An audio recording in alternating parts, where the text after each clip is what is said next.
Hello, hello, hello, YouTube! Welcome in to the final part of stage 3. That's going to be really confusing. I apologize. What I mean to say is we're finishing stage 3. We're going to finish it today, and then next time we'll be doing stage 4.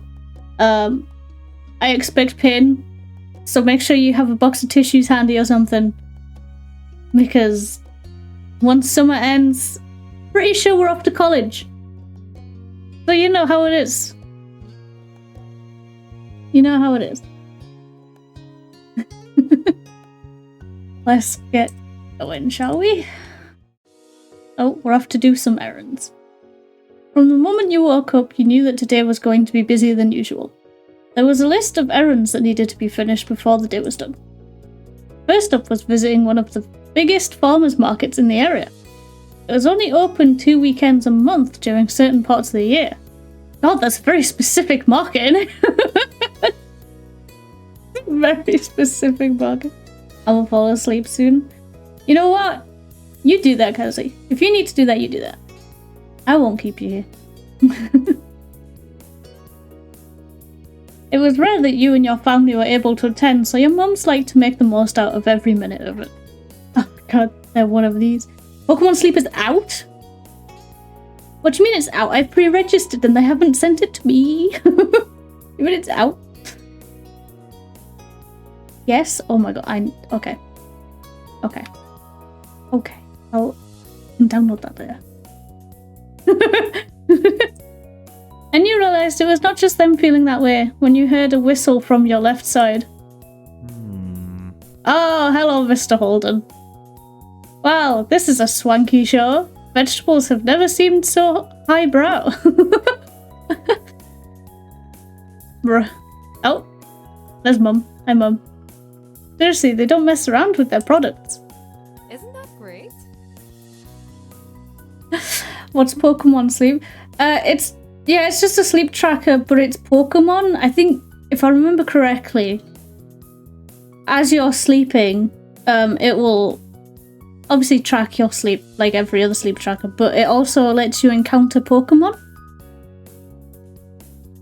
I'm just so tempted to join VC and happily sit there on mute. Wouldn't you hear me twice though? Pretty sure you would hear me twice from there.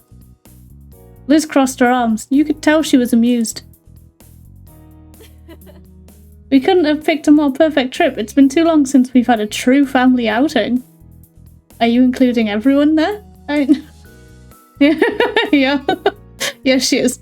A teasing tone said more than she actually did. Your next door neighbours had joined you on this day, and that's what made it a true family outing. The 3 parents laughed approvingly. Yeah. Out of the corner of your eye, you caught Cove looking at you sympathetically. Some things never changed, and some jokes never died. You'd long accepted that. Why? I don't sleep. I had Pokemon Sleep, but I don't get along with it at all. You guys, come on now. You always hear me twice? Kazi, what does that mean? No, wait, Kazi, you need to explain. What do you mean?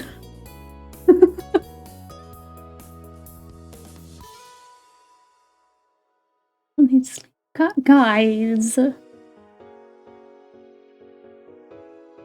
Sleep's important. At least take like an hour or something. I'll take anything at this point. Anything.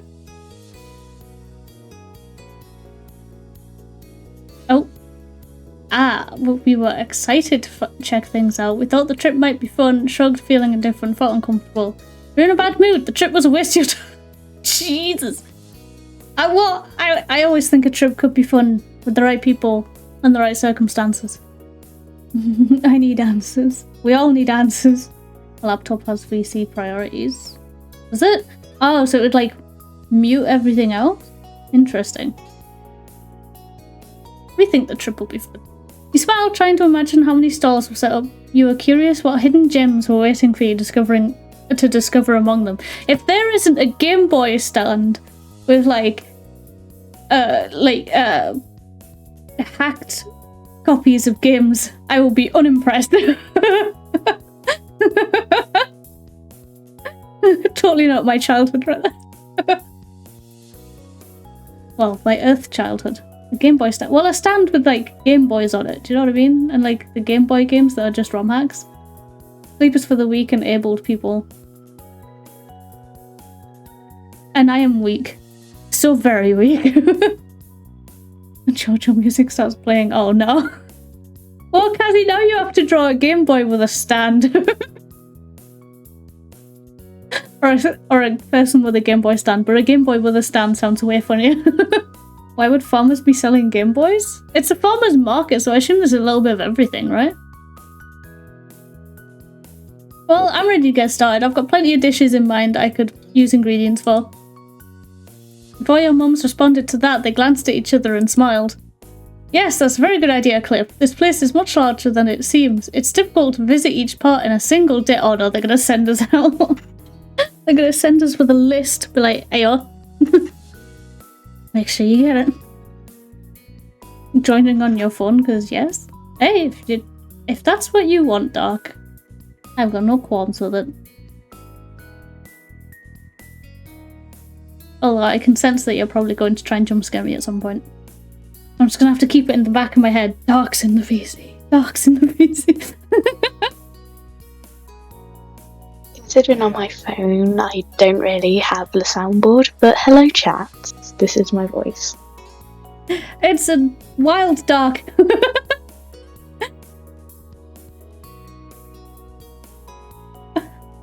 Whoa. Why does Genshin have to be so hard and annoying? No idea.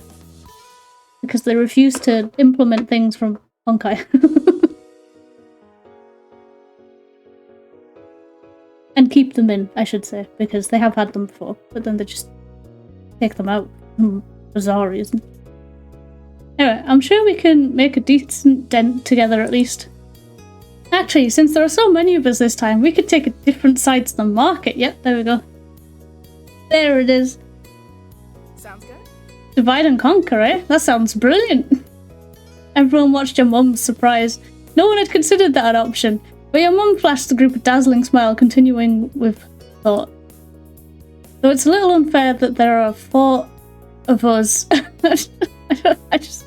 I don't know why I always refuse to say the family name. Bad memories, it's fine. There are 4 of us and only 2 Holdens, so I'll go with you boys to even out the odds. Okay. That's fine with me. Cliff scratched the back of his neck and slowly met Cove stare. They both seem unconvinced, but you were sure what to say about it. Oh god. Don't worry, we'll be apart for only a few hours and then we'll have something to talk about at the end of it. Father and son ultimately nodded. This wasn't an argument they were going to win. You're damn right it wasn't. Alright, I don't get the point, but I also don't mind spending the first part of the trip with Saz and Ma.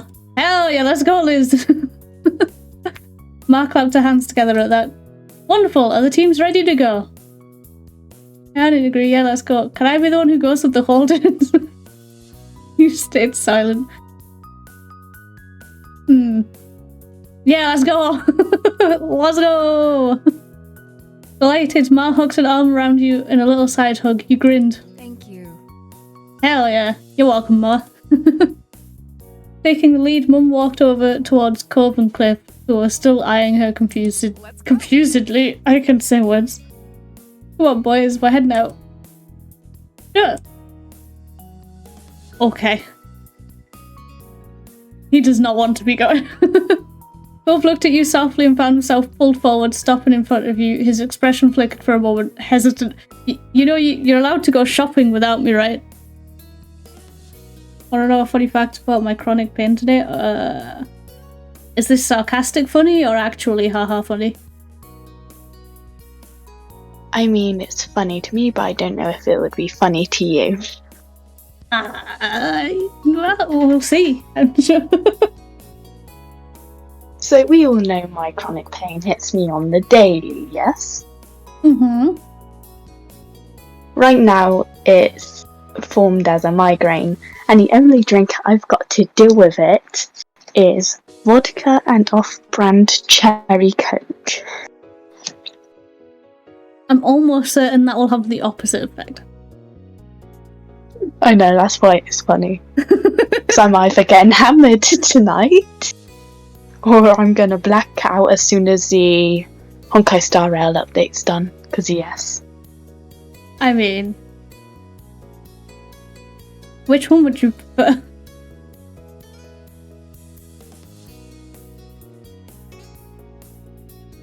I know, it's a tough question. I mean, considering I'd probably get hammered around 3-4 AM, Honkai Star Rail starts updating at 11 tonight, and it finishes ending at like 4 in the morning, so both worked, to be honest. I mean, yeah, kind of overlap. Yep. Yeah. Yep. Just don't honkai while drunk. That sounds unsafe. I will honkai while drunk. But right now I'm gonna go get my chip butty. Oh, I'll see you in a minute. Have fun with that. Tasty. Bye. Okay, bye, Cove. We're just completely distracted, having an entirely different conversation. Cove's just like, I just came over to say bye. Listen. Bye. Goodbye. Cove lightly took one of your hands in his and gave it a small squeeze. He dipped his face forward, wanted to kiss farewell. Oh my god! Oh my god, he forward today. Holy shit. Okay. Instead he stopped midway, his whole body staring. Yeah.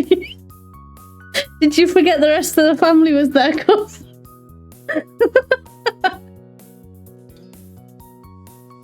Yeah. He jerked his gaze back at your mum and you realised that she had grabbed the hem of his shirt. She gave it a small tug before letting go. Oh! Mum, why? Mum, please.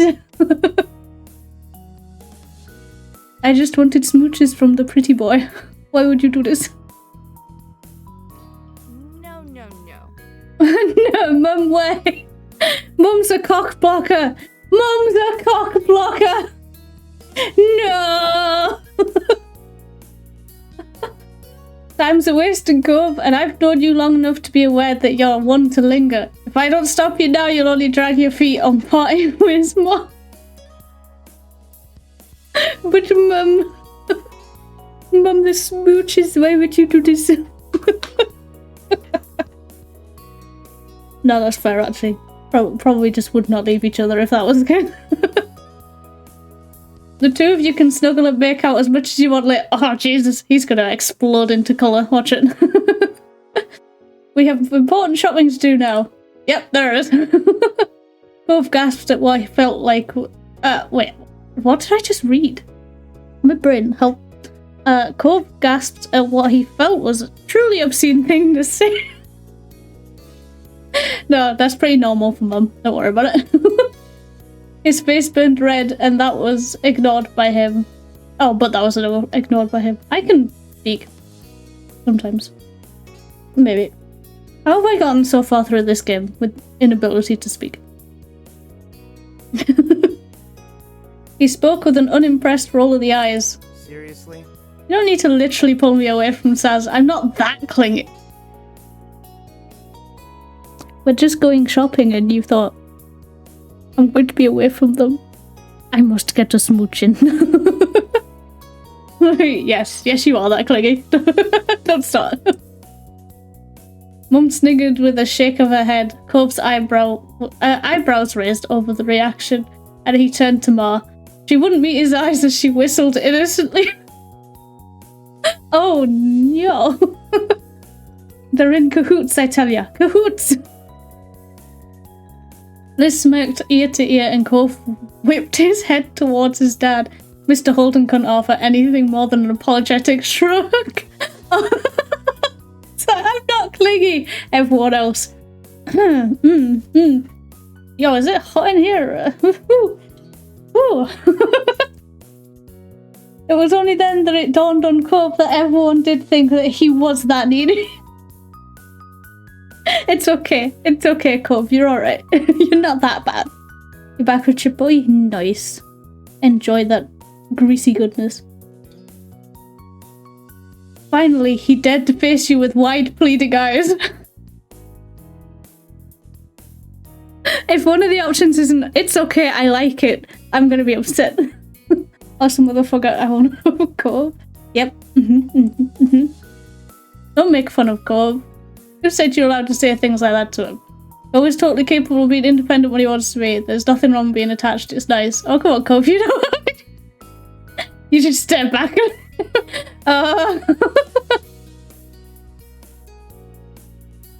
You know what? This is close enough to what I said. We're going with it.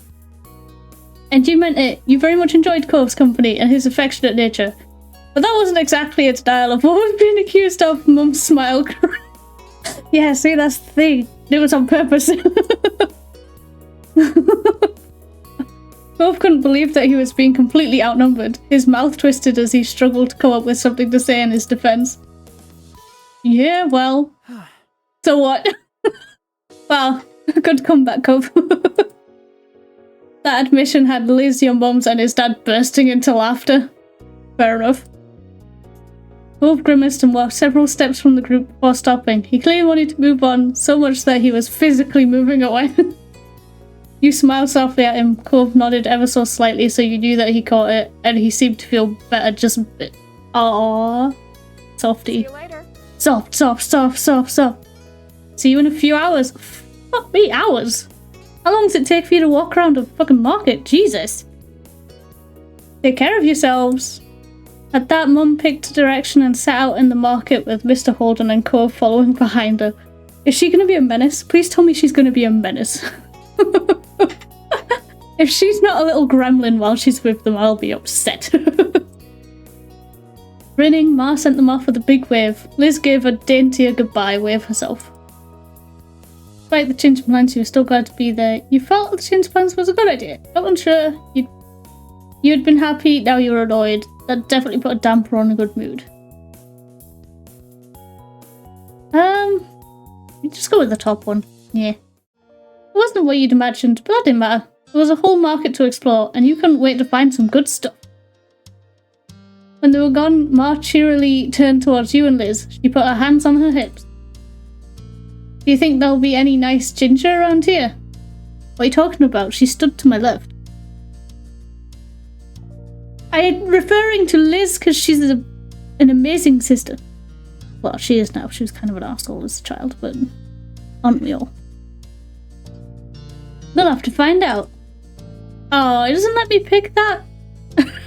I wish it would have let me just been like, what are you talking about? We have one right here. You nodded in agreement, keen to truly get the trip going. Ma led you both into the busy market. Hold my hand, please. I have anxiety.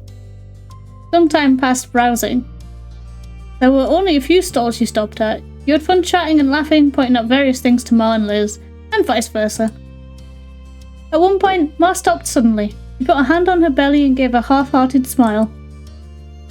I think I should have used the bathroom before we left home like the two of you responsibly did. You just need to pee? Yes. Yes, Liz. I want to visit the ladies' room. Is it just a pee-pee or do you need a number 2?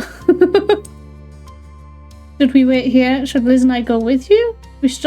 Should we all go with you? Let's ask if we should go with her. Ma craned forward as she struggled to pinpoint the direction she needed to go. She gently considered your suggestion. Actually, I might need help finding my way. Can you please come, Lizzie? Wait, you're just gonna leave me here? Wait, no, this is not what you do with someone who has anxiety. You and your sister had to share a look over that. Why did that of all things? Hey. Ma, if anyone should go anywhere on their own, shouldn't it be you? You're the one needing a detour and you're the parent here. Ma giggled, unfazed by the resistance. Liz, meanwhile, tipped the brow of her hat up, watching Ma skeptically. Soon enough, Saz will have to handle doing these kinds of errands on their own. This makes good practice. No. Hey. No. No. I may be 27 human years old, but I still need help, please. This people on this planet can be scary. But Ma hooked an arm around Liz's and pulled her along. Have fun. Have fun, we'll find each other again later. Wait, but no. Wait, is that what? Is Mum gonna do that to Cove? Are we gonna bump into Cove because Cove also got ditched? Excuse me? Oh, Liz was genuinely like, wait, no, I don't want to leave. Wait, go. Wait! The word burst from your lips as Ma and Liz waded into the crowd, for it was in vain. They were out of sight within moments, and what started as a group outing rapidly became you entirely on your own. Oh, don't word it like that. Oh, God. This isn't even real life, and I'm already feeling the anxiety. Please, no. Mama, come back. Whoa. She really said, oh, I'm just gonna do what your biological parents did for a while. Oh, Jesus. No. Mum, come back. Oh, I had to make that joke. You did, and it was beautiful, thank you. You're welcome. I might go get another chip bite. No, I don't have any chips left over. Ah, shit. Oh well, I got my Coke and vodka, so I could get that. Oh dear. Alright, were we overwhelmed? We thought, screw them. Well, Liz didn't go willingly. Liz was literally fucking dragged away, so no, we're not picking that one. You done with this whole trip? You felt great being left on your own. Incorrect. Thought Ma was being ridiculous. You didn't really mind. You didn't know what to think. I'm overwhelmed. I hate this. You weren't prepared at all to be flung out here on your own. Walked off on your own. You found a place to sit where you left. You text Cove. Cove, please, I'm scared.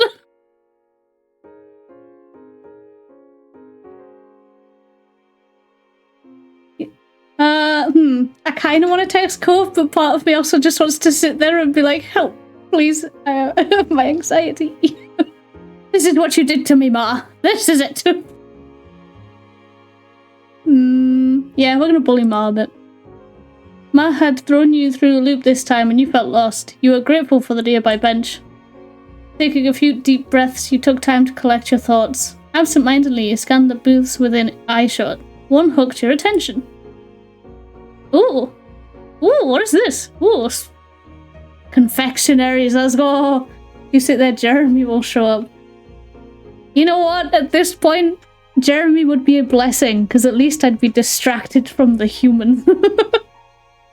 While most stalls were selling various garden-grown goods, this one had an array of homemade fudge. Oh, it's fudge! Oh, that's even better. There are even vegan versions of every option. Fuck that.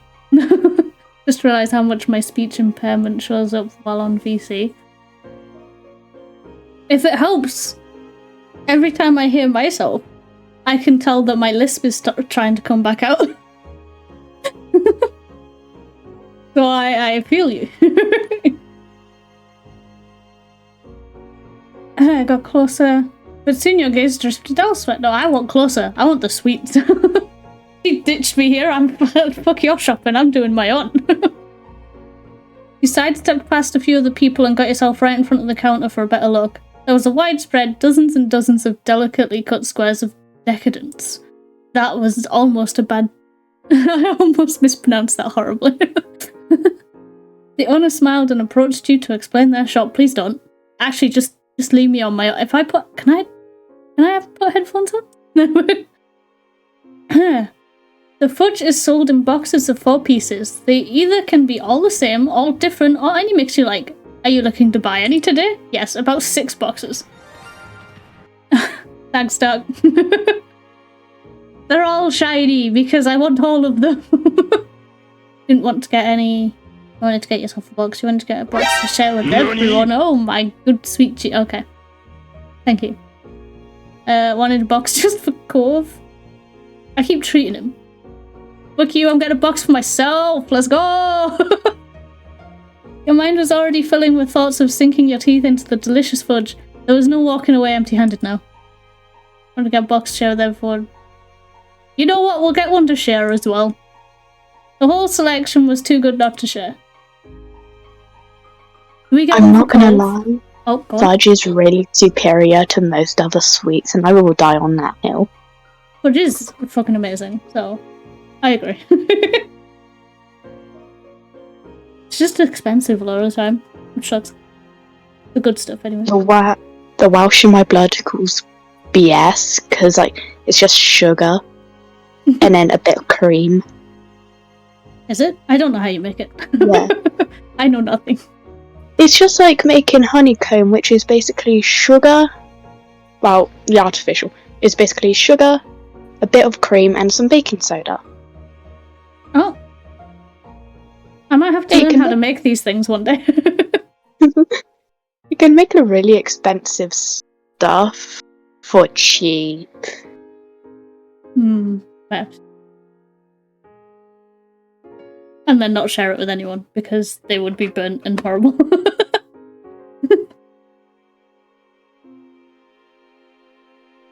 But do we get a box for Cove? That is the real question.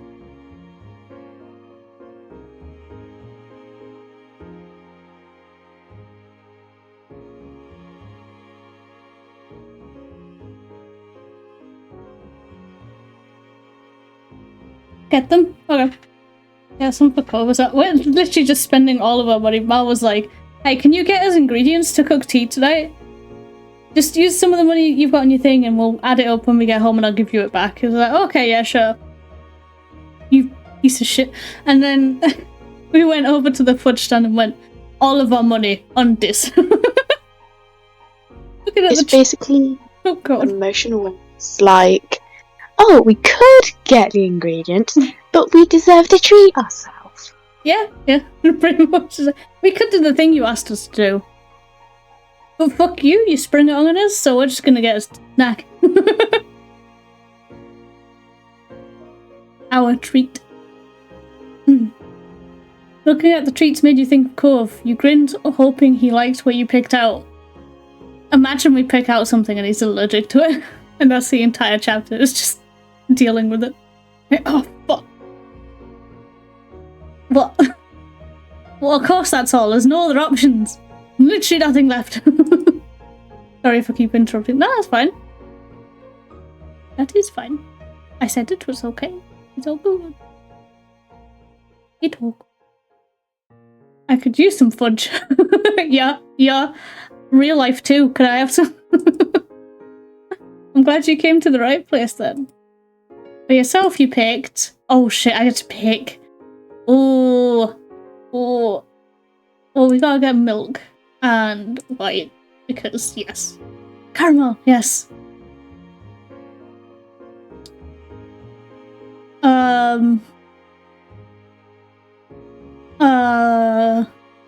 Red velvet? No, why not? For the group you picked, coffee. Oh, that doesn't say coffee, does it? Chocolate toffee. No, I missed out on toffee. Fuck. I thought it said coffee.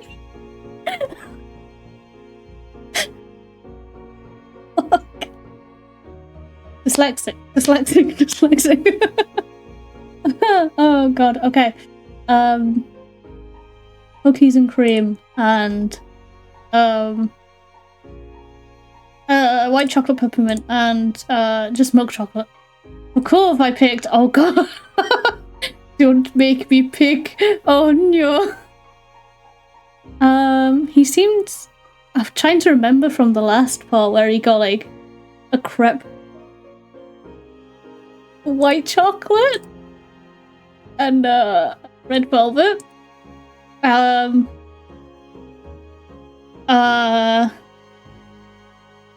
Caramel swirl and the safest option, milk chocolate. The shop owner carefully put your order together.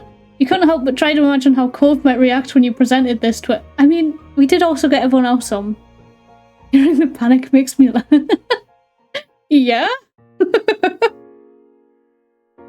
Me IRL shopping. Oh Jesus. Oh god. Everyone else was definitely going to be happy when you regrouped later. You paid and there was no stopping the large grid going all across your face. And I'm going to tell Ma, fuck you, you're not getting any. You did this to me. Fuck you. Pivoting on your heels, you wove your way back to the centre of the path. Can I go back to the bench and just sit there until they come back? You pondered for a moment what you should do now. None of the stalls were catching your eye. What did grab your attention, however, was a head of familiar seafoam hair sticking above the crowd. You knew instantly it was Cove. Ayo, Cove! Help my bro out, please! He hadn't noticed you yet, but he was walking in your direction. He held a couple bags tightly in his hand. Strangely, you couldn't spot your mum while he was stabbing. They did! They really split up to make us go shopping on our own. And then I just went, fuck you guys, I'm getting punch. They really said, let's set these mofos up. They really did. Do we let him go or do we call out to him? I kind of want to let him go so he can finish his errands. Nah, just call out to him, it'll be more funnier. Alright, fair enough. Cove? What the fuck? The moment his name left your lips, you were certain your voice didn't project enough. But he stopped dead in his throat. He was just like, my senses, they are tingling.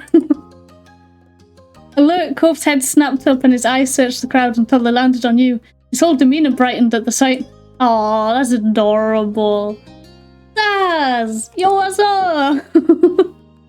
He weaved through passerby deftly in an attempt to get through as fast as reasonably possible, slipping around them with ease. It only took a moment for him to arrive. Why did you... The pause probably went longer than him getting to us, didn't it? It was undeniable that he was shopping by himself. You stared at him confused. Where's my mum and your dad? Cove crossed his arms defiantly. Back twisted in front of him. Yeah, absolutely got sent out on his own. Your mum took my dad and I ended up alone. Why are you by yourself? Ma went to the toilet and apparently can't piss without Liz nearby, so... Ma and Liz abandoned me too. What? Oh, he didn't like the sound of that. Cove was a pretty boy, not gonna lie. Yep. Very pretty boy. Very, very pretty. I like the idea of just... They left me as well, completely abandoned, and then he just goes off on an absolute mad bender. I'm gonna get them. How dare they do this to you? I can't believe this happened to both of us. Wow, what a coincidence. They planned it. They had to. But I don't know why. Are they pranking us? I don't know either. And you meant it. You couldn't fathom what your mums were up to. Cove shook his head, trying to clear his mind. So... Yes, Cove, what is it? His changing tone caught your attention. You watched his eyes start to twinkle with mischief as his mouth pulled into a cheeky smile. No, it is technically later, and your mum isn't around this time.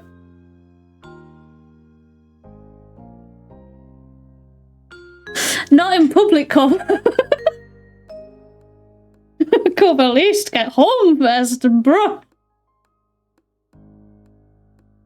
You chuckled, knowing exactly what he was implying. That incident was already replaying in your head. Dramatic flashback like an anime, even though we saw it like 2 minutes ago. Hugged him, kissed him, bashfully nodded. Flustered, you told him not right now. I don't really feel like it right now. I mean, I'm panicking, but I'll kiss him.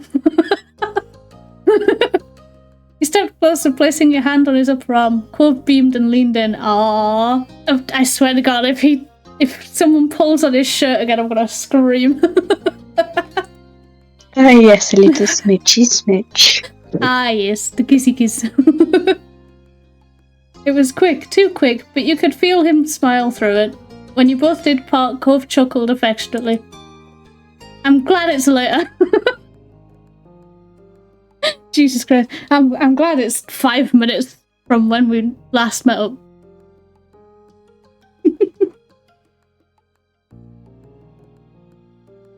I have to turn my fan on. It is so warm in here. And not because of the smooch. Wait, I've just realised the timing of that. That's not why it... Chat, that's not why it was. The timing is impeccable. It is, but it's not. It's really warm in England, please. Me too. I was about to say Uncle BS about it being hot, and then I looked at the temperature and it's 19 degrees, and I'm like, what the fuck? Yeah, it's hot in England.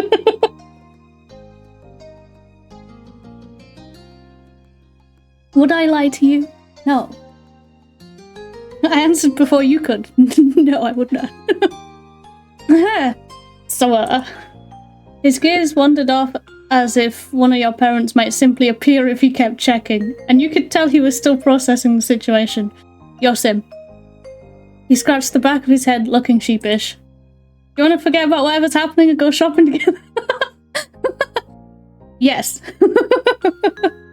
Much better. Thank you. Definitely, you shrugged. Happily, you nodded. I'm not sure. No, definitely. Hey, quick, let's go. There was little care in your mind for what your mums had planned. You were ecstatic at the thought of spending the rest of the trip with him. I mean, it's more just having someone shopping with me. I'm not alone. Let's go. Even if we have to make our own fun, we're gonna have a good trip. Oh, what the fuck? PG-13 Cove. Come on now. Cove smiled at you encouragingly. It made you feel optimistic, a little more hopeful, glad that he was there, but still overall unhappy. Nothing, it was a terrible trip.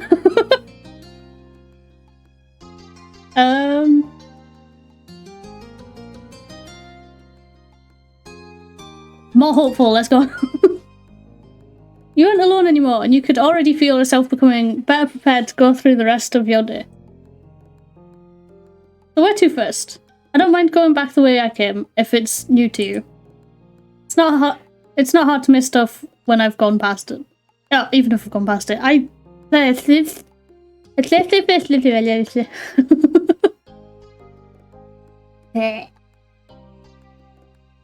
What have you gotten?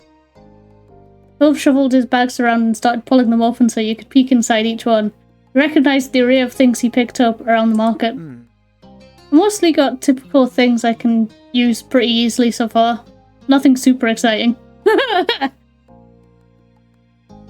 So they went, Saz, off on your own, do some shopping. Cove, off on your own, do some shopping. And Cove went, alright, I'm gonna actually get stuff that would be helpful. I'm gonna get actual veg and stuff. I got stuff that I could make food out of. And then I turned around and went, me get fudge. Me want fudge, me get fudge. Fuck you all, me get fudge. There were a few onions, some bananas, a sweet potatoes, among other things that were wrapped up so you couldn't discern what they were.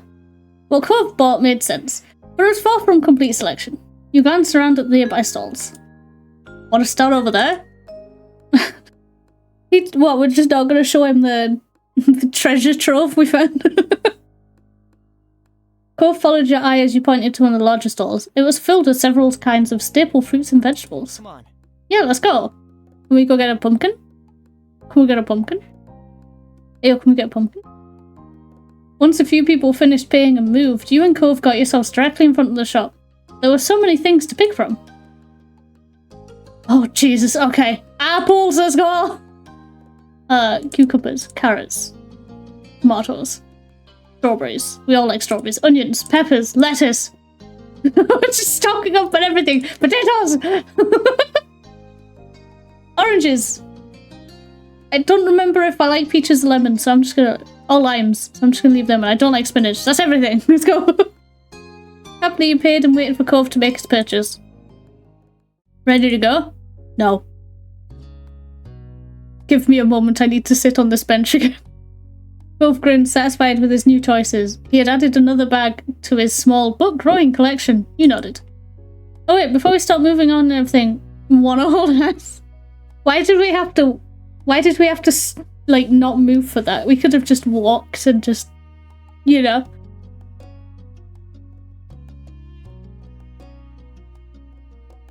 Held onto his hand, slyly you held onto his hand.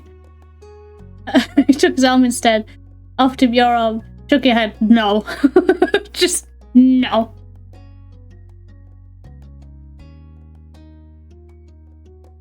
Should we take his arm instead? I mean, when I heard you say we all like strawberries, it's like, oh, right, sorry.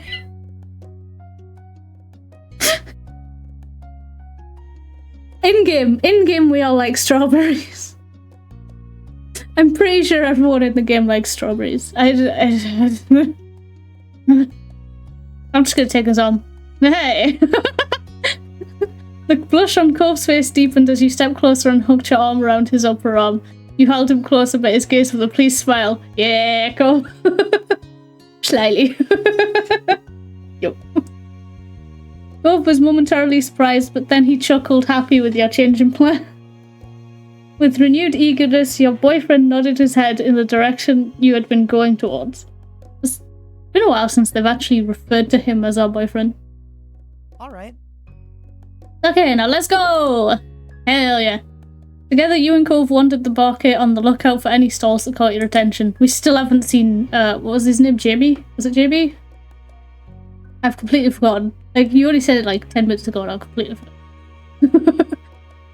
Cove was walking around with a spring in his step, talking about the various meal ideas he had in mind. Meanwhile, I had nothing.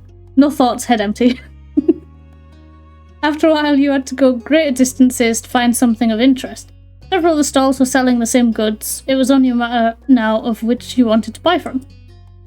You continued ambling down the path until Cove stopped suddenly, literally pulling you away from your thoughts. Cove? The fuck? I could have fallen on my face. You followed his eye line past the crowds. Immediately you knew what grabbed him. Homemade jams and local honey.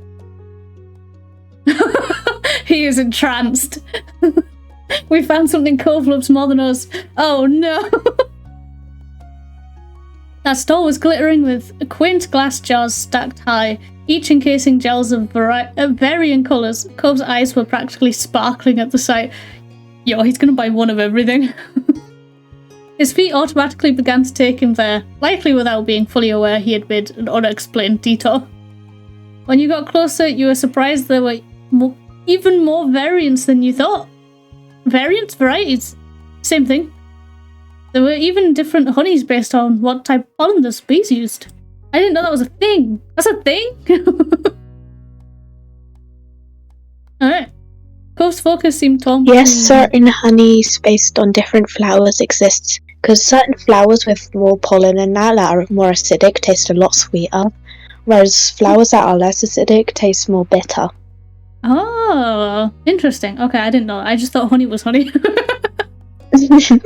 It's generally how it is, which is why you sometimes get weird tasting honey because they mix it together. Ah. Well, I mean, I also don't like honey, so I don't have to explain why I know nothing.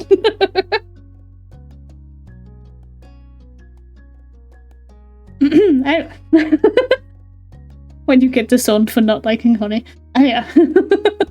Bob's focus seemed torn between a bottle of blackberry jam and one of clover honey. Just get one of each, my dude.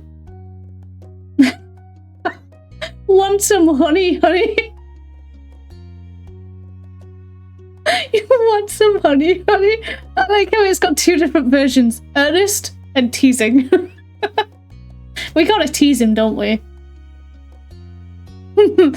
I wonder what on earth you could possibly want at this stall. The sass, though. Everything looks really good. You shook your head at him disapprovingly. You quietly left him to his dilemma. I want to tease him. I'm gonna tease him. That face. Dumbfounded, Cove nodded in response. His face was burning red. You grinned, way too pleased with your own show. Hell yeah. You thought things over for yourself too. Oh shit, we get to choose some jam? What kind of jam we want? Does anyone want honey?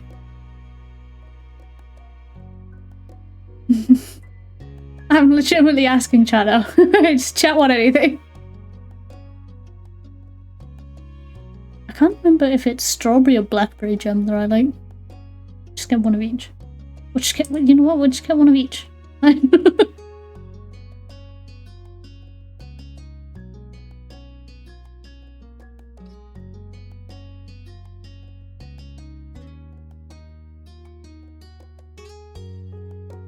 Honey butter sounds tasty. We're gonna try some honey butter. Just turn around, Cove is literally just putting one of each in a bag.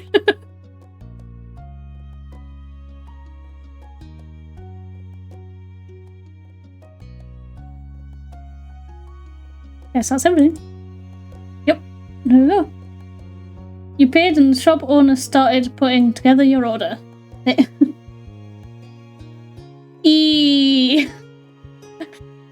carefully packed it in a single bag with paper. Thank you very much. Wait, a single paper bag? Wait, hold up. Hold up. I bought like 4 jars, and you've put them all in one singular paper bag? That's a recipe for disaster. A recipe for disaster, I say. Amused, you watch Cove give in and just buy both the clover honey and the blackberry jam. Yo, we got the same jam, let's go. He also went all in, getting spring wildflower honey and plum jam too. Okay, we didn't get those. The shop owner thoughtfully wrapped each in brown paper to protect them before putting them away in a bag. Handed the purchase to Cove. Yo, you're hitting on Cove? How come you wrap his individually but mine all get shoved in one paper bag? What the fuck is this? Yo, someone's after our boyfriend, chat. We gotta defense mode activate. Saz has been placed in the defensive position. Thank you. You both stepped away from the stall. Cove didn't fail to notice the look he'd been giving him since he agonized over his toast toppers. I mean, they're more than just for that, but I understand. Hearing the rage one moment in VC is funny, but hearing it moments after on stream makes me cackle. Nice. Hey, this doesn't go bad for a long time, so why not stock up? I could have chosen one if I wanted to. Yeah, sure you could, Cove. I'm starting to think you're an addict. Alright, Cove, it'll be nice to enjoy snacking on it for a while. But whips out spoon that just had in back pocket, starts eating the jam from the jar. Cove looking absolutely distressed. Oh, I kind of want to draw that now. I was just going fucking ham. A jam jar with a spoon while Cove is just like, what are you doing? The market person shall have to fight us if they want, Cove. They will. They will have an actual fight. And as we've learned from the Jamie incident, I'm ready to throw hands. Whenever, wherever, I will throw hands if I need to. As you began to stroll, Cove looked up at the sky. He smiled. It was sort of unexpected, considering all this was technically an errand, and unexpected changes often upset him. But he was happy, and Cove liked doing this kind of noble thing. And you could tell that Cove especially enjoyed doing these kinds of things with you. Ah, yes, throw the hands. We throw the hands. You blushed thinking about how comfortable doing this with Cove felt. I mean, you were feeling better than you were earlier. You're just feeling down about how the trip turned out. Cove's pleased attitude annoyed you. Oh god. No, we didn't. We're not annoyed. Not these two. Definitely not these two. You're feeling better than you were earlier. You blush thinking about how comfortable. You know what? We're gonna blush. We're gonna be cute. We're gonna be cute as fuck right now, chat. It felt more than normal or mundane. It felt right. I'm glad you're having a good time. We're so domestic. I wonder what the others are doing right now. You remain silent. Sometimes the silence is good. I must stay silent. And now that you were feeling lighter, you just wanted to enjoy the moment while it lasted. And then he said something and completely ruined the moment. Later, when you spotted a less crowded area, you took a break from browsing. Cove started rummaging through one of his bags just to check on how his goods were doing. A smile grew on his face as he went on to the next. You chuckled knowing that Cove wouldn't let anything go to waste. There wasn't a single doubt. He was gonna eat all. He was gonna eat it all. Every single bag. Like, even if it splattered in his bag, he'd just invert the bag and just slap it. Oh god, that sounds so wrong. I regret. Rewind, I regret. You held a hand in front of your face as you squinted upwards. The sun had moved quite a bit. You'd been at the market for a good while now. Can you imagine if it just turned out our families went home and just left us? Only the wholesome and the spicy shall remain. Neither your feet nor your arms were sore right now, and Cove looked to be doing fine too. That was something that could be coming. Just something's coming. There was a price to pay for this much shopping, and it wasn't always just in money. You give me a piggyback ride? You know what? For once I'm not going to pick that option, purely because of the amount of fucking bags we have. What a piggyback ride. Cove gave you an odd look until he realised that you were completely serious. He burst into laughter. Come on! You might not have been as tall as he was, but you had strength. Hell yeah. Hench. Cosmic strength, Cove. You can't beat it. His chuckling died down, and you could tell Cove was somewhat considering your offer, but he shook his head. I mean, I've got all these bags. I don't really do piggyback rides. My dad's was the only one I ever got them from. We can add one more person to that list. All I'm saying. I can do it, Cove. I want to. Give it a try. Well, why am I being so persistent? I didn't think this road would make me so persistent, but I guess. I guess he's going to be forced into a piggyback ride. Twisted in place uncomfortably while you continued to stand firm, and then he relented. Oh fuck. Here we go. Alright, we can try. Hell yeah. Let's go. Hench, hench, hench, hench. A grin broke out on your face. Somehow what was meant to be a favour for him had ended up like he was going to the trouble for you, but you had still won this round. Okay, up you go. You crouched down low for Cove to get on. Cautiously, he draped himself against your back and wrapped his arms around you. I cannot wait for our families to turn up in this moment and just be like, Cove? What in the fuck?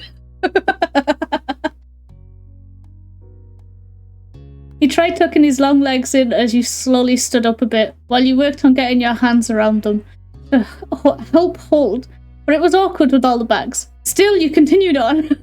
Yes, perseverance, let's go! Oh my god. I want to see this. Let me see it, please. His voice came out in a disbelieving squeak. Cove was still on you. On you? Fucking Jesus. Cove was still on while you were standing upright. I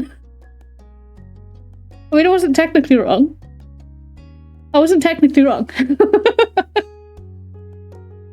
You did it! You're damn right I did. His grip was so tight it was slightly uncomfortable, but there was no stopping the grin growing on your face. You knew he was gonna have fun this time. A fun time. And with that, you and Cove continued your trip through the market together. All these people seeing Cove, a really tall guy, sat on my back. Jesus Christ. Piggyback rides for all, yes. We've gotten two, it's only fair he gets one as well.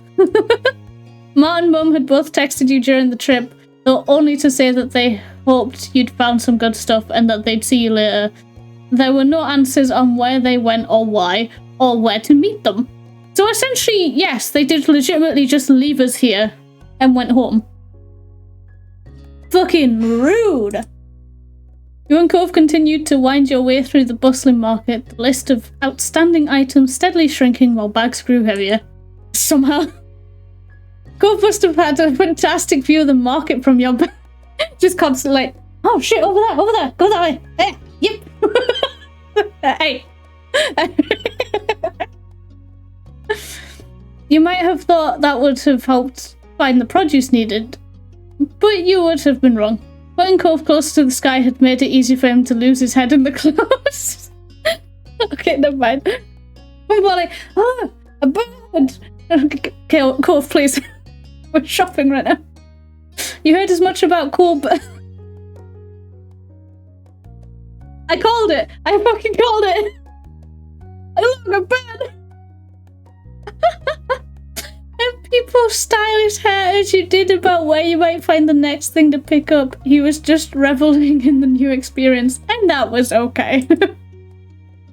Eventually he realised that he'd not checked his phone in a while. He couldn't reach it from his current position, so you came to a stop out the flow of foot traffic and let him hop down. Aww, I really wanted the family to see it. Cove rearranged all the bags he was carrying, freeing a hand so that he could pull out his phone. You watched his eyes dart over the screen as he read the waiting message. Oh, unless the message is saying, hey, we see you. Not important, I can reply to that later. He mumbled his verdict under his breath. Then Cove's face scrunched up with confusion. Huh? Wait, I've got a message from my dad. Listen to this. Please tell me it's I can see you. Please. Cove, I wasn't part of the plan. I didn't know what was going on when I left with Saz's mum. Where are you? He sent that ages ago. I didn't hear it come in. He sent another one since then. Says he hopes I'm alright and that he's not bothering me. The newest one says everybody's going to the parking lot soon and we can meet up there. He lowered his phone, eyes narrowed. The same conclusion that was settling on you had landed on Cove as well. So it was on purpose. Well, duh. That was planned. The crowd of people passing by stayed as noisy as ever, a sharp contrast to the silence that had fallen over you and Cove. He was rubbing the screen of his phone against his shirt, wiping away dust and debris. From where? What dust and debris? Are we under a crumbling bridge? What's happening? He continued scrubbing the screen long after anything could have remained, the action a poor substitute for pushing away the awkwardness. Oh jeez. Oh dear. You felt alright about all. The whole mess was so upsetting to you. You were furious, you didn't care about what your mums had done. You were struggling to comprehend. The shock was too fresh for you to even know how you felt. I dislike it. I'm upset. I'm going to, for once, put my foot down and be like, I'm genuinely upset about this. Oh, your parents, you wouldn't remember them and they passed away before you could even try? That's alright, I never knew them. That's fine. Oh, we're gonna leave you in a shop, like in a farmer's market, all by yourself? What the fuck have you done that for, you piece of shit?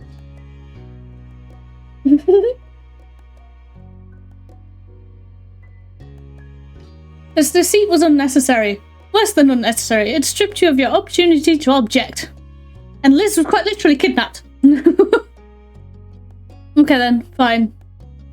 Are they going to explain this? I can't believe them. You sniffed, trying to hold back tears. You groaned, the sound expressing your misery in ways that words couldn't.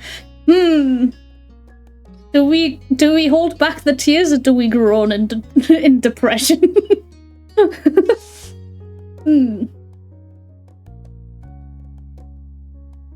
Oh, but if we start crying, Cove will probably be like, whoa, whoa, hey, and be all like, nice boyfriend. Nice comforting boyfriend.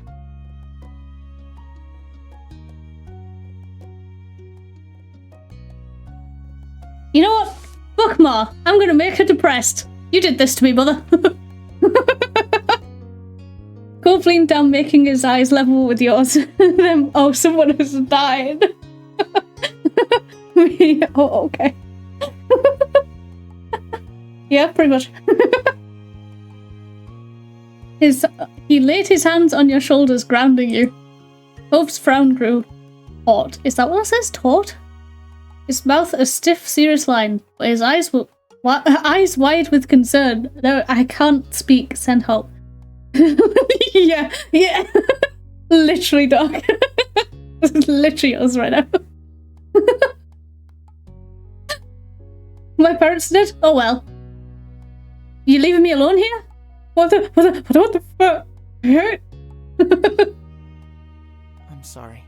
Sorry about your mums leaving you alone out here like this without warning. His speech was slower than usual. You suspected that he was choosing each word carefully. It was unnatural, but you appreciated that he didn't want to risk upsetting you further. Thanks, Cove. Good guy. I don't know if you want to talk to them about this, but I can definitely back you up. I totally get that it's sucky. Aww. Now I don't want to scold them. Well, I do, but not with you there. I'll rip them to shreds. Vented about it. You wanted to let it go. You said nothing. Yeah, I'm just gonna say nothing. Fuck that. You stayed silent. Cove waited, allowing you ample opportunity to speak up in case you were hunting for words, before piping up himself. I don't mind listening. Oh, I'm aware. You shouldn't be the one I'm venting to. It should be the parents. His voice was soft and reassuring. Reassuring? Oh, Jesus Christ. This is... Oh, I need a... Go! Hug me! His voice was soft and reassuring. That's the right word. He smiled, a gesture of gentle encouragement. Reassuring. Please, please, I can't read. I can't read or speak. Words, they filter, not good. Yeah, what is my speech? Don't. Look. I never claimed to be a wise man or capable of speech. Decided to vent, didn't want to dwell on it. You know what? Fuck it, we'll vent. I didn't want things to be like this. Tears blurred your vision, you wiped them away quickly. But they didn't even talk about it. I didn't get a chance to say anything. Cove listened, nodding so gently as you unburdened yourself.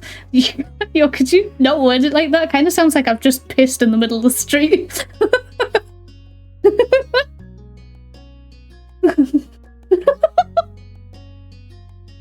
That's a weird thing for you to listen to, Cove. Just, you know, just gonna put that out there. Oh, jeez. You then drew a deep breath, the fresh air steadying you. You didn't stop until your lungs were full. Cove watched over you, still concerned. Oh, good. Good, a panic attack is coming. Sorry. Why are you- Stop apologizing! Stop it! Stop it! Yeah, stop! I'm sorry, even though I guess it's not exactly my fault. Good. But is there anything I can do to make you feel better, even a little bit? Take the fudge. You're not the one that can make this better. You already have. Okay. Hey, aren't I the one who's supposed to help you with your parents? Can I have a hug? Kiss me! Kiss me! No, I want a hug. Can I have a hug? Yeah, let's go! Hugs with Cove! Hug with Cove! Cove spread his arms wide, his expression as open and welcoming as his stance, beckoned you forward. You couldn't help but smile at how easy that was. You walked into his embrace, returning it by wrapping your arms tightly around him. Hugs with Cove! Hugs with Cove! Hugs with Cove! Cove held you. It was restorative, rivaling even the best night's sleep. I was about to say biggest. I don't know why. Alright. You parted, the smile on your face still bright. Hell yeah. Cove smiled back at you and patted your arm, giving you a little additional reassurance, just in case the hug hadn't been enough. Clearly, he was underestimating the charm of his own hugs. Hell yeah. Biggest night's sleep. Don't believe me. After a moment, he stepped further away from you, face turned. Cove closed his eyes and took a deep breath, his brow creased, then furrowed deeper into a scowl, his arms tightly coiling together. Is he about to charge at them and scream? Like, what is he doing right now? So they did do something stupid, I knew it! Jesus. His voice had taken on an exaggerated quality, but what truly distinguished it from Cove's typical speaking tone was the abundance of rage. This is such a chore! Parents are so dumb! Why do people have to go places with family members anyway? I hate that! I see what you're doing and I approve. You got it instantly. It had been years since the boy with the bowl cut had been in town for the summer, but Cove had never forgotten. Hell yeah. Hell yeah. To this day, he continued to unleash his oh my goodness gracious. Hey chat. Saz here. Help. That's it, just help. I'm breaking down. Oh god. To this day, he continued to unleash his impersonation whenever the moment felt right. And this was perfect, honestly. Sometimes you wondered if the act had grown more exaggerated over the years or if the kid really was always that ridiculous. He played along, smiled quietly. That kid is never gonna live that down, huh? Quietly say, I'm just gonna burst out laughing. Hell yeah, funny guy. And every time it never failed to crack you up, you damn right. Both gave you a lopsided smile, letting the joke rest for now. Come on, we should probably go meet up with the group. Yes, and I will throw things at them. I bought tomatoes for this purpose. Yeah. Cove is angry and I do not I don't know why, but I like him more when Angie impersonation. Stop! I don't know what happened to my brain to make it that way. It was slightly cutesy if you think about it. Impersonation. Impersonation. Fucking hell. Okay. Anyway, you didn't dally any longer, flipping back into the crowd and making your way towards the entrance of the farmer's market. It didn't take long to reach the parking lot. Your parents, Mr. Holden, and Liz were already waiting there, and they waved at both of you as you approached. Can I cry again? Let me cry. Hang on, Cove. Do you have a bottle of water? Let's just really work this in. I will point out the slip-ups because, yes. You know what? That's fair. I'm playing a game where I need to read. So that's fair. Your own family seemed to be in pretty good moods, in contrast to Mr. Holden. He stared at Cove with open concern as you got closer. Oh, he's such a nice guy. Hey, bud. Hey, Saz. How you doing? We'd be doing better if we hadn't been abandoned in a farmer's market by our families. Yo! Oh! Okay, he's definitely gone into... You made Saz cry. I will fucking assault all of you. That Mr. Holden reminds me of you, Pop. Am I Mr. Holden? Oh, fuck. I could say it. Hell yeah. You saw your mum's frowning at his response, Ma glancing from Cove to Mum with blinking eyes. Just because Saz is shy and tries not to complain doesn't mean you can just leave them out of your plans and expect them to go with it every time. Hell yeah, let's go! At this point, yeah, hell yeah. I'll take it. But let's go. Cove really on the defensive right now. We love this for our guy. We love this. Ma hung her head ashamed and Mum had her hands pressed to her cheek. You could tell that they were quickly regretting their scheme. Good! Pieces of shit. I love Angie Protective Cove. Same. Same, honestly. Same. Legitimately though, if we'd had like a panic attack or something, oh, they would be fucked. we may have gotten close to a breakdown. But if we'd actually had one, Cove would have been on them. Cove would have been fucking sicking on them.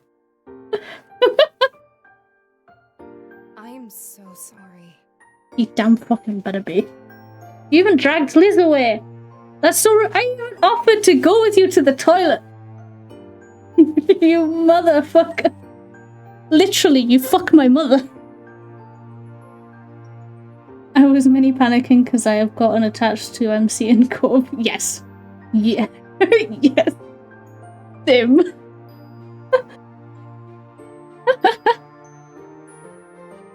The words were full of emotion. Mum squeezed Ma's arm. We were trying to make the errand more of a trip, less of a chore. Well, I mean, you abandoned me in a fucking market. Next time, just say, hey, let's all split up and get stuff. It'll be quicker and then we can hang out afterwards. That would have been fine. Not just, oh no, I seem to need to piss. Oh, that's such a shame. Liz, come with me. Bye, Sass. See ya. I'm like your real mum. Goodbye.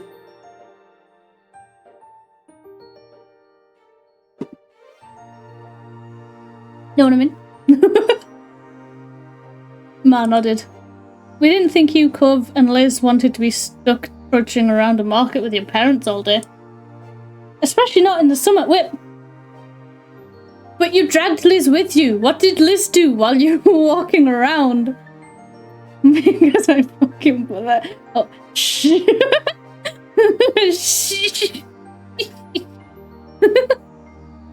But you're always very thoughtful and don't like to leave your mums behind, so we did it ourselves. It was only going to be for the market, not the other stops, I promise. Still, you're right, we could have just told you and let you make your own call. I really am sorry. Neither of us meant to upset you. Well, you fucking did. I'm really sorry. All gas, no brakes, and we should have known better. Sorry. Ma ditched me too after pulling her urgent potty break stunt, if that helps. I went off to do my own shopping, and as it seemed they planned. Oh, they ditched Liz too? We wanted to make this seem more like a trip than running errands and chores. Wouldn't you just send the three of us off together? If you send us off on our own, we're just gonna be like, no one's around, I'm so sad. I thought we were just gonna hang out today and there's no one here. What? What logic is that? There is no logic there. There is no logic there. Sorry. Sorry, I didn't check back in with you. I wasn't thinking, I just tried to blow it off. No, that's fair. I don't blame you, Liz. You literally got dragged away. Wait, real talk on all of you adults. So me and Cove are 17, I think, if I'm remembering correctly. So we're getting there, but we're not there yet. We're also at the same time, they did kind of just ditch us. They just went, here, come to the market, it'll be a fun day out. Okay, bye! Like, even to adults you don't do that. Like, what? You quietly took in their stories of what happened. Over to the side, Cove was talking to his dad. Thanks for telling me something was up, though I feel bad for missing the warning when you sent it. You're welcome. It's no trouble, Spot. I learned my lesson about making surprise plans. Cove smiled at his dad. Mr. Holden, laughing, clapped Cove on the back. At least they've got each other's backs. Jesus. In this one instance, Mum. What in the actual fuck are you playing at? Not bad. Wow, we're really being outplayed today. Damn right you are. You realise you hadn't been the only onlooker to the Holden's moment. Your mums were exchanging rueful looks. Liz had her arms crossed over her chest, patiently watching it unfold, not waiting for it to unfold. Yes, looks like it. We'd better find some way to catch up. I want to hug Liz. Is that bad? I would say imagine abandoning your kids, but then I remember that I've been home alone for nearly a week and a bit. Doc, what the fuck? Doc, what the fuck? Dropping this on me now? What? Why? Why? Why?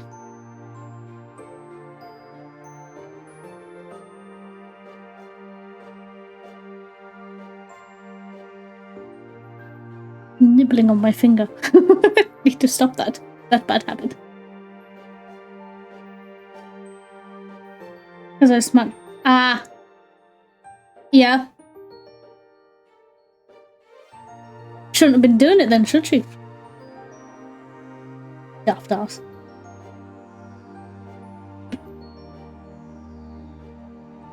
In that case, Maybe we can do Saz's chores for the next week. Let's go! Immediately forgive her! Kidding. I'm kidding. It's not that simple. Be my uncle whilst I'm not complaining. Hell yeah! Let's go, Unk. Unk. Let's not call him Unk ever again, because Jesus Christ. Let's go! Yeah. Mum jabbed Ma on the shoulder. You might be onto something. Saz, how do you like the sound of that? Give me hugs. They looked at you hopefully. Sounds good to me. Make it 2 weeks. You're gonna have to do more than that. Think about it. You don't have to do anything. Well, they did apologise. You don't have to do anything. You apologise.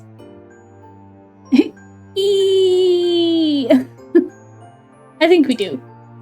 Come on. And at the very least, we can make sure everybody stays together for the rest of the stops we're making today. We're making more stops, but it looks like the sun is going down. Where are we going? You all nodded at the suggestion. Yes. We won't let you down. We'll be the best sheepdogs ever, guarding the flock and catching the stray. Jesus Christ, she's turned into a dog.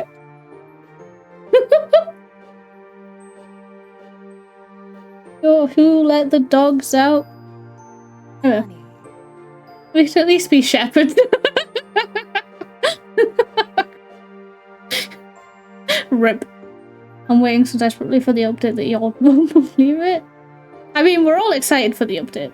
I think we can all agree on that. But I can't exactly update it while I'm streaming. my connection would be so bad. Considering the fact that I used to have sheepdog, border collie, I feel bad for the crew. You've got experience, I say. You chuckled, your mood lifting in spite of the bumpy morning. It was going to be alright. You turned to the entrance of the farmer's market for one final glance, pressing it to your memory under this new light. Can I give everyone the fudge now? Oh, I see. You thought on what you'd picked up at the market and how you were going to enjoy it later. Some things you could only get from local suppliers like this. That was another perk about coming along to the market today. Actually, you realised this would be a good time to bring out the fudge you got to share. Well, everyone was clustered together. Hell yeah, let's go! Fudge, fudge, fudge, fudge, fudge! Cleared your throat. I got something for you all. Oh wait, can you imagine fucking... hey mums, you abandoned me in the market, but I got you this fudge. I got you all this fudge. I was like, oh, wait, should we feel bad about leaving our kid in the farmer's market? Hey mum, I bought you some fudge because you're really nice to me and stuff, and you know, you adopted me and everything. Just, you know, just take it easy for once and have some fudge. And just, oh, we harmed a good kid. Ah. Anyway. The announcement grabbed everyone's interest and they looked over at you, each curious about what you had in store. Liz is 100% going to point out that we've got Cove a box of fudge for himself and, and everyone else has to share one. You dug your hand into the bag and pulled out the specially selected treat. It's fudge. There's only 4 pieces, but I thought we could try a little each. Ooh! Ooh! That's so sweet of you! Wife, what have we done? Oh wait, that doesn't say Mr. That's T-H-E, not M-R. Jesus fucking Christ, brain, please. The Holdens were wearing matching grins at the prospect of free dessert. Yeah. Yeah, I bet you were. Their family resemblance more notable as they mirrored each other's expressions. Sweet is the right word for this. Thanks very much, Saz. You're welcome. Yeah, thank you. Again, you're welcome. You're fantastic. Oh, thank you. Oh, you don't have to. Oh, I'm blushing. Oh, mother. Anyway, our Holden boys are the soft boys that we adore. Indeed! We adore our Holdens. Let's go. Great, can't wait to bust it open. We should save it for tonight. You can't properly enjoy a treat when there's still chores to be done. Besides, we don't want to make a mess with it, melting in this heat. I was about to say does fudge melt, but of course it fucking melts. The others murmured their agreements and nodded, reaching a consensus. You stowed the box away safely for now. Both then sidled? Both then slid up next to you, an eager smile on his face. You could tell from his expression that he was up to something. Thanks again for getting fudge. It was really cool of you. You knew he hadn't come over just to thank you individually. Not with that huge smirk. What the fuck's he planning? I got something to share too, but well, only really with you. I guess I'm not as nice. Oh well. I'll take it. He smiled wearily at him, eyebrows raised. He laughed. Anyway, well, I sort of picked something out with you in mind. Okay. You held a hand to your chest, staring at Cove as he explained further. Since your mum's decided we should shop separately, I figured I could use the time to get you something. Just a little surprise. I'm now concerned.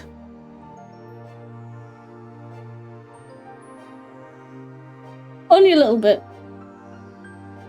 Because this is usually where like jewellery comes into it, and if it is jewellery from the farmer's market, I will punch him in the face. That's a joke, I won't punch him in the face, but I'll be very uncomfortable. Anyway. He reached into one of his bags and retrieved one of the wrapped up objects. You accepted the unexpected present and he looked on excitedly as he tore up the paper. I love Cove so much. Sim. It was a glass bottle of strawberry cream drink. Yes, let's go! Acceptable!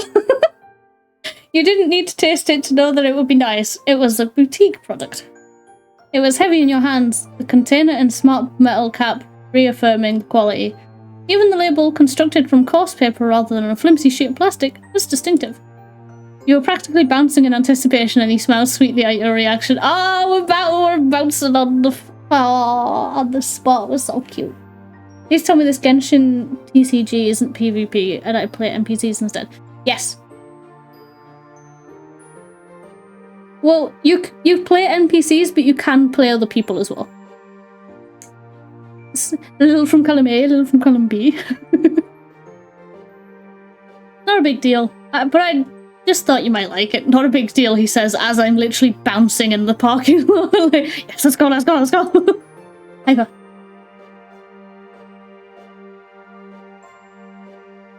Thank you. You didn't have to do that. It's a wonderful... You didn't have to do that. I always do that. You didn't have to do that.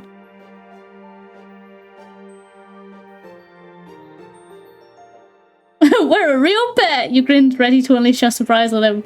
You know what? We're not going to say anything. We're just going to pull it out. Huh? His eyes began to widen. I got something for you too when you weren't around.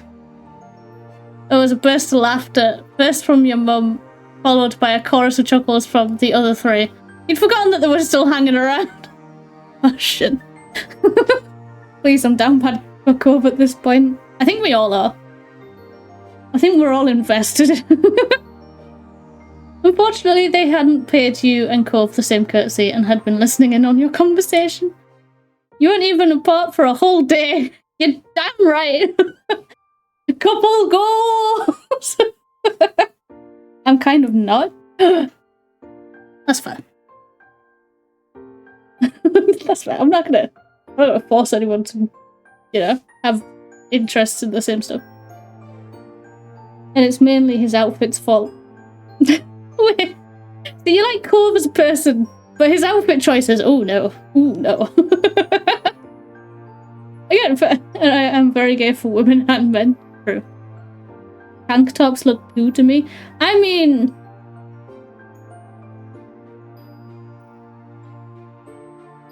Depends who's wearing them.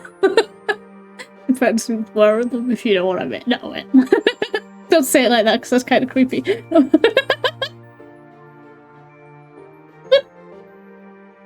What's this? It's really hot where they live. Does it make sense? He's too muscly for my liking. Ah. I see. Slurp string. I would slurp it, but you wouldn't hear it. As long as they're able to keep up with me, then they can stay in my life. Hell yeah.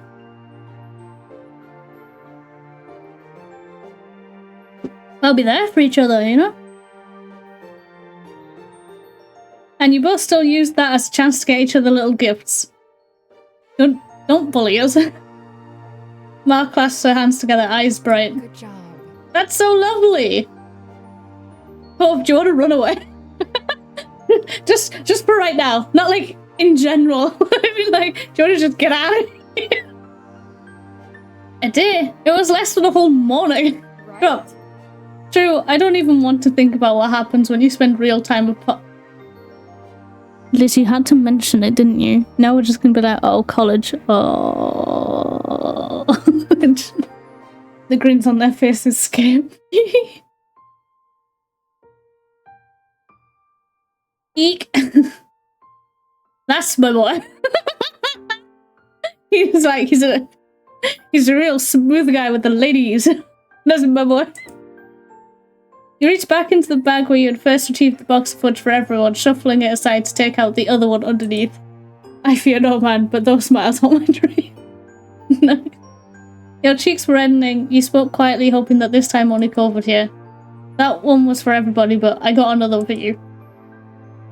Cove's face lit up, his grin stretching from ear to ear. Laughter that came from the others, who were fully tuned into your little show, didn't appear to reach him. You wished you were similarly impervious to it, but you were embarrassed. Yup. Oh, Spinnerack! Wait, no, my spider baby! Wait, I'm sorry. I'm sorry, I'll keep playing in a second to put my baby. My spider child, please. Anyway. Seriously? Really? It's only for me? For me? Yes, I hope you like the flavors. Cove took the box of fudge in one hand and claimed one of your hands with this other. What? Where's the bag gone? The Spooder child. The Spooder.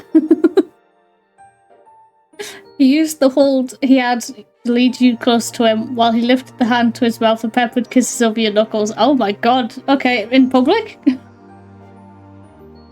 Right in view of everyone? Jesus, Liz is about to make fake gagging noises. Thank you, thank you, thank you! Bro really likes fudge. He looked at you with shining eyes. At this rate, it wouldn't just be your little group that knew you'd been treating him. The whole parking lot was going on. I mean, to be fair though, there's like no one in this parking lot. I think we're safe. Behind Cove, you could see Mum watching you both with a smile of hilarity. See, this is why he's so attached. You've spoiled him. Mum, no! Oh, my spider baby escaped. Bench. You shouldn't make fun, Pam. It's clearly mutual. Besides, I don't hear you complaining when I'm spoiling you. Ma pinched Mum's cheeks, making her laugh as she batted the hand away. True. Yeah, true, true. Cove is such a gentleman for the hand kisses. Yeah. He's a good guy, okay? He's just a good guy. Oh, well, there it is. There she comes. Liz clapped her hands together with the air of a teacher calling for attention. Since the other adults aren't acting like grown-ups, the rest of us are going to have to pick up on the slack. It's time to get back on schedule and continue with the rest of the errands. Playtime is officially over.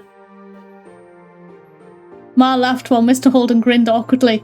Mum hung her head in an exaggerated display of mock defeat. Not me falling for him more and more. I mean, same. We love Cove in this household.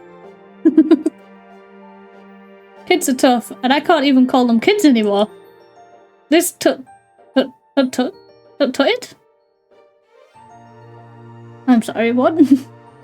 Liz tutted with amusement at her mother. Both shrugged, staying a neutral observer, but the small smile on his face revealed that he was enjoying the conclusion. You nodded, relieved that everyone was getting along.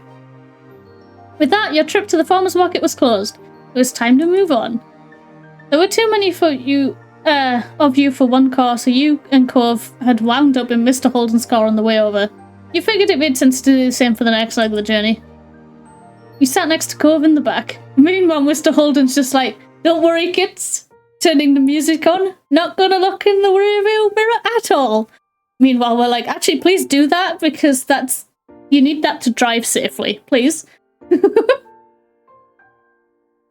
Oh god, we're really close. Yeah, we're really close to it right now. Immediately after the click of the seatbelt in its lock announced that Cove was safely strapped in, he began to unfold the box of fudge he'd been given. He's just gonna immediately start digging in, isn't he? You're gonna eat now? He nodded eagerly. When speaking, he's just like, fudge, fudge, fudge, fudge, fudge. Mood. Absolute mood, Cove. Not taking his eyes from the container, he lifted the top off and longingly admired the selection inside. Oh god, I hope he likes everything we picked. Oh jeez. Milk chocolate fudge is a staple. You can never go wrong with that. Exactly, that's why I would make sure every box had at least that in. White chocolate, it always tastes great. Oh god, why is this so nerve-wracking? They had one with caramel? Wow, it's gonna be so nice. Red fudge. That's gonna be a red velvet flavour. You're right. But do you like it? Knew it. Delicious. I love red velvet. Yeah. Let's go. I was like, he likes sweet things. We know he likes sweet things. Pick the sweet flavours that are on the list. Which is why I didn't pick what I thought was coffee, because I was like, he's not gonna want that. Turns out it was not coffee and I'm a dumbass. Once Cove had finished bestowing praise on what you'd picked, he promptly started sampling the selection. He was smiling, licking his lips, and having a grand old time. Yo, I say that all the time! Unironically, I always use the grand old time all the fucking time. This game is learning from me! Help! You could also tell from the way his nibbling was turning into munching that the box wasn't going to survive the trip to the next store. Rip. You were right. Cove had tried to savour the treats, claiming just one more, until there was only one left, and the statement was finally forced to be true. He finished the last one too. He sighed contentedly. Thank you. Thanks again, Saz. Those really were great. You're welcome. I was just saying that. I didn't even realise that would be my sentence. You're welcome. He set the picked clean box to the side, then rested his hands on his spoiled tummy. Cove wasn't going to be hungry for a while after that, which sucks because we just pulled into McDonald's for dinner. Don't mind the messages I sent you on Discord. Oh. What have you sent me?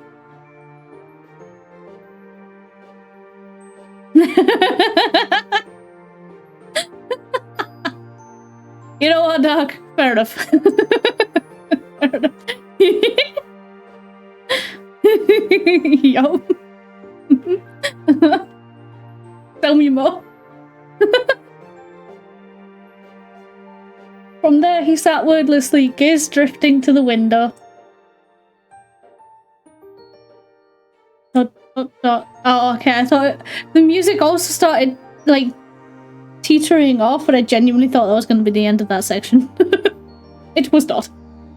You knew Cove well enough to spot the signs of when he was physically present, but mentally elsewhere. What, you mean because his face has suddenly shifted into a frown? The way he would fall quiet, staring without seeing, the long blinks. All of which he was doing right now as he looked at nothing in particular. He licked his fingers absent-mindedly, okay, getting the last of the melted fudge off his hand.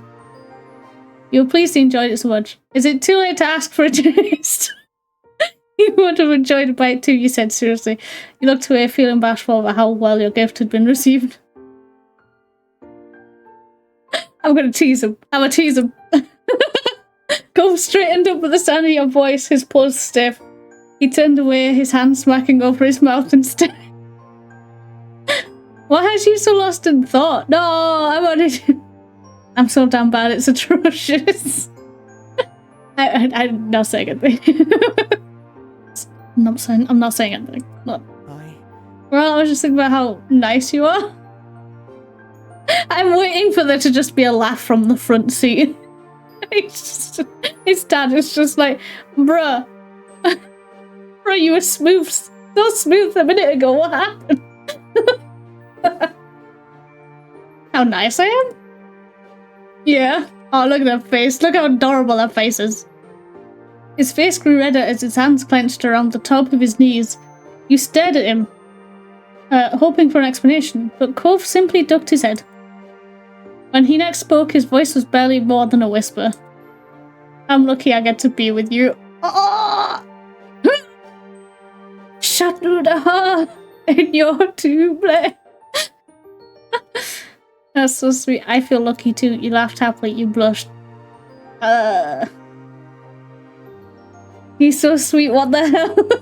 Right? Blush. He peeked at you from the corner of his eyes, still too shy to look at you directly. You smiled at him affectionately, eliciting an equally caring smile from Cove in return. And then the moment was ruined by Mr. Holden blasting some Metallica. Pops, he doesn't give love a bad name, it's the wrong lyrics. I mean, I didn't get to that part, to be fair. We cut it off there. It's just shot to the heart. It goes to blame. And then that's it. That's the end of the song. You felt content, secure in your relationship with Cove. Yeah, let's do it. Enjoy the drink. You twisted off the cap and brought it to your mouth. Even before the first sip reached your lips, the scent tickled your nostrils. Don't tell me I sneezed and it just goes all over the car. Actually, no, that would be hilarious. Do it. You took a swig. It was refreshing. The perfect way to hit the spot after a long morning trawling through the market. It's good, thank you. He grinned at you, pleased that his pick had been well received. You're welcome. You spend the rest of the day completing the remaining errands all together as a group. You were glad that you closed the day with everyone. Yup. Independence? No. No, thank you. I'm calculating how sweet the situation is. Yeah, right? Ma had been true to her word and ensured that you spent the rest of the time with the rest of the family and the Holden family in one place. It had been a wonderful time, a lovely high note to end on. Oh my god! An hour and a half in, and we got through the first one. Who's ready? I swear to god, if we get to the end and we're like, let's end summer, and then Cove just does not let us sleep, I will fucking strangle him. Anyway. Another placid summer day was drifting by. Your daydreams were chasing each other, none sticking around long enough to become a firm plan. But you didn't really mind that right now. A tapping worked its way into those dreams. Focusing more, you realised it was coming from your window. Again. Unsurprisingly. A grin popped on your face as though it had been waiting all day for this moment. Heading to the window, you could see Cove outside. His habit of climbing this way really was a true Coveism. He'd rather scale your house than wait the couple extra minutes for you to come downstairs. Yo, if we get to college and at some point Cove just appears outside our window, one, fucking congratulations on however the hell you managed to climb the side of the building. But two, perfect. Perfect. Like literally, like that's what stage 4 needs. You need sleep when you have I mean sleep and Cove. Just a suggestion. Just a suggestion. Heading to the window, you could see Cove outside. Oh wait, no, I've read that. I read that, I just didn't skip ahead. My bad. You stood aside to give him space. Held a hand out. Let's go! I'll help you up. You offered Cove a hand to help him. Once he was mostly inside, he took it to help steady the last bit of his entrance. Though considering how many times he'd done this, he hardly needed the help. Replace the and with the words with and then oh, I see. Took me a second to understand what you were saying, but I got there in the end. Hey. Hey Saz. Hi Cove. I'm glad you made it in okay. Sometimes I'm worried you're gonna just trip over the seashell and just absolutely smash your head open, but, you know. Cove laughed at that and took one last look at his exclusive entrance. He hummed with a teasing look on his face. Yeah, I think it's pretty impressive that I've managed to keep this up without ending up with a new broken bone. Oh no, don't joke about that. Sorry. Sorry, I promise it'll be alright. Wait, when did I become so worry-watered? I would have been like... I don't think I would have said that. Or would I have? No, wait. Yeah, no, I probably would have.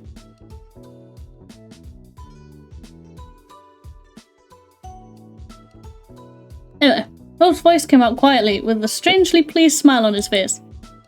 Did something happen? Cove opened his mouth to answer, only to have your phone ring and cut him off. You both turned to where it rested a little further up on your bed. It was still face down, so you couldn't tell who was calling. It's okay. Your attention shot back to Cove. He smiled at you awkwardly. Don't worry about it. Go check, it could be important. I'll wait. Thanks. You shuffled forward and scooped up the little noisemaker into your hand. You flipped it over and checked caller ID. Miranda. Ooh. Friendship. Oh, you should answer it. I want to say hi too. Hell yeah. I'm a little shot. With a nod, you accepted the call and set it to the speaker. Hi, Miranda. Hi. You don't look impressed in the slightest. Are you alright? There was something off about her tone. Both met your gaze and you saw the same confusion in his expression. Have you heard from Terry? Or did you hear about her from Cove? What? No. Huh? No, she hasn't called me, but Cove's with me right now. Hi. Oh, hi Cove. Is that what you were going to say? He shook his head no before realising that it wasn't good enough answer with one person who couldn't actually see it. I'm worried now. What has happened? No. No, Terry hasn't called me today either. Is something wrong? With that, Miranda couldn't hold herself together any longer. The muffled sobs from the other side of the line were unmistakable. Terry doesn't like me anymore. If she ever did. Oh my god, they were dating! Oh, unless she means in a friend way. But what? What? That doesn't sound right. You're probably her best friend out of all of us. Oh, fuck. Yeah, why do you think that? She sniffled and there was a pause as you could hear the her shift the phone to her other hand. Well, I told you. I thought that's where it was, but it said best friend. Unless it's a secret relationship, in which case, you know. Terry was here the other night watching movies with me. We were up super late. She realised her parents probably went to bed so they couldn't pick her up. My mum and dad were definitely asleep then. Dad works early. I tried telling her it was okay to just spend the night and she could text her parents what happened, but Terry really didn't want to. Glanced at Cove. He looked equally unsure about where this story was going. Didn't sound like a friendship ending situation. I suggested things to make it easier if she was nervous, like she could sleep by herself in my room while I stayed somewhere else.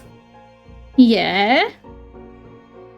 And I said we didn't have to sleep at all, we could just keep watching movies until one of our parents woke up. I wouldn't have minded. I know not everyone can do sleepovers, but Terry wouldn't even tell me what was really wrong or what I could do to help. I thought we could tell each other anything. I guess I was wrong. Did she stay in the end? No. No, we got too loud in the kitchen and my dad woke up. He offered to drive her home and when he heard what was wrong. She texted me apologising for my dad having to do that when he needed rest, but that was it. She isn't talking to me anymore. You could hear every bit of tears and heartbreak in Miranda's voice. This continued to be a shock for your neighbour, but Cove recovered and spoke gently. I'm really sorry. Why? I think there is gay panic involved, probably. Wait! She might be busy. But what? She might just be very busy. Like, what? I mean... There's no way Terry wanted to make you feel this bad, or that she's just done with your friendship because of this. Miranda's sniffing continued. You hope she had plenty of tissues handy. Mood. It'll be okay. I hope Terry is alright. It's really weird that she reacted like that. It's no big deal, honestly. You weren't sure what to say. It's okay. It had to be. You couldn't imagine any alternative. Miranda's voice sounded a little more collected after finishing her story, but you knew how that the crying was far from being done. I thought she'd have reached out to one of you by now. Maybe she's not talking to anyone. Maybe she's busy. I could get you worried, but like... check in with more than just her. And us, I guess. Okay, you did check in with more than her, you win. Maybe she got into an accident. Alright, Doc. Okay, Doc. You jump to conclusions. I understand why you might jump to a conclusion like that. Maybe, guys. She's probably just busy. Like, calm down. Or fast to fucking sleep. If they didn't get back to hers till late, you know? Maybe she moved away. She wouldn't have just gone. She would have said something. Yeah. Sorry for bothering you and Cove about this. You're not bothering us. Right, you can tell us anything. Thank you. Her shaken voice finally conveyed a little optimism, or at least relief that she wasn't dealing with it entirely on her own. Maybe Miranda's father kidnapped her? Jesus, some people move without telling others. Yeah, but Terry seems like the kind of person that would be very loud about it. Is that alright? If you do hear from her or anything, could you let me know if she's alright? We can. Thanks. Let's talk later, okay? Bye. Bye. Bye. That didn't really seem like an especially productive point to end the call, though you also weren't sure where to go from there. Looking to Cove, his face seemed as lost as yours. No alternative, you hung up and put your phone back on your bed. Cove crossed his arms, a frown creasing his face. He began to pace the length of your room, clearly trying to put the pieces together in his head in a way that made sense. Worried, felt pretty confident about this working out well. It sounded like trouble to you. You weren't sure how to react. I'm pretty confident. I mean... It was no fun hearing Miranda so sad, and you could definitely empathise, but right now there was no reason to get too worked up. It was only a matter of time till Terry reached out to someone, and you were sure hearing her side of things would clear it up. The empty state of your head before learning this was not helping you now. You couldn't put two thoughts together, and flopping back onto your bed, you stared into space. Now, did I stare into, like, the blank space of my room, or did I genuinely stare up at my space poster? Because I would do both. Imagine being confident and alright. Though I still think that an accident might have happened. Honestly, I kind of think the same, but I'm mostly just thinking that Terry's busy and this is just a huge misunderstanding. We should probably try calling Terry. Cove's voice managed to drag you back to some grounding. He'd stopped pacing, but you still have a sort of perturbed look on his face.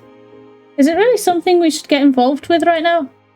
Cove's mouth pressed into a hard line. At the moment, it seemed like the two of you were on very different wavelengths as to how to deal with this. Come on. I want to talk to Terry. She's my friend too. Fine, then let's call her. Cove looked away and pulled his phone out. You went over and stood at his side as he was dialing. Cove let it ring and ring and ring and ring, and Terry didn't answer. There wasn't even an option to leave a voice message. Your shoulders slumped and Cove looked even more troubled. If that was possible. Not if that was possible. Not just if that was possible. He turned to you as if for some lifeline. Would you try calling? I'm gonna send a text just like, hey, I was trying to reach you, call me, or something. Yeah. You took up your phone once more. Unfortunately, after another set of after another set of rings, the line went dead. No answer. No voicemail. Hanging up, you saw Cove visibly deflate. He rubbed his arm, eyes distant, openly struggling with the whole affair. I don't like this at all. They're fighting, we barely know anything, and we're supposed to just wait and see? I mean, yeah. And that's kind of how it goes sometimes. Intimate ringing, yeah. Despite it only being a minute since he texted Terry, Cove checked his phone again. He was desperate for progress, for something, and you frowned as you watched him. You need to try to relax. You're making me anxious. There's no way Terry answered you. They're gonna get over it, you know. He stayed silent. Yeah, you need to try to relax, bro. Oh god, okay, he's not aiming that as me. He's not aiming that at me, okay. It's like, oh. We pissed him off, oh no. Cove stared hard at the screen as though he was trying to will a new message to appear. As your words sank in, his gaze slid over to you. Just a little bit, come on, you're working yourself up. Closing his eyes, he took a deep breath and released it slowly. It wasn't much, but you could see him ease up slightly. Yeah, you're probably right. Cove was still gripping his phone with both hands as though it might fly away if he let go. He looked to you with almost painful earnestness. What do we even say if we do hear from one of them?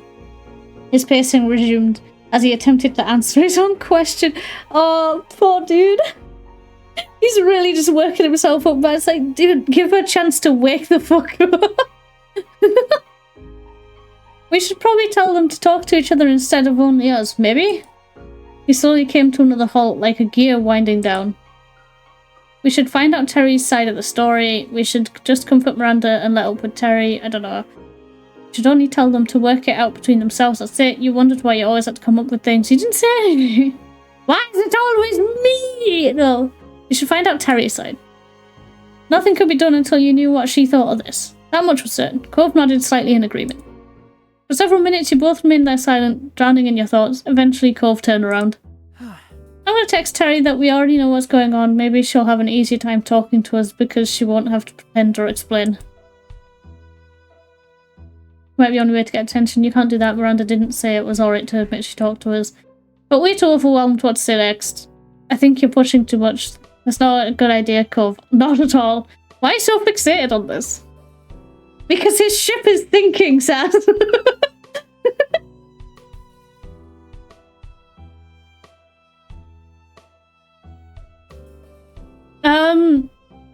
There's too much shit going on. I'm too overwhelmed. Fuck this.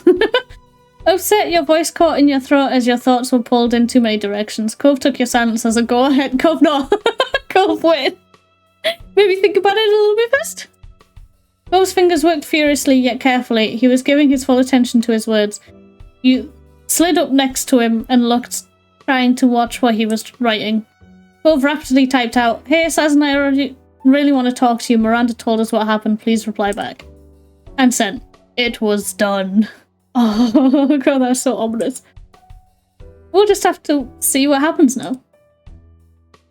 Quietly, you felt nervous. I wish you weren't so concerned with everyone else's feelings, but mine. Oh Jesus! Turning a slightly yandere there. It'll definitely be alright, Cove. Things are okay. Yeah, hopefully she gets back to us pretty soon. Why couldn't you have just left it alone? Great. Can we do something else? No, you're being dramatic. Oh god, definitely not the last one. Yeah, hopefully she gets back to us soon. Me too. From just his face, you could tell that wasn't going to do much for him. He was going to be stuck thinking about this till Terry replied. Small noise escaped his lips. All the frustration at the situation crumbled away from his face and he spoke softly.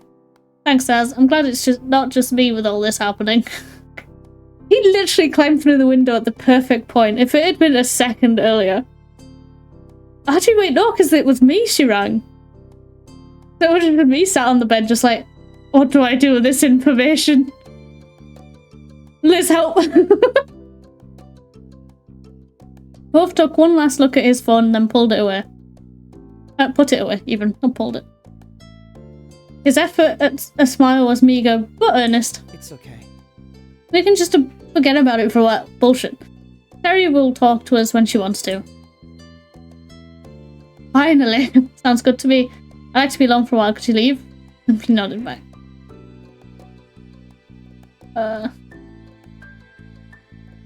I'm just gonna smile. Even this slight lessening of tension between you and Cove was working wonders for your shaking heart. The last thing any of you needed was more division among your friends. A silence stretched on in what felt like hours, but it likely wasn't that long, before there was a knock at your bedroom door and Mum peeked in. Just wanted to check in on you. Oh, Cove, when did you get here? Ignore the fact my window is open. Please. When she saw you were there, she opened the door all the way. Ma was standing there as well. She slipped past her wife to come inside your space. Why do you look unimpressed? You have worried me. What's going on? We're okay. It's just Miranda called earlier. She and Terry are fighting, but none of us know what's going on with Terry. Your parents exchanged a meaningful look, though its meaning was lost on you. I'm so sorry. That's too bad. I'm sorry that's trouble your friend, sweetie. Is there anything we can do to help? Can you make pancakes? Out the corner of your eye, you saw Cove rub his arm awkwardly, unable to add anything. No, we're just waiting to see if Terry calls or texts, or if Miranda does. Well, we can at least help take your mind off things while you're waiting. Yeah. Another great idea, Lonnie. We can get the whole gang together for some quality time. Mum gave you a soft smile and added, this'll be good, especially since it might help make up for what happened at the farmer's market. They're gonna keep bringing that up, aren't they? God, I want to kill 1,000 men! Why? Why do you want to kill 1,000 men? Did they hurt Terry? Yes, it'll be wonderful. I'll go see what Liz is up to right now. Excited, she fluttered away a few steps away and then stopped. She pivoted on her heels and raised a single finger, flashing a big smile at Cove. It's no trouble. And of course, Cliff will be welcome too. Knowing your family was always there for you, that couldn't be underestimated. In fact, it meant everything to you that your mum's cared so much. You're damn right. Thank you. Yeah, thanks. That's nice of you. You're welcome. You're both very welcome. Thank you. Because I'm feeling very feb to the point where my wee bit of hatred has appeared. Oh dear. Oh dear. Don't sweat it. Not so, kiddos. Oh, wait, okay, don't sweat it, not so, kiddos. Because we're not kids anymore, okay. Leave things to us. Just relax and we'll call you when it's all together. When what's all together? What are you doing? You nodded and your mums dispersed for now, springing into action for their impromptu get-together. You flopped down on your bed, feeling like you could sink into it and disappear. Cove, meanwhile, took a spot on a chair off to the side. Yo, join me in sinking into the abyss, Cove. You sighed at the same time, and Cove's mouth pulled into a bent smile at that. He gave his phone another quick check and his eyebrows furrowed. Still nothing?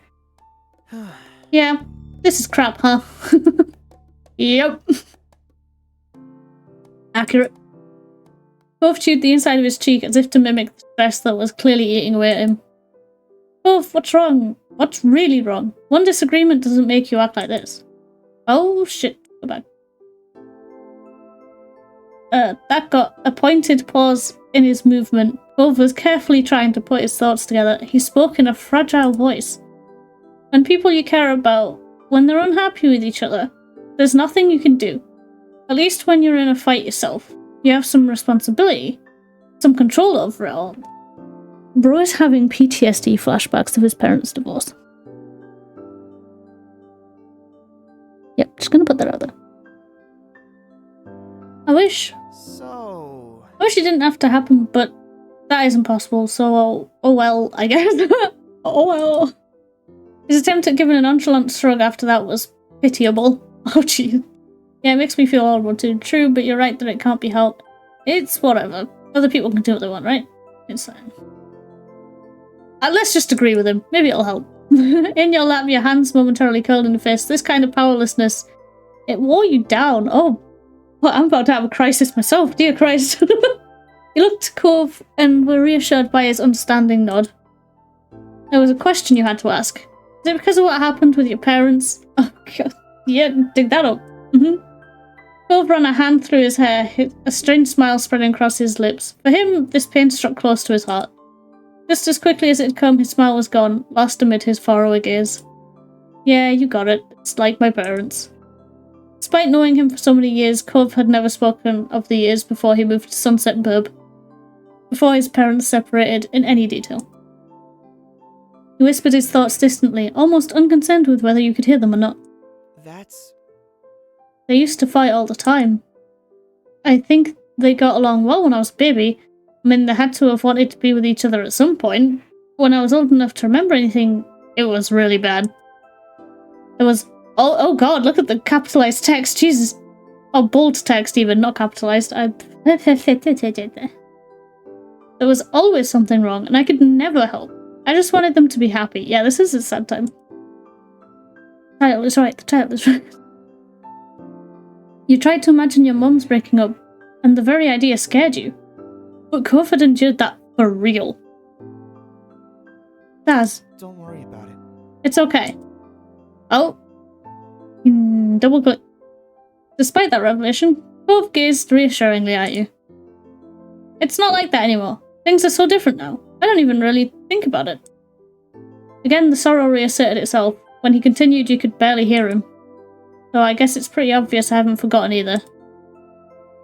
Well, across the room and took his hand. You went over and placed a hand on his shoulder. You hugged him. Kissed him. Give him a hug! He gave me a hug when I was sad. I give him a hug. You crossed the room, picking up a little bit of speed, and Cove's eyes widened. He shot out the chair and stood waiting for you with a nonplussed look. He's like, what? Oh, fuck. Instincts. Run on instinct. Hug mode activate.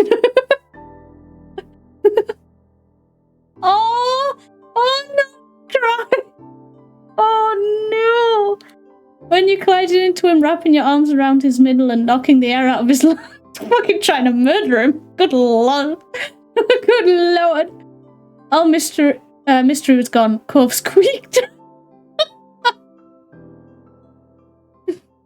Did that surprise you? Is it bad that I relate to Cove so much right now? No. Me too, honestly. Oh. Oh. You returned the gesture longingly. Exhaling, you pressed your cheek into the warmth of his chest. The tension stuck inside you released like a river flowing into the ocean that was Cove. I mean, if you think about it, a cove does have water in it. So that makes sense. And that's on parent issues. Yo. The firmness of his hug told you Cove didn't plan on letting go anytime soon. You both needed the comfort and closeness for just a little bit longer. When he finally did, he kept hold of your hand. Aww. Two of you took a seat again, this time side by side on your bed. Aww. Well... It was a lot, huh? Yeah, it was. Content leaned against him, caressed his hand. Sneer. Lean against him. Hell yeah. Resting the side of your head onto his shoulder, you glanced up at his face. Cove watched you affectionately. Oh, this is getting so soft now. In that gentle gaze, you finally felt like everything was going to be okay. No matter what happens, we can make it work. His mouth pulled into a bent smile at that. You chuckled, resting your head comfortably back on his shoulder. Me too. I think so too. Comfort trope, I swear to God. Yo. You couldn't sit still anymore. Cove leaned in, delicately pressing his lips to your forehead. Ah! Forehead kiss! Unprompted forehead kiss! Yes, let's go! The breath caught in your throat. When you remembered to breathe, blood rushed to your face, turning your skin a deep red. Oh, Jesus! We're about to combust. You try not to think about how hot you were feeling because after everything that happened today, you were just grateful for the moment. And for a while you stayed like that, comfortable, quiet, fell between you, and the sun fell with it. How long were we fucking sat there? I thought we were hanging out with the family. What? The warming calm ended when Cove gasped sharply. You spun, half expecting to find him nursing an injury, but instead found him staring straight ahead. What? Oh my god. I think my phone just vibrated. Sorry, it's so dramatic for his phone going off. Do you want to check? Hell yeah, let's go. That was so dramatic for just his phone going off. Oh, Jesus. He patted his pockets, fumbling in his panic, and yanked the phone out. The force of the action nearly catapulted the device out of his grip entirely, but he caught it just in time. That is the face of someone like, oh, fuck my phone! His eyes honed in on the screen. It's Terry, thank God, she says she's sorry! Let's go! He looks back at you, eyes wide with his as his nerves started to fray once more. What should I say? I don't know, give it a second, I need to think. Tell her to call us. Ask her what's going on. Ask if she's talking to Miranda. You clammed up. Ask what's going on. Okay. He flashed you a shaky smile as he began to type. You suspected that he'd had similar thoughts himself, but wanted the reassurance of a second opinion. Cove's phone buzzed nearly as soon as the message was sent. Jesus. Ah, it's Terry again. She's talking to us. The victory! He asked about what Miranda said, but wait. You leaned in, watching the conversation unfold on Cove's screen. Right. She's gonna actually call. Hell yeah. Cove held his breath as you waited. Though he was good with people, he'd never been at ease at managing conflict. Yo. Phone went. Cove went. Yo. His phone rang out. Cove jammed the answer button. His reflexes instantaneous. Good lord. Phone. He switched the phone into speaker mode, allowing you to participate in the conversation. But despite his immediate reaction, his voice lacked the same resolve when he spoke. Hey. It was tentative, a white flag fluttering in the wind. That's here too. Oh wow. Cove is like me with reflexes. Nice. Hey buddies. Terry's voice was barely recognizable without her usual quick patter and energy. Are you okay? Yeah, that's a good question. I don't know. Probably not. Cove tensed, his free hand coiling into an anxious fist. Can you talk to us about what happened? Don't you already know already? Miranda explained some of it, but it doesn't make sense to us. You heard Terry sigh over the phone as she unburdened herself. Pretty much, I was at Randy's house. We decided to watch some movies she super liked that I'd never even seen before. Mood. Turns out there's a lot of those. We watched one, then another, and another. We were having so much fun. Each time one finished, she had another one to share with me.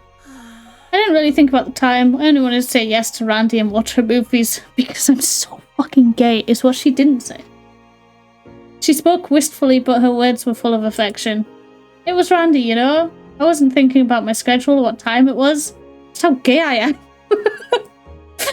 Yeah. Then I finally saw the time, and oh no, it was way too late. I already knew I couldn't stay. She took a deep breath, her voice becoming softer when she resumed talking. Hold it, I'm getting panic, swear to God. I swear to God, she turns around and is like, and she offered me to stay at hers, but God, that's moving too quick. I'm not ready for that yet. I was so stressed out, I just couldn't deal with it. Miranda wanted to help, she kept coming up with ways to make it better and trying to figure out why I was so upset and stuff. I was trying to answer her questions, and there were so many, but I couldn't really answer all of them. I didn't even know why some of her ideas didn't work with me. She gulped, audibly sniffing. I got frustrated and told her to just leave me alone, but then she wanted to talk about why I wanted that, and we started having a fight in the kitchen. It woke Randy's dad up. Oh. I accepted because I definitely couldn't stay then. Not after throwing a racket and turn it into a big deal. Oh, wait, hold up. Double click, you know. But I feel awful and embarrassed. Why did you yell at Randy and hurt her feelings? And I made her dad lose sleep by waking him up and having to drive me home. What did you say after that? I have no idea. I don't know where to start. And I don't know what to make it... I don't want to make it worse by saying the wrong thing and fighting again. So, I'm not talking. Terry, Randy isn't mad that you didn't want to stay out or that you fought. She just wants to feel like you can talk to her. Oh, for... The double click is annoying me. Why do you keep doing it, Mouse? Why do you betray me this way? I mean, you can say whatever you want, she'll listen. Not talking to her at all is pretty much the only wrong way to go about it. Yeah, pretty much. Terry lamented mournfully on the other end of the line. But he had a point. Unless she faced Miranda again, there would be no resolution. He looked at Cove, hunched over the phone, staring pensively into it and searching for a solution.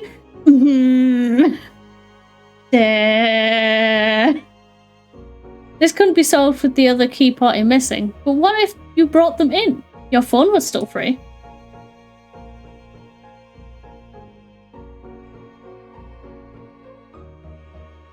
Do I suggest it, or do I just call her? Like, you folks need to figure this out.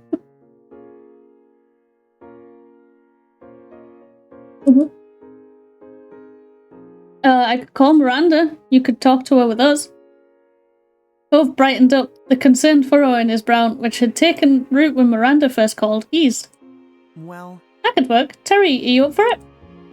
She made a noise that wasn't a word, but nevertheless conveyed her hesitation and worry. But she brought it to a close with a decisive exhalation, as if pushing all negative thoughts from her body. Alright, I'll do it. Oh, please. Please, I'm trying. I'm trying so hard, Mouse. Why you do this? Cove nodded. Now that you'd received approval from everyone, you pulled out your phone and called Miranda.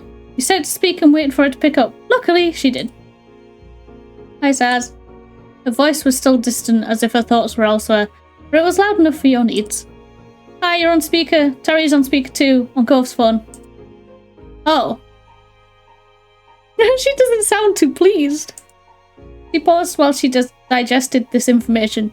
You watched the phone screen, hoping that she wouldn't hang up as a result. Really? Oh, really? Yep, it's really me. Can you hear my voice all the way from your house to theirs and then mine? Yo, this is wild! I can. You and Cove exchanged looks, waiting for the wall between them to break, and wondering who would be the one to do it. As the quiet dragged on, you caught Cove chewing his cheek. He must have weighed up the same question as you, whether to encourage the conversation or leave Miranda and Terry to resolve themselves. The answer came in the form of one stiff, followed by another from Cove's phone. Sorry. Sorry, Randy, I hope you still like me. Oh, the happy bubbly one is crying. What? You were the one acting as if you didn't like me. Her tone was defensive, no doubt a result of her wounds from last night still being raw. What? No way, everyone likes Randy. You're damn right we do. Let's go. Miranda stands in the chat. Let's go. You're wonderful. We're witnessing a ship set sail. Your eyes met Cove's. His phone was tilted up towards you, capturing the call indirectly. You moved your phone closer to his, hoping that the signal was strong enough to convey every nuance of tone. Guess what I smell, Pops? What do you smell? What do you smell, dog?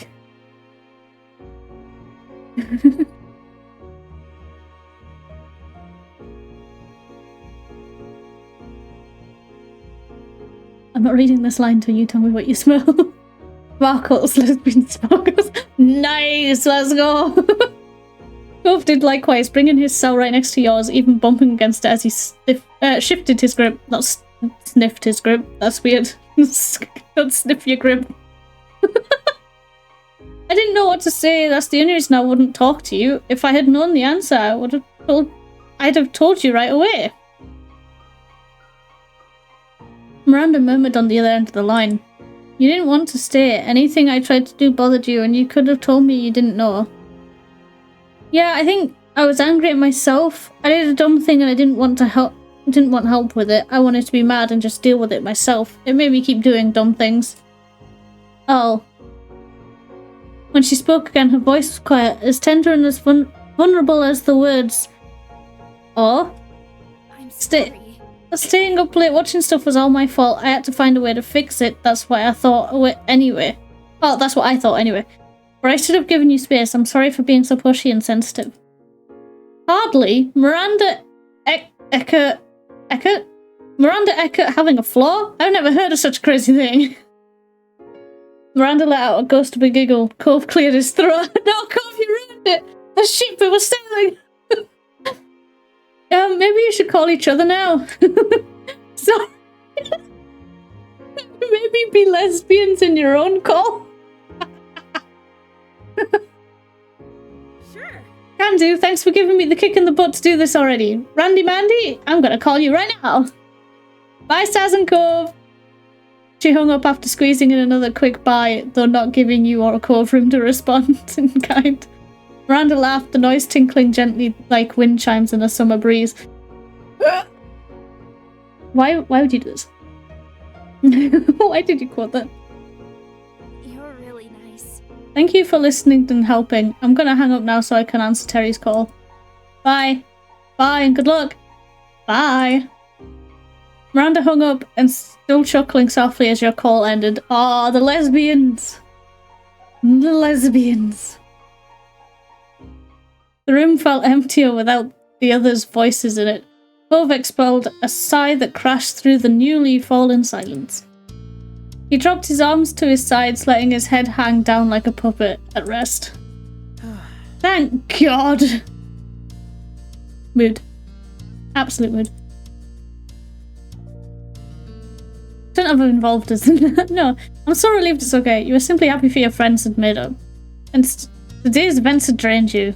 I'm content that Cove seemed at ease again. She said, "Today has been draining." Cove scratched at his face, his expression cloudy. I think I need to find better ways for dealing with conflict because that was awful. I'm fucking right it was. We could all probably do better at that. I think you did okay given the circumstances. Yeah, I think that would help. You didn't help. We could all probably do better at that, let's be fair. Cove meekly smiled as he rubbed at his eyes, wariness creeping over him, and mumbled his next words. We could talk about it another day. Conflict resolution methods? Huh? Oh no, forget about it. Your eyebrows rose and then a light bulb went off in your head. Before Miranda called, didn't you say there was something you'd wanted to say? Cove's original visit had been thrown so off kilter that it was a struggle to wind your memory back to when he'd first turned up. Because you're silly. Because you're silly and your brain don't work good. Now you did though. You remembered that he had been perky when he'd arrived this afternoon. I almost said this morning. Oh, Jesus. Was it good news? Cove brushed his hand against his now folded arm shyly. Well, yeah, maybe... I'm not exactly sure it counts as news or even good. It's just... is what it is. I'm happy about it, though. You're never going to be the one to push someone else to talk when they seemed reticent? I'm sorry? Hesitant, I think. I mean, maybe it means the same thing, but I'm... bled. It's okay, but it sounds good. Both chuckled awkwardly, a hand creeping up to ruffle the hair on the back of his head. It's fine. If you want to hear, I can tell you. He shifted on his feet, as if a different posture might give him the support he needed for the conversation. I didn't want to make it a big deal, but I kind of, well, not kind of, I just know what my sexuality is now. Yo! Oh. He came to have a sexuality chat.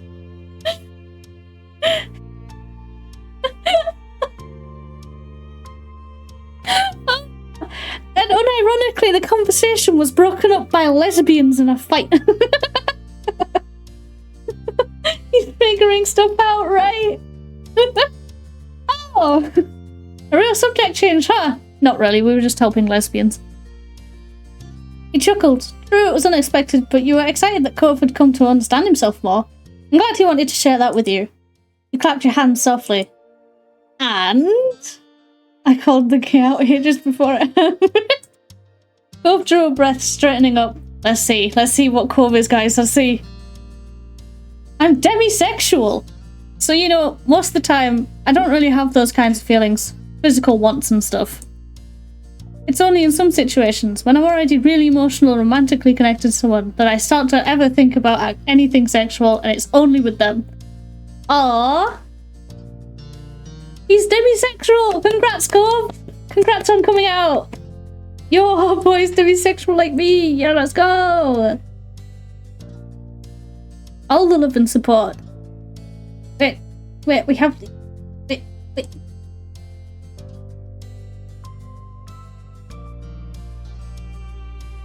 Oh, they don't have them. Fuck. They don't have them in chat. Fuck.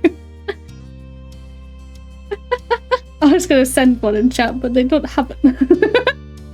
Rip. Anyway, I hadn't heard the term until pretty recently, and it just made a lot of sense once I knew what it meant. I had a word that fit how I felt. Yeah. And I'm pan-romantic because I've never had a preference for a specific gender or anything, so yeah. Let's go, pan-romantic! Go, let's go! Sim boys, let's go! Let's freaking go! Ditto, Cove, ditto. You nodded as he spoke, completely understanding how he'd come to that conclusion. Cove looked down at the floor, being so open and direct about a matter that personal, which he was sure he'd spent a lot of time trying to figure out. Seemed to be kind of weird for him. My crappy sexuality is the exact same as mine, except the... Hell yeah, let's go. Despite that, there was a small, proud smile on his face, and when he looked up again, his gaze was steadfast. That's really nice to know. Have I ever pushed you or made you feel uncomfortable? So does that mean you're thinking sexual things about me?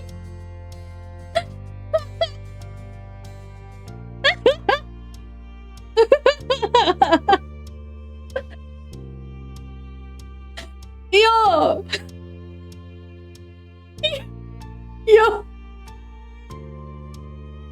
You're thinking about the sex and bro. I'm just proud of my boyfriend. All this talk of Cove's sexuality made you reflect about your own. No, mine's haven't changed. I'm falling for this boy even more. Let's go. Cove had known you for years now. It was heartwarming that he had reached a point where he felt similarly capable of discussing his own. You felt even closer. You could tell that Cove felt like it had been an emotionally draining day that had now come to a close. Everything wrapped up neatly with a bow on top. You had some good talks with your friends and with each other. A lot had been brought out into the light, and you'd come out of it not only knowing each other better, but yourself too. But there was still something that Cove didn't know. Something that had been... Oh my fucking god. You don't have to tell him! Literally do not have to tell him. It's not like we did it anyway. You'd always held it back from him, unsure how he'd take the revelation. His dad seemed to have done the same, as Cove didn't seem to have heard it from Mr. Holden either.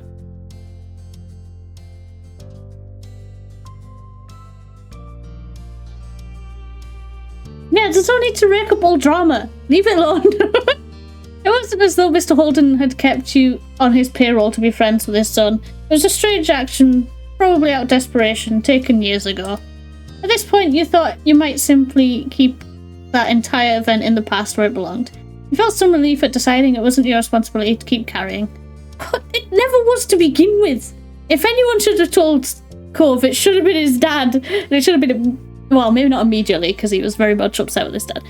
But if anyone tells him, it should be his dad. Not me.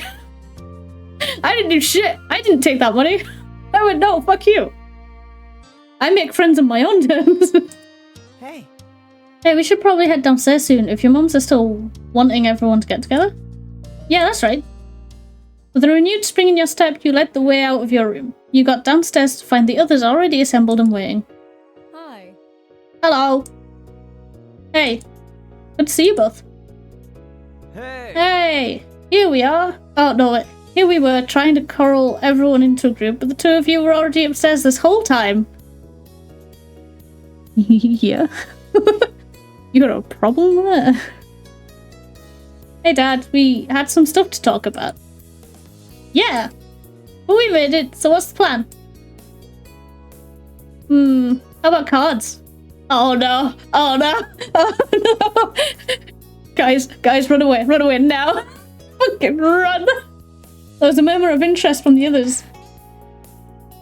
You were keen to play, that was fine with you. You'd play along with the others. You didn't really want to play cards. Sure. That's fine with me. Let's go. Mr. Group was eager to play, but Mr. Holden was demurring.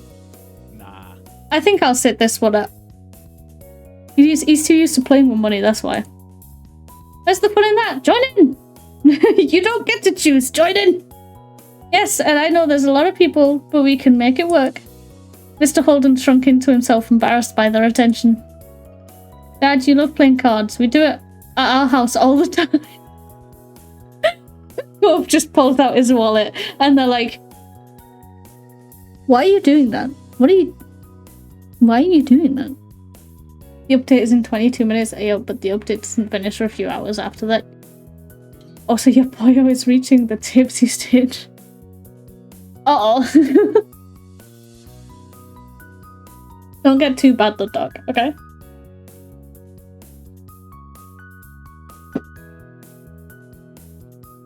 You piped up a bit to back up what Cove was saying. Yeah, I've seen that too. Dad? Well, Mr. Holden broke under the combined force of everyone's attention. Cove says, you're adults now. You deserve to know the truth. I used to throw the card game so you could win. Bitch, I already knew that.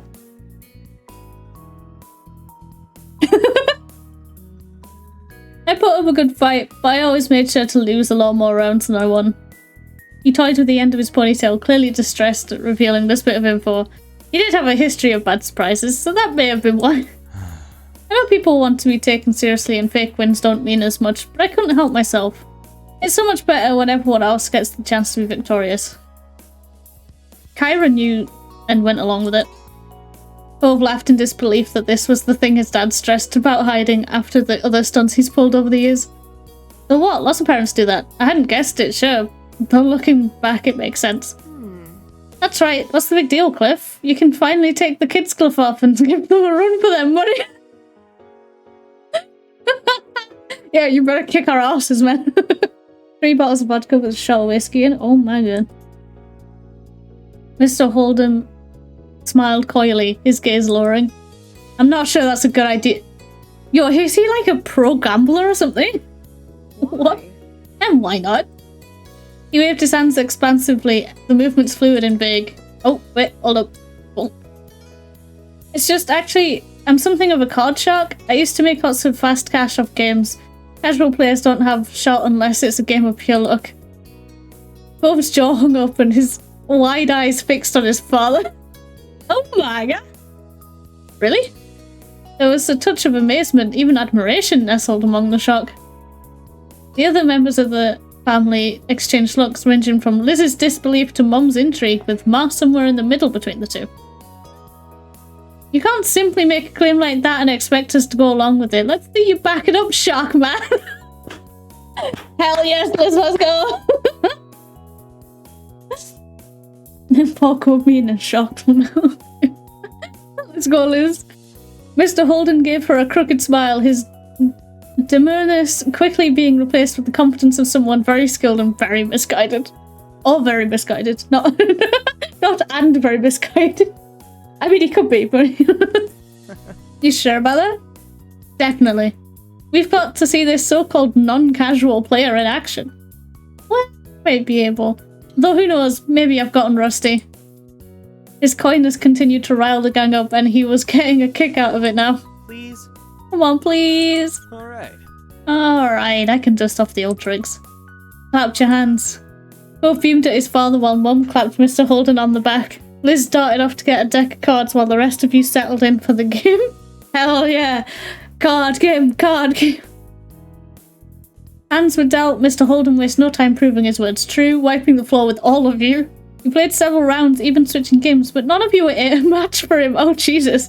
It became a game of trying to beat the shit out of him. That was how the alliance came to be forged. The rest of you joined forces against Mr. Holden only, just to try increasing the odds of beating him. With your combined efforts, you pulled out a few victories. Yes, let's go! Yet it was still a challenge. He was clearly a professional.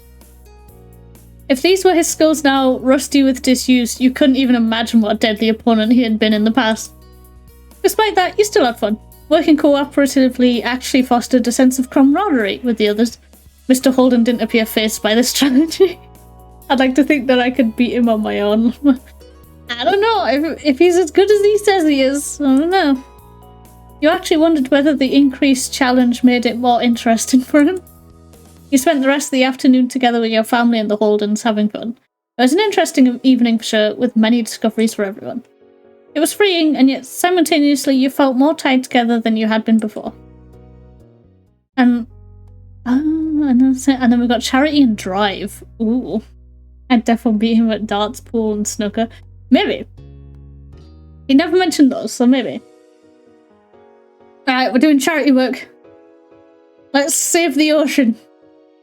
Cove pushed himself to his feet from where he had been bent down in the sand, stretching out his back and groaning softly. Yo, don't put that thought in my head. Yo, that's so rude. A tired breath slipped past his lips as he whipped his eyebrow. Fuck's sake. Wiped his brow, looking out over the shore. Jesus Christ. It looks great. Yeah, it does, Cove. It looks... Hell yeah, it looks great. Let's go. He stood beside him, joining in the surveying of the sand that almost seemed to sparkle beneath the midday sun. No. The two of you had been out on the beach since sunrise, cleaning up and down the beach, looking for various debris, and the work had paid off. Using a hand to shield your eyes from blinding rays, you glanced across the way where other volunteers from Orca were gathered. They were easily recognisable by the high-vis vests they wore. Why aren't we in high-vis? Why do they get high-vis and we don't, huh? It looked as though everyone was about ready to wrap things up for the day. Haven't seen a better state, I'm exhausted. I'm just glad it's almost over. You did great, Cove.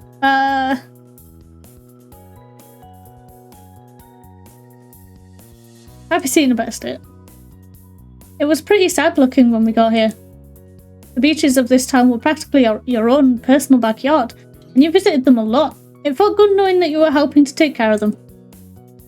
Too bad not everyone sees the joy in putting trash where it belongs. Oh well. Cove placed his hands on his hips, a pleased grin pulling at the corners of his mouth as he admired the work you'd both done. You had begun to realise during your time volunteering for the organisation how seriously Cove took this service. It was easy to see that it was something important to him. Felt equally as invested and always gave it your best efforts. You enjoyed the work but mostly wanted to have a good time. Miranda was right, you volunteered because it was good reference. You didn't want to be here, but you didn't know how to turn it down. I mean, that one would be me. But we're just gonna put this on it. It would be a bit from the top or a bit from the bottom. It was important that the ocean you grew up with was protected. It had always been a big part of your life, and you felt that the least you could do was give back to it in some way. Hey, nice work, Saz. Oh, thank you. It has been a good year so far. It's crazy to think that it's already time to push the big event. You let out a big breath thinking of the formal dinner at Orca organised every year. Oh god. Drinking when sick is never a good idea. Yeah? You don't say. Being a completely fundraising focused event for large donors, it was crucial for the organisation projects in the year to come. Wait! Are we about to see Cove in a suit? Are we about to see Cove in a tuxedo? Or just like a suit in general? Are we about to see him in a fancy outfit?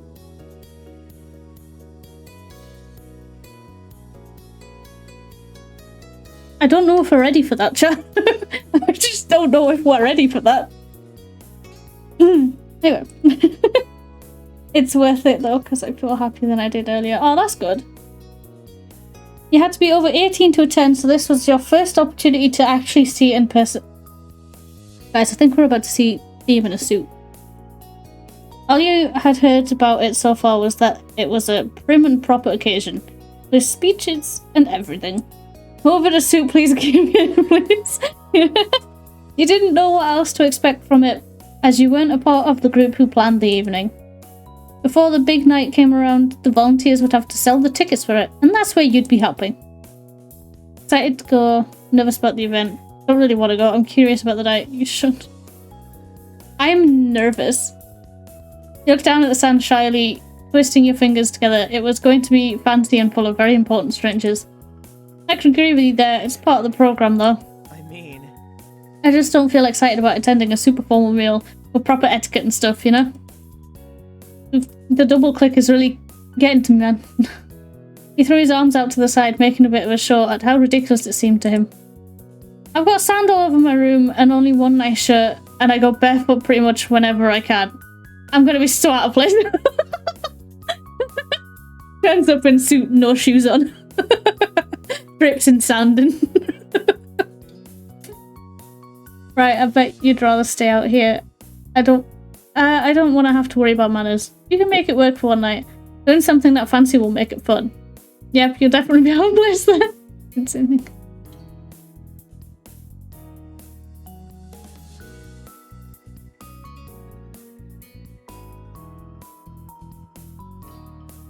Yeah, he'd probably rather stay out here. This is where you really belong, not in white-collar society. He chuckled a little and gave you a sidelong glance. You know me too well. A small beeping noise came from Cove's pant pocket and he pulled it out and glanced at the screen. Huh? It's the organisers. They've sent a text to the group. Time to call it a day here. Cove tucked his cell away eagerly, turning to you. Let's head over and drop the trash bags off at the trucks. Then we can drive back and join the ticket team. We've got to be there pretty soon to relieve them. The stretch of shore this long, the plan was to switch places with the other team who had been pushing the tickets for the fundraising dinner halfway through. I almost said diner. That is the wrong word. It would be a full day of work, but it was Orca's largest event of the year and all hands were on deck to make sure it was a success. You raised your hand for a high five. You noticed your shoulder against Cove. You started pushing Cove on the back to move forward. You ran off. You started to... High five! Let's go! High five! Cove's palm slapped solidly against yours and he smiled at you crookedly. Let's go! You collected the trash bags spread along the way together, heading across the beach to hoist them into the trucks before heading back to your next job. Cove slipped his warm hand into yours and you intertwined your fingers, strolling back to the car side by side. Aww. Bless. Drive back to your neighbourhood and making your way to the shopping street was fairly quick, though Cove stressed a little about being late. Luckily, he was able to find a parking spot nice and close to where you needed to be. You jumped out of the car and quickly went towards where you knew the group would be. Finally reaching the stall that was set up to sell tickets, you stopped for a moment to catch your breath. That was quite the flurry of activity. It would be your job for the rest of the afternoon to help sell tickets for the fundraising dinner. And looking around the street, you saw there were plenty of potential buyers out today. That would hopefully help to move the tickets along. The stall itself was simple. Portable table with a few plush sea animals as decorations and a banner stuck across the front. There were 2 volunteers who were already packing up and getting ready to head off to the beach. They gave both of you a friendly smile as you arrived.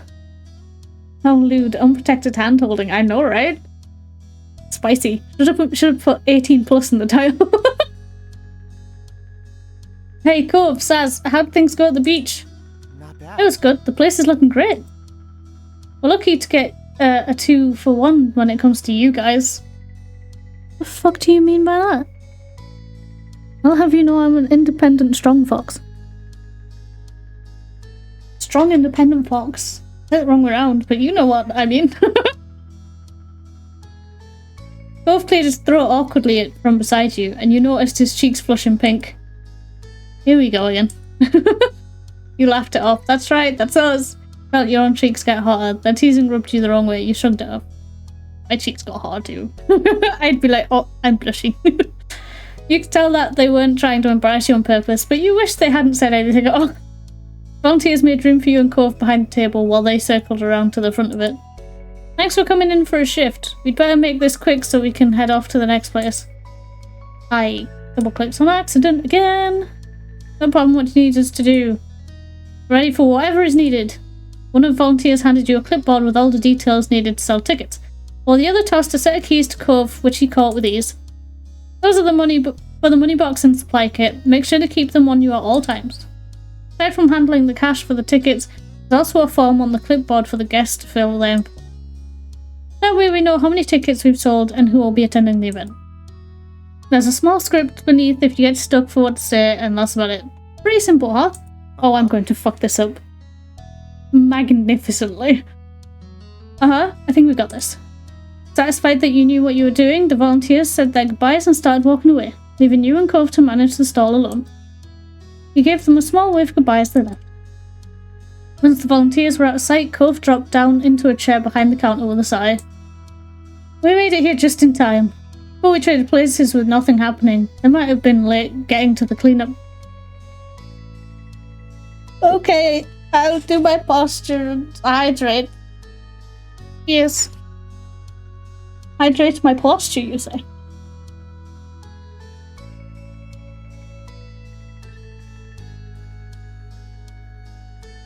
He cleaned. Oh, he cleaned. He didn't clean, he leaned. Pardon me.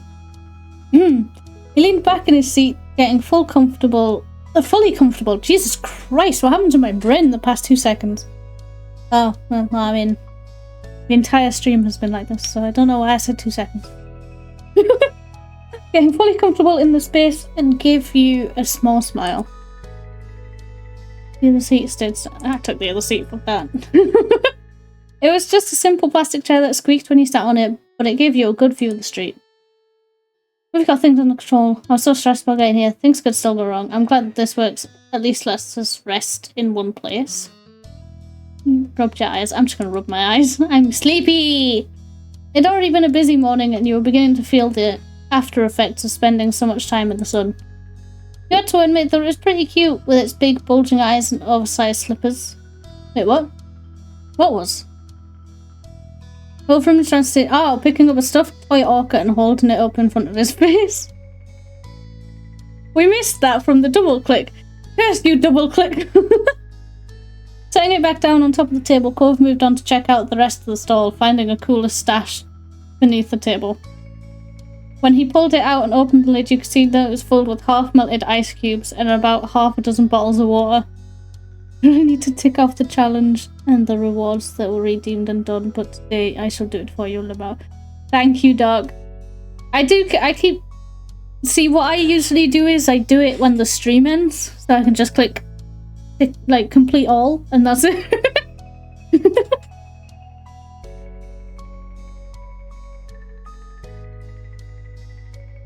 Grabbing one of the plastic bottles, he unscrewed the cap and took a long drink. You watched the condensation running along the side and onto his finger. Now is not the time, Saz. Now is not the fucking time. Put your tail away. Put your tails away, no you. I shall keep an eye on it for you. Thank you. So? Do you want one? Yes. That is what I was watching. The bottle of water. Nothing else.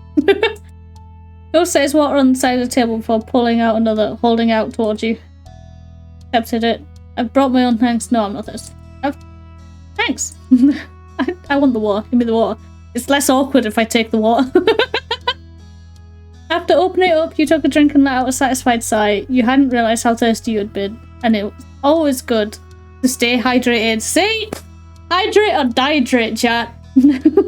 Nothing else. Quit being thirsty, man. I'm not. In-game Saz was. They were just straight up watching the water trickle from it, the bottle to his hand to his like fucking neck or something. The two of you got settled in easily, and you took the chance to look over your paperwork on the clipboard. Both joined you, leaning over your shoulder to get a better look. Seems like pretty standard stuff, he muttered, and you nodded quietly. It had general info about the events and the work you needed to do at the stall, as well as the amount of tickets sold thus far, and the number remaining. Cove tapped a finger on the counter as he read quietly over the notes, muttering a few things now and then you didn't fully hear. He seemed content to be there, and you were sure that the afternoon would pass by quickly. God, were you wrong. When he glanced out towards the crowd amid a small sound, you followed his line of sight to see that potential supporter was on their way over to the booth. You psyched yourself up. You were feeling anxious. It was time to do customer service. Oh, sweet God, this is going to be a pain. You quietly continued checking over the papers. Tried to relax for a bit.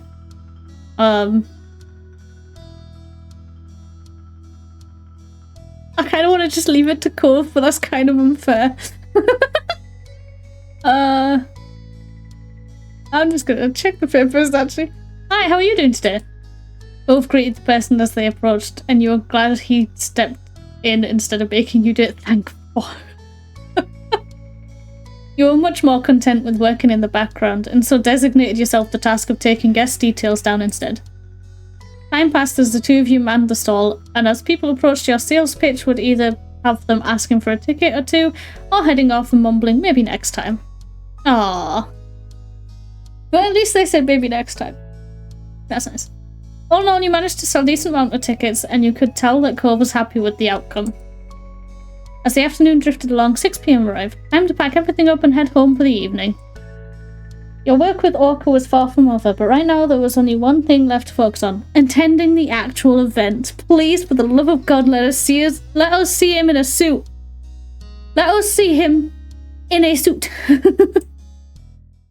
The days continued on in a normal flow, and before long, the night of the Orca fundraising dinner was upon you. Hell yeah, let's go! It was early evening, and you were in your room getting ready as the minutes ticked closer and closer towards the time you needed to leave. You wanted some privacy, so you had locked yourself away in your room. Liz was helping you pick an outfit. Cove was on speakerphone. Liz was helping you get ready while Cove was on speakerphone.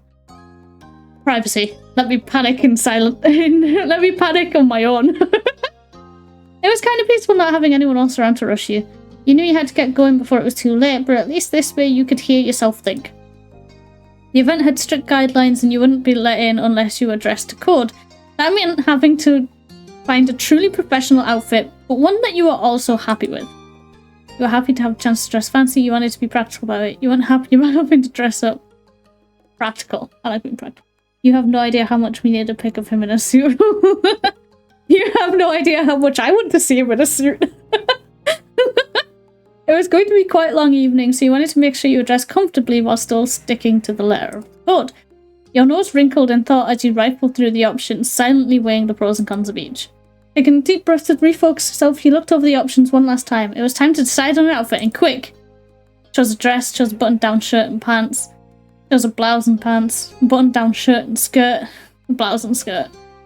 The fuck is a button-down? Wait. Let me just double check what a button down is. Is this just a dress shirt? Oh, it is. It's just a dress shirt. Okay. Yeah. Okay, we'll just do that. Button down shirt and pants. Let's go. Standing in front of your mirror, you quietly assessed your outfit. You thought of adding an accessory too. You liked it as it was. And with that, decided to apply makeup. You're ready to go. No makeup for me, I'm fine. Finally, you were dressed. It had all come together. Cove sent through a text saying he was heading to the car and would see you in a bit. Carefully headed down the stairs and into the living room where your mums were waiting for your appearance. As you entered, they both stood from the couch, came over to you, smiling broadly. You look so wonderful, Saz. Thanks, Ma. Nice. And very mature, too. Thanks, Mum. Nice work, kid. Thanks, Liz. They continued to coo and fuss over you until you managed to brush them off. Ma took Mum by the arm and held her close, the two of them admiring you proudly. Enjoyed the attention. Thank you. You sighed dramatically. You wondered why they were making such a big deal. Thank you. It felt a little strange to have everyone's attention on you, but you liked it nonetheless. That's a strong word. Liz smiled at you from where she stood, her expression soft. Ma came in to give you one last hug, and before you knew it, another pair of arms wrapped around you, and then a third. Both Mum and Liz giggled as they hugged you tight. We hope you have so much fun tonight. Have fun. We won't wait up for you, so stay out as long as you need. You're old enough now. With a last wave goodbye, you left your family and approached the front door. It was time. Chat, it was time. Right? It's time. If he isn't in a fucking suit, I'm a pop off. Step out into the night, you closed the door behind you gently and looked out across the street. Good enough! Good enough! Good enough! Hell yeah, let's go! Cove was standing there in the street. His eyes met yours immediately as if he had been watching your house from the moment you had come out. He smiled bashfully. He says, send a pic if he is in suit. He's not in suit. He's in what looks like dress pants and a button-down shirt like we are. I mean, it's still nice though. It's still nice. Either way, send. Right, give me a second. Give me a second. Give me a second.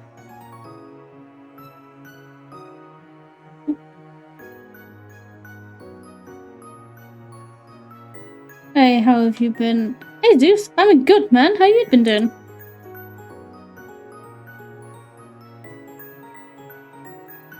There you got up. I sent it. I don't think I can hide this bit, unfortunately. But yes, we've been good. How have you been doing, Zeus? Feels like it's been a while. Hi! He took the chance to check over his outfit as he walked across the way to beat you. Yo, we checking him out? Oh, good. What about you? Is that what that means? What about you? What?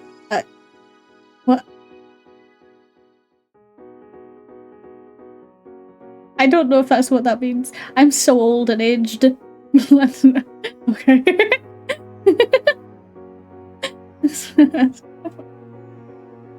Oh, okay. Okay, understood. Thank you, Doc. You're my translator. Thank you. You took the chance to check over his outfit as he— okay, we read that bit. I'm so fucking, like, brain dead. Help.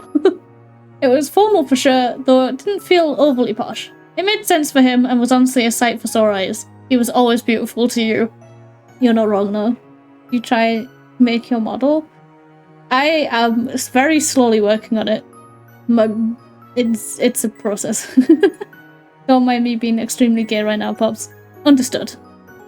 Understandable and understood. But yeah, I'm slowly making the model.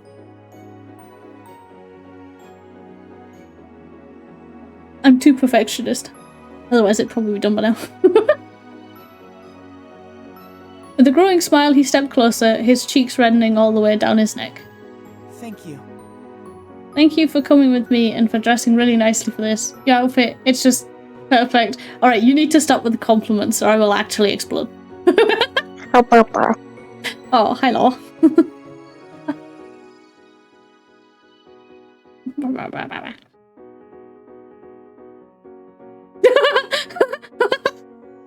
You're so hot right now.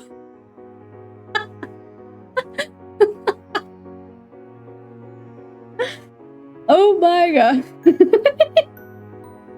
Did I go with that one? I kind of want to go with that one. So if you're interested, I'll create one. It's okay. Thank you for offering, but I want to make it myself. I want to at least try and prove to myself, like, hey, you could do this if you wanted. If you want a lazy poop, you could do this. So while I appreciate, I do want to try myself first. If I ultimately fail, we'll see. We'll see what happens. Now, should I flirt with him or not? I can kind of imagine how red his face is going to be, and I kind of want to do it just for that reason.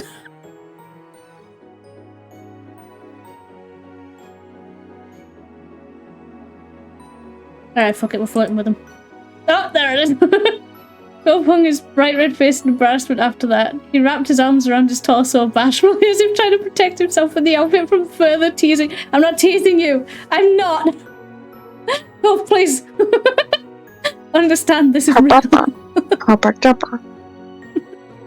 Hello, Doc. You having fun?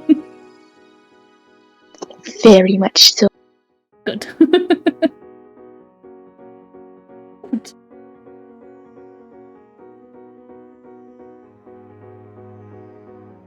Come on, Saz.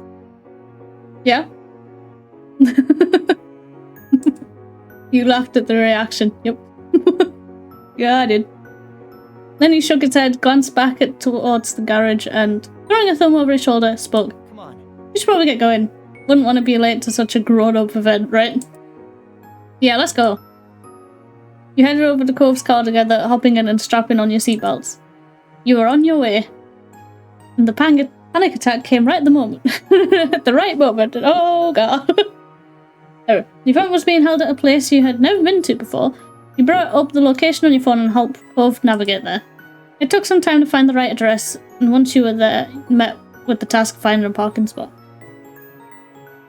Though you were on time, it seemed like everyone else had already showed up and claimed the spaces. Eventually you found a suitable place before realising that it required payment. Cove covered the amount, taking a ticket from the machine and leaving it on the dashboard of the car.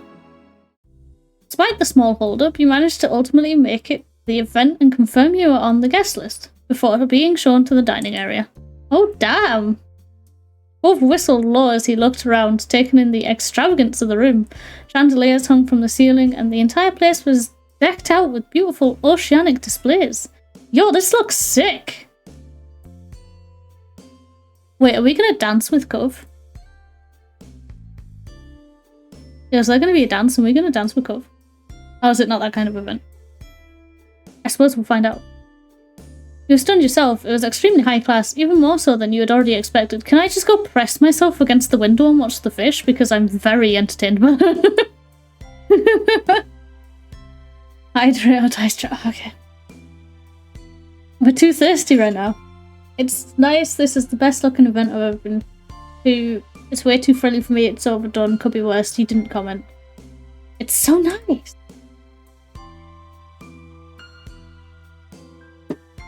I have hydrated. Like Duffy's.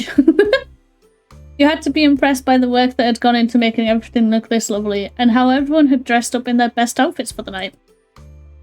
Seeing Cove smile as he took in the sights made you think he must be feeling the same way. The sound of your names being called out echoed over the din of the room. When you looked around, you recognised a couple of the organisation leaders looking your way. They approached you both in greeting, giving you a welcoming smile and a hello. Cove, Saz, we're glad to see you could make it, especially after all the hard work you've done to help make this night happen. Of course. Definitely, I wasn't gonna miss it. Hi. You say that as if we had a choice, you joked. I wouldn't miss it either. Hello, I'm thrilled to have made it. You give a soft nod. Awkward hi or soft nod? Soft nod. I don't like people. Soft. Only hydration supplements. And that was enough for them. Well, thank you for being a part of the team. You're our best power couple, that's for sure. Is there an award for that? Organisation award for best power couple? You're always welcome to participate in more activities when they come up. Cove let out an awkward, breathy laugh and rubbed at the back of his neck. Thanks. Yo. Cove shrugged then, eyes darting around the place with an awkward look. So... I guess we should talk about people. There isn't much else to do at an event like this. We could just sit and make origami with the napkins. You found your way into groups of people who were standing around chatting while some light music played in the background. Servers with large silver trays were gliding between the guests, offering drinks and canapes. Canapes. Love that energy. Canapes. Cove approached various people as you wound your way through the guests. He managed broaching new conversations well. Nice. You weren't so good in social situations yourself, definitely not. So mostly followed Cove around and joined in on his conversations. Luckily, everyone there that night was polite. Canopies? Oh, canopies! Oh, is that how that word is spelled? Oh. Excuse me, I'm having a crisis. The sound of a microphone crackling came from the podium at the other end of the room. Someone who you assumed must be the host for the evening was asking everyone to sit down in preparation for the meal and speeches. Oh, canapes. You and Cove looked for your table, finding it easily enough by the little name cards that were placed delicately beside the napkins. A few others joined you at the table, though they weren't anyone that you recognised. Oh god. Cove, take my under the table, grab my hand, please. Holy shit, I need comfort. The hosts were still speaking as people were settling, starting off the speeches by giving a welcome to everyone attending. He went on to provide some information about Orca. which you supposed was for the guests who weren't part of the organisation and the purpose of the fundraiser tonight. Fucking double click. Orca's goals, as she explained it, were to aid in the conservation and restoration of oceans and beaches. There were many people who had helped to make the group as successful as it was. When she read off a list of several volunteers who worked on making the event happen, Cove's name was one on the first to come up. Hell yeah, Cove, let's go! His chest puffed out in pride at that. Hell yeah, Cove, let's go! Proud BF moment, let's go! Your name then came up a little further down the list. You were smiling from ear to ear at the mention. Hell yeah. As she continued on to thank the large donors for the event, you checked over at Cove. He was still grinning happily to himself and tapping his fingers over the tops of his knees. Very pleased to have been mentioned by name. Oh, bless him. Oh.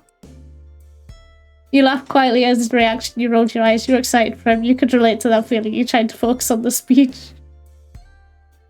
I want to laugh. I want to laugh. It's so cute.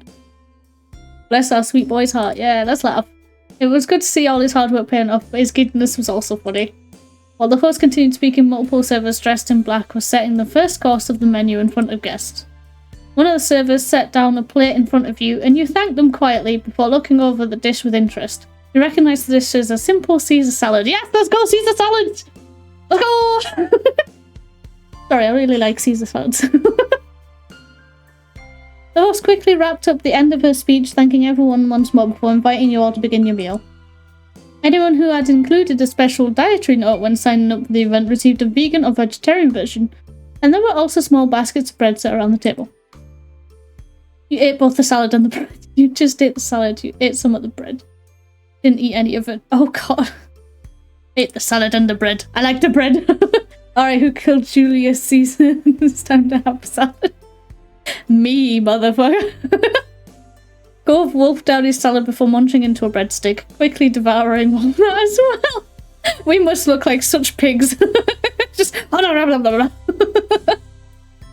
hope the next part comes out soon and is bigger. You could hear him mumbling to himself as he reached over for another piece of bread. He glanced around the table and you followed his line of sight with curiosity, knowing that everyone else was still eating the salad. Stopping his hand midair, he quickly pulled back and rested on his lap without taking to the breadstick after all. The fucker got stabbed 23 more times, bruh. It was clear that he was starting to feel unsure of himself, and he looked a little out of place here. He folded his arms and turned away from them to you. Hey, did you like the salad? Damn right I liked the salad. Really good. It was too small. It was alright. It was pretty bad. Simply short. It was really good. Can't wait to see what else they serve. His gaze remained purposely tunneled on you, as if he was trying not to even think about what the rest of the table might be doing. You gave him a pat on the head. He made silly faces at the other guests while they weren't looking. You picked up a breadstick and gave it to Cove. You discreetly flipped the other guest off, but like quietly feeling uncomfortable yourself. I'm just gonna give him a breadstick. It's okay. Oh, thank you. Yeah, give him the breadstick. They're there for people to take, Cove. You're allowed to have more than one. Cove spoke gently as he took the bread from your hand, looking choked up by your reassurance. Cove, don't cry, it's just a breadstick. He munched away on it happily, seeming much more at ease. It wasn't much longer until the main course was arriving, and the various chicken, steak, and veggie dishes were being served throughout the room. We can have steak? The best boy deserves the universe, right? An array of scents wafted through the room, making your mouth water. There was a steak, excuse me. Didn't even need to think, just I saw steak and chose it. It was nice that you had been given the option of how you liked your steak cooked, and the meal on the plate in front of you seemed perfectly to your taste. Cove had gone for the steak, and once he started to dig in, he was completely absorbed by his meal. Your fucking mood, bro. You're gonna choke if you keep inhaling your food like that. You kick him under the table teasingly, put a hand on his thigh under the tip.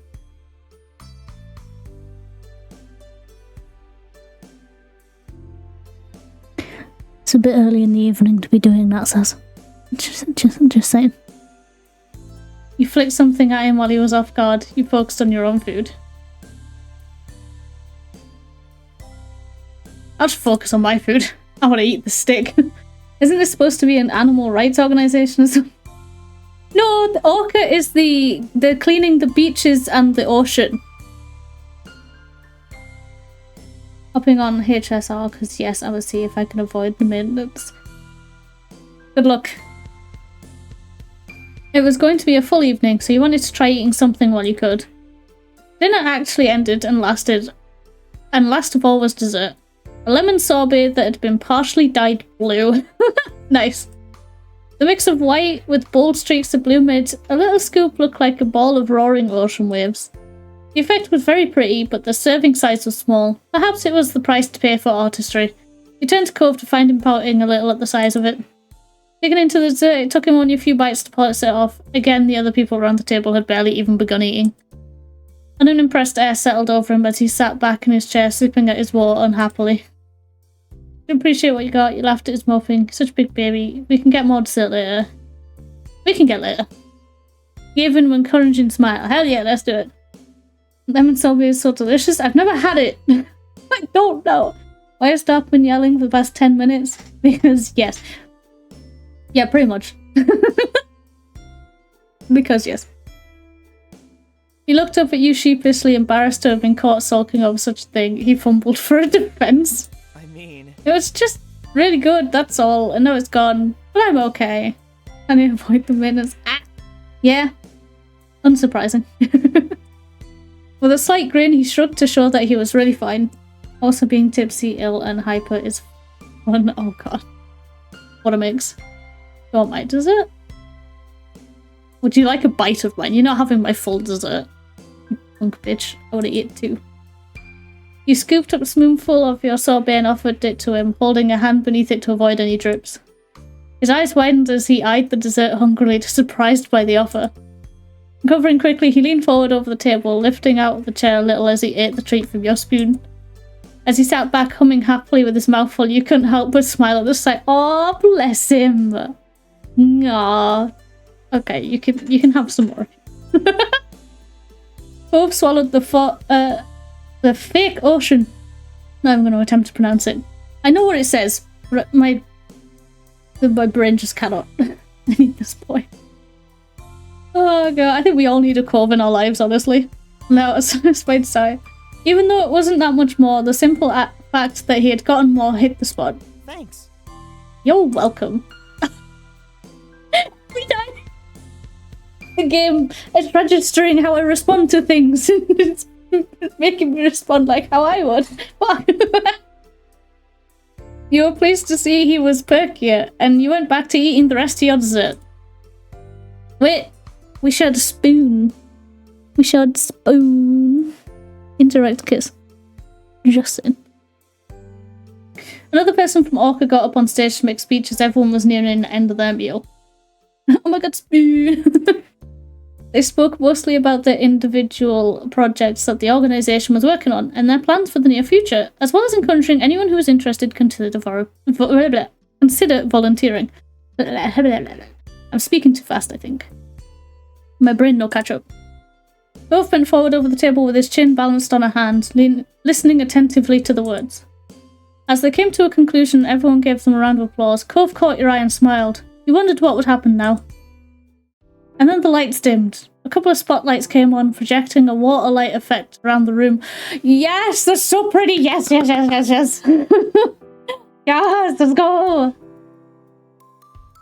The guests gushed over the ambience, and you looked around with wide eyes at the ripples of the walls. Hell yeah, let's go! The DJ that had previously been playing some soft music in the background announced that the floor was open for dancing, slowly turning the volume up so it drifted through the space. Yes, we get to dance! We get to dance! When you glanced at Cove, his eyebrows had shot up and he mumbled quietly. I didn't know they would be dancing. I guess it makes sense now that I think about it. Look at him, he's got the water effect on him! Even Cove is... Even Cove can't escape the water effect. He gave an awkward laugh as you both watched as people rose from their seats. It was clear now that many of the donors were couples. A small crowd had started to form on the dance floor, and the DJ played a romantic song to get everyone started off. Cove let his gaze float over the small sea of guests who were moving onto the floor, his hands twisting in his lap as his lips pulled into a tight line. Look at the blush on his face. He's going to ask. He is going to ask us to dance, and holy shit, I am ready. My body is ready, Cove. Let's Let's fucking go. And then with a breath and a lift of his hand, he turned to you. Well, Wanna dance with me? Yes. Yes. Say no. Of course I do. Of course I fucking wanna dance. Ramon, how dare you? No, we need to dance. His face lit up, you could tell even beneath the dim light. Accepting Cove's outstretched hand, you rose from your seats together and stepped out onto the floor. Wait, come on, you need your step back a bit? I'm gonna step on your feet if you're this close to my face, just saying. When you had found a spot for yourselves amongst the other guests, you turned and faced him standing close. Cove gave you a small smile as you looked up at him. Seemed a little nervous. Same. You're the MC living the dreams that I can no longer partake in, lucky man. I don't know how to dance. Not for real. Me neither, bro. He admitted with a slight squeeze of your hand and a sheepish look. You gave him a reassuring grin and nudged a little closer to him still. It's okay. I know. I really don't. I really don't, chat. I really don't know how to dance. Wish I could still dance. Did you know how to dance? I have legit never known how to dance. I even had dance classes in one of my secondary schools, and I was not good at it, and I just hated it. Usually skipped it and went to my brother's drama classes instead. Like, no, thank you. I've had dance classes the majority of my life. Did you enjoy them? That's the better question. With a familiar face full of affection, he let go of you and raised his arms to slide both of his hands behind your neck.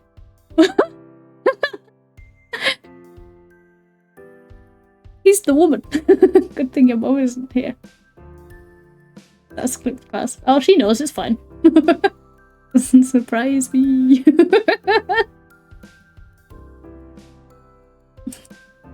You wrapped your arms around him in response. Together you gently swayed to the music, moving your feet in time to the delicate beat. It was nice just being here like this, in each other's arms. You didn't have to worry about whether you knew the right steps or not. There was always a way to make it work between the two of you. Cove leaned his head in nearer to yours, his forehead so close to yours that they almost touched. His breath was warm as he let out a contented sigh, tickling your skin. Oh god, this is so intimate. Oh my god. Holy shit. Cove is giving Ace Bomb vibes. Yo, over the top, let's go! You really do look so good tonight. You're such a stunning person. Yo, you need to fucking... you need to calm down. I don't know if you've noticed, chat. I cannot take compliments. You blushed at the compliment and turned your face away embarrassed, by the grin on your face spreading so wide. Have you had a nice time? I hope you did. Yeah, I came here with you, so yeah. Yep, I came here with you, so yeah. Oh wait, but there's a kiss! Oh! Nah, I feel like that's slightly inappropriate at this point. No, at this moment it feels kind of inappropriate.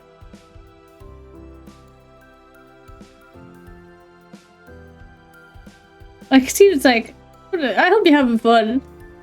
And just give him a kiss, so like, so is that a yeah? I'm just gonna say, I came here with you, so yeah. You let out a breathy giggle. His bright eyes stayed locked on yours, studying you with unmistakable adoration. Thank you for staying. You're still here, just like you promised you would be. Oh, wait, shit. Hang on. Your heart felt light as you continued to sway whilst holding your most beloved person. So glad to be able to share a moment like this with him. God, this is making me so soft. Jesus. A lot's happened, huh? You nodded faintly. You weren't sure if you meant just today, this summer, or your entire time knowing each other. But it didn't really matter. It was true either way. Thinking back on the years that you and Cove had been neighbours, it was difficult to even try to reflect on it all at once. I'm so glad. I'm glad we ended up here. Y'all have never ballroom danced or read fantasy romance novels to not know what usually happens in this situation. You would be correct. He gave you a soft look and you beamed, knowing that could also mean many things. But from his tone, you were certain he didn't only mean here at this event. It was more than that. There's nowhere else I'd rather be, so I think we have to tell your dad thanks. You're amazing. You couldn't even speak. You chuckled happily through your long adventure you'd been on. Nowhere else I would make this romantic. Whoopah! You loved him fully and completely, you did. Your game calling us out right now. Also, Doc, if we lead it in the right direction, Cove might instigate the kiss. Because we have got that turned on. His smile widened and he pressed his body against yours, rested his head in the crook of your neck. Oh my god, struck in the back of your head with his finger. Hello? Hello? Pressed his body? What the? This is very intimate. Very, very, very, very, very intimate. You tightened your grip on him and let your head fall against his shoulder. Oh my god. As the night drifted on, you held each other tight, swaying to the music as if you were the only ones in the room. Cove was sweet the entire time, his warmth brushing against your skin as he whispered words of affection in your ear. This is going the way I expected it to. Nice. He was extremely good at making you feel special. You couldn't have hidden your blissful smile even if you wanted to. And then someone gets up on the mic. Yo, look! Look how close the power couple is, let's go! Just ruins the moment completely. The party eventually started to wind down and at last it came to an end. When the main lights turned on, you blinked against the brightness of them, making sure you still had Cove in your suit. Guys, I'm blind now. Cove, help me. One final speaker came up to the podium on stage, thanking all the guests for coming and wishing everyone a good night. It was bittersweet to see it come to a close. Your time with Cove here was precious. At least the memories could be brought with you. Giving the space one more look, you walked together with Cove out the parking lot. The other guests were doing the same, so you got stuck in a bit of a crowd. Though Cove was so tall you could always see him. Yes, the good points of having a tall boyfriend. And it was easy enough not to get separated. Parking lot itself was quite big, and even more noticeably now with fewer cows blocked. Cows? What? Fewer cows? Yo, there's so few cows in the way? What the fuck? Anyway. With fewer cars blocking the view. It took a little bit. I can't now. Took a little while to actually locate Cove's car across the expanse. Not his cow, his car. Eventually you found it and the two of you bundled inside the vehicle and buckled up. The trip home was quiet as you both silently reflected back on the experience. A few cows in them. Thank you, Doc. The event had been the biggest night of the year for Orca, and now it was all over. Just like that. Outside your window, the surroundings soon became familiar, and you found yourselves back in your neighbourhood. Cove pulled the car into his driveway and put in park before letting out a relieved breath. Home sweet home. Yeah. Yeah. After climbing out of the car, you walked slowly down the road, Cove coming over to stand beside you. You stopped in the middle of the street, right between your house and his, and turned to him, finding him in the process of opening his mouth to speak. Strangely, he clamped his lips together as though he had suddenly thought better of it.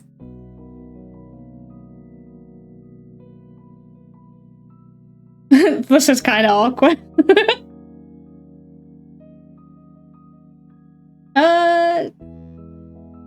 Yeah, thanks for taking me, dude. Thanks for coming with me. Kiss goodnight. Let's go. Needing to be close again before the night ended, you pressed your lips against his in a gentle kiss. He smiled as you separated, running his fingers over the side of your face. Night. Night, Saz. Good night, Cove. Yes, they kissed. Yes. With a last wispy smile, he left out towards his front door. Figuring you shouldn't linger in the street too much longer, you crossed the remainder of the road and did the same. Why did Brian just go? Brian was just like, cross the remainder of the road. Except when you got halfway, a car came and no, Brian, stop. When you reached your house, you pulled out your keys and stuck them in the door, trying your best to be silent about it. Opening the door crack, you turned back and looked at Cove from over your shoulder. Your eyebrows lifted in surprise to see he was doing the same, holding his front door open but waiting for you to go inside before he did. Turned into a competition. Who would wait longer? You shared an amused smile before you both stepped into your own houses, locking the doors behind you. It was quite late, so everyone was already asleep. Also, you thought, in the cave, like, yo, let's go. Intrusive thoughts, let's go, right? Is there fireflies in my room? Fuck! Fuck. Wait, is he about to appear outside my window again? Oh, please, go to sleep. As quiet as the mouse, you tiptoed up to your bedroom and changed out your formal clothes into your pajamas. Now that you were finally home, you were exhausted. You brushed your teeth and got ready for bed in darkness, while crawling under the covers and letting out a heavy breath. It was so strange to think about how that was it. The build-up to the event had felt like so much, now it was completely behind you. Your mind was busy with rapid, yet muddled thoughts as you faded closer and closer to sleep. And then there was a tapping on your window. Fuck! An unconsciousness creeped up on you, you felt more content. It was a big deal, but there would be more in the future. You could accept what it had been, and you could dream about what you'd get to experience next. And then you were taken away from dreams right back into reality by a sound. I fucking knew it, bro. I was like, oh, the end of the chapter. Okay, fair enough. Nope. Fucking knew it. Your eyebrows pinched together, fully unprepared to be a part of the waking world again. The day was over and it had been an eventful one. But you heard another noise. It was a tapping. Of course it fucking was. Your eyes flew open, the window, there was a tapping that came from your window. Cove Holden. I like the full name. Cove Holden, what the fuck do you think you're doing outside my window? Slowly forced yourself to go up. You had over, let the guy in. You rushed over. I would slowly force myself up. I was asleep, you piece of shit. You pried yourself out of bed, your blankets was flung back. You rolled and then sank to the floor. Why is that so funny to me? I'm just and rolling out of bed. You froze for a second there to let your half-asleep brain process the fact that you were mostly on your feet now. There was another tap to the window. You shuffled towards the window, something akin to a zombie. Literally, you opened the window and there was Cove. You blinked at him. Hi, you exist. And I mean... You had not been surprised to find Cove awkwardly crouched on your window ledge. Like a gremlin. However, you were taken back to see that he was a little overdressed. Cove hadn't changed out of his formal clothes. Cove, go the fuck to sleep! You also noticed that he was perched clumsily. You didn't know if it was because he was trying to keep his fancy clothes clean or if he felt weird about something. His body was too stiff and awkward. Cove smiled sheepishly. Help. Hi, Saz. Morning. Hi, Cove, why are you here? How come you're dressed like that? It's nice to see you, Romeo. I'm not planning to live for this. Nice to see you, Romeo. You moved aside and let him climb inside. He cautiously stepped down by stretching his legs over. Strangely, he didn't use his hands for support. It was clear to you now. He was holding something. What? No, please, stop. When he was safely on his feet, he briefly checked out his clothes, twisting around to see the back of his pants. He caught you looking and shrugged. I mean... I did go home after the event, but I knew I wasn't going to be able to settle down, so I just walked back. Bruh, I was fucking gone. I was knocked clean out. I needed fresh air and time away from everything. He paused for a moment and raised his clasped hands together where you could see them. Then something happened and, well, so I have something I want to show you. Cove grinned like a child and gently unfurled his fingers, not being able to keep you in suspense for even a minute. Carefully sitting inside was a tiny yellow light. It blinked off and then on again. A firefly! He caught one! Congrats, Cove. You did it. Now can I go back to sleep? Delicately, he moved his hand close to you so you could see the creature better. They're back! Oh, you can't just... That's illegal? Actually, that's quite legal, actually. Yeah, that's very much legal. Closes his eyes, his smile now faintly illuminated by his insect companion. Remember the first time I caught one? I always will. I could barely manage anything because of the neon pink cast I was stuck with all summer. You were still stunned by what was happening, but couldn't help but snickering when Cove did. I'm just like, half asleep, like, yeah, I remember. What the fuck's that, Firefly? It was thanks to you that I finally held a firefly on my own hand. I'm glad I could help you. Honestly, I didn't think I'd see them this year. I don't know why. It's just they were kind of late, and I guess I've been worrying about a lot of stuff lately. You could tell that Firefly genuinely lifted his spirits. He seemed appeased, and he wanted to share that with you. 4 hours 30 till the update is finished. Let's go! The fact that his first thought after discovering the Fireflies was to come over and celebrate the joy with you made you suddenly feel very cherished. And very fucking tired. Cove opened his eyes, but he looked away, not meeting yours. It's nice. Really nice, I think. Even if the Fireflies disappear for a while, it doesn't mean they're really gone. They'll come back. I can see them again. If I had been quicker, I could have gotten a screenshot. Smile. Technically, Fireflies aren't gone. They're just eggs and lava. You waited for them to continue. I'm just gonna smile. And then you looked at the Firefly keenly. There was definitely something poetic about them. A little warmth in your heart. Cove looked at your face, his smile now fragile. Makes me think about the two of us. We're together, then we say goodbye, and then we're together again. Day after day, year after year, and even if our time apart gets longer, that doesn't make it forever. Oh. Oh. Daz, I'll always be there, whenever you want to see me. I'm so glad I own this game. Yo, get me someone like Cove right the fuck now.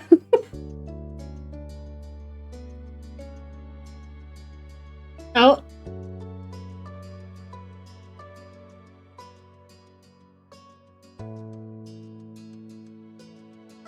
I have the tiniest amount of juice left. Yep, we're just gonna straight up say it. Your heart started to pound in your ears and all you could hear was blood rushing. Ah! Oh! Wait, Doc. Doc, I'm gonna help you. I'm gonna help you right now. I'm gonna help you right now. I'm gonna help you right now. If I help you, I mean I'm helping myself too. There you go. Merry Christmas. You looked at Cove and found yourself fixated. The only thing you were aware of was your rapid pulse in him. It was as if your entire relationship was playing over in your mind. Every step that led you here. I wish there was a button to like hide the thing. Have you drink it and stretch? Yes, I did. Sorry. I did do it. Everything from the first night you met to how you started as little kids, who were good friends and grew even closer. To the first time you saw fireflies together. To the first time he snuck in your room. And then to every other moment you shared. All of it came back to you. Including that one time in another dimension where you went to kiss him in the RV and he fucking annihilated his own skull. But that's okay, because that's not your Cove. That's a different Cove. That's someone else's Cove. It's okay. Cove's expression had turned curious as you left him waiting, wordless. Tilted his head in question. His lips parted to speak, but you went first.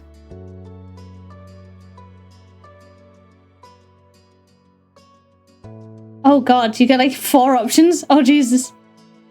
Let's go shy. Let's go cutesy and shy. Let's do it.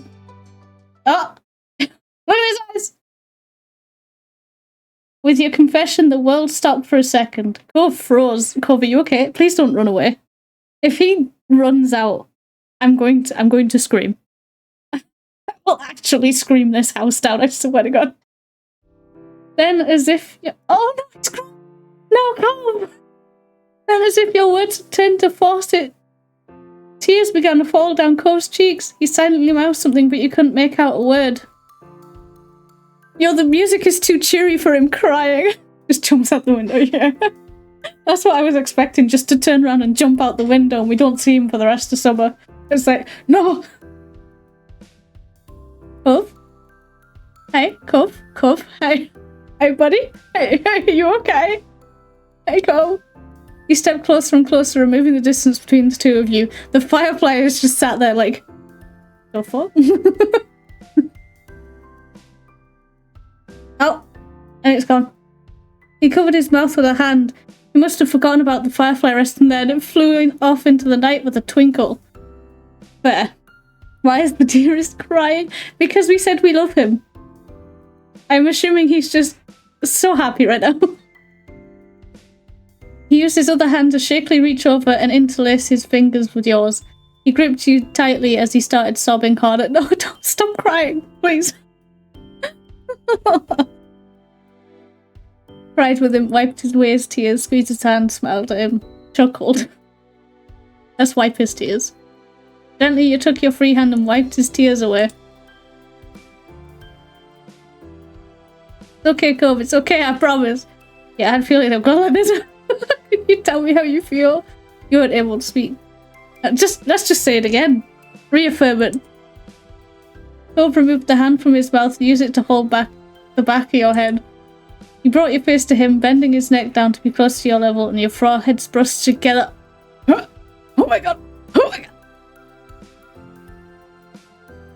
Are you okay? But are you okay?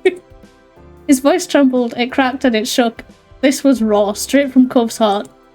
I love you. Oh! And I'm dead. Just end stream. End the stream. End stream. I don't know what that laugh was. Yeah, he closed his eyes tightly and repeated himself, but now he could say it firmly. Oh, he's not crying anymore. Hell yeah, let's go. I love you. I love you. Oh, no, now he's crying again. Oh, you're such a softie. His aqua eyes sparkled when he opened them again. Fresh tears poured out with an outburst of emotion. Jesus. Bro, you okay? Sorry. I'm sorry, I can't get it together. It's okay. We're okay. You're fine. It's okay. Is there a pic of him crying? There was. Do you want me to go back to it? I think I would have to go forward again though. Wait. Yeah, if I save it. If I save it, I can then go back and just load it. Aha.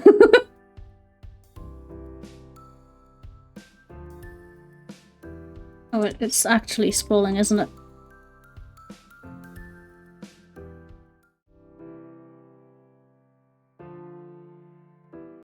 Wait, there we go. There's this one. And then you click again. There you go.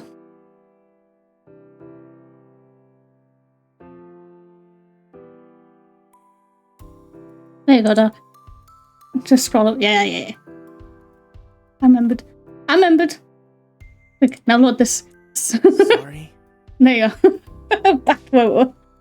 You're welcome. There we go. It's just, I tried so much to love you quietly, secretly, and that being it. But I really wanted you to feel the same. I wanted you to love me back. I wanted to hear you say it. What? I said it twice. You're so pretty, what the fuck? Yeah, right? I just keep thinking, what if you didn't? Maybe that what I felt was too much and... Oh, stop! Calm down! I didn't know how to handle that. I didn't know what to do, but I didn't want to put any of that on you either. You weren't doing something bad. Everything you do is right and wonderful. Yo, not everything I do is right and wonderful. I'm always like this. It wasn't your fault I had to be like that. I'm just like that. He leaned in closer, hiding his face from view, his lips trailing over your ear. He whispered, oh, he's whispering in our ear now. And you know what he's saying, chat? You know what he's saying? It's free real estate.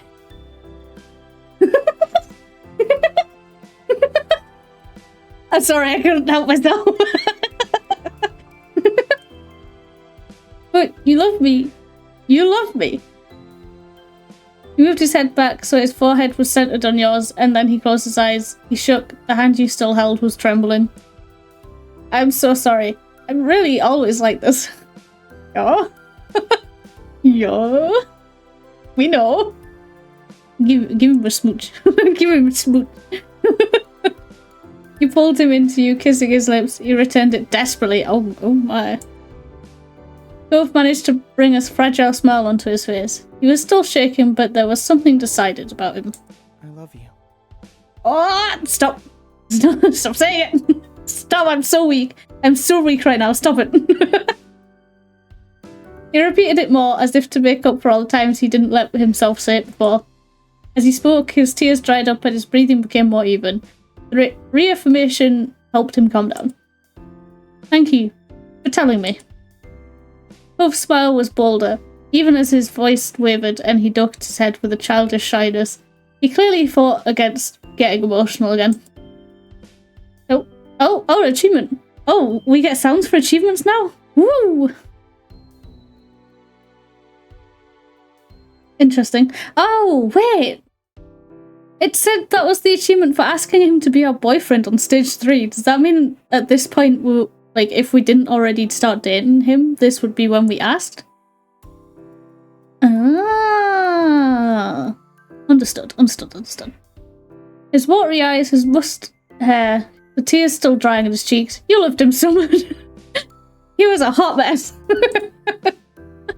I need to tell you, you've always been lucky having you. I'm so happy to have done it. You're welcome. It was only the truth.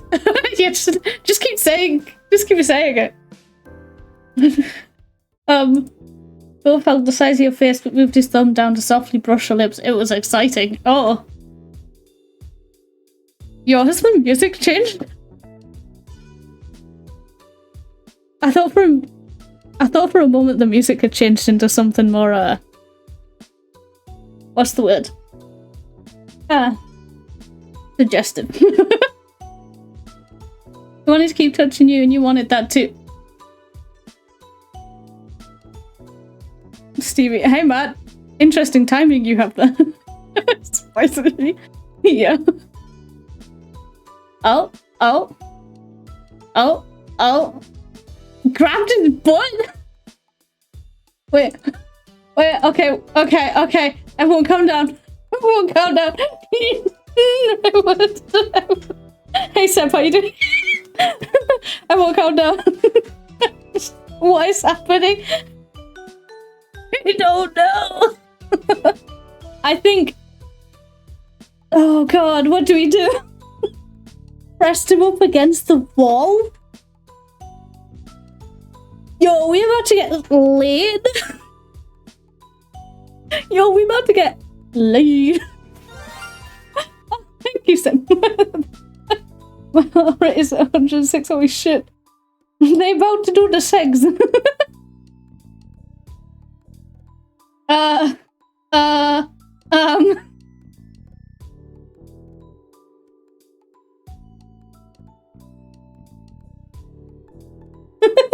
Mom can pick me up. I'm scared.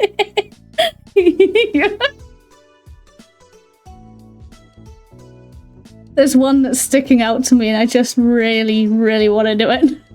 Remon, you and me, same wavelength, let's go. Oh! The expression changed.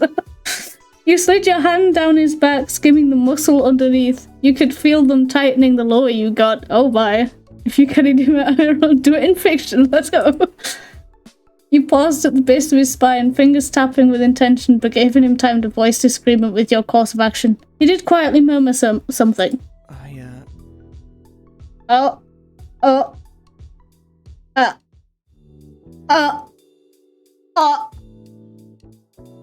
art style looks like yours, thank you. I appreciate it. I love this art style, so you know what? Yes, I appreciate it. It's okay, I don't mind. I mean, it's not that I want you to... You couldn't bust the last word, but still feeling validated, you let your hand cup his butt and squeeze it. Both took a sharp breath. I know it wasn't an insult, but it's like... Do I take that as a compliment? I mean, like... I don't know how to word it. My brain is... Completely... Not much has happened except... Sass, yes, what's up? What appears to be the problem? God, I want to kill 1,000 men! Ah, the horny, I see. Don't out me, bro. His voice was laced with embarrassment, but not dissatisfaction. Yo, we gotta give him a kiss. We're getting the good shit today. Yo. Don't out you. I'll in you then. No, stop. Give him a smoochie. Okay, we'll give him a smoochie. Hands on his ass, giving him a smoochie. You began to pull Cove into a kiss via his ass. Like literally force into his ass, so he had to move forward so we could give him a smooch. Anyway, and he welcomed it. Both of his hands cradled your head gently. He was full of sweetness for you, and eagerly you took it. Yo, can we just... Can we just address... Why the fuck is the music just so cheery? This music does not fit what is happening in this night.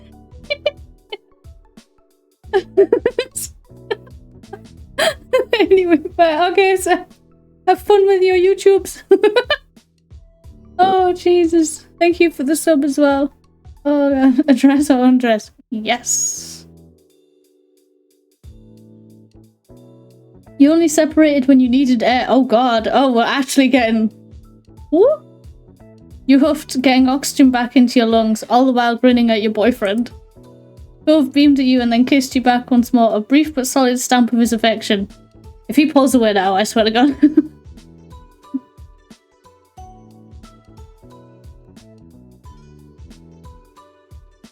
Well, my hands are on his ass, so I can't do that one. Push him against the wall. Hell yeah! Oh! Let's get steamy, boys. Then you stepped forward with purpose and pressed your hands against his shoulders. You kept walking. Wait, hey, well. We took them off his ass, no! Happy no! His eyes widened, but he let you lead him, stepping back at prompting. Cove squeaked when he made contact with the wall. Up against the wall, spread your legs, you You stared him into a flushed...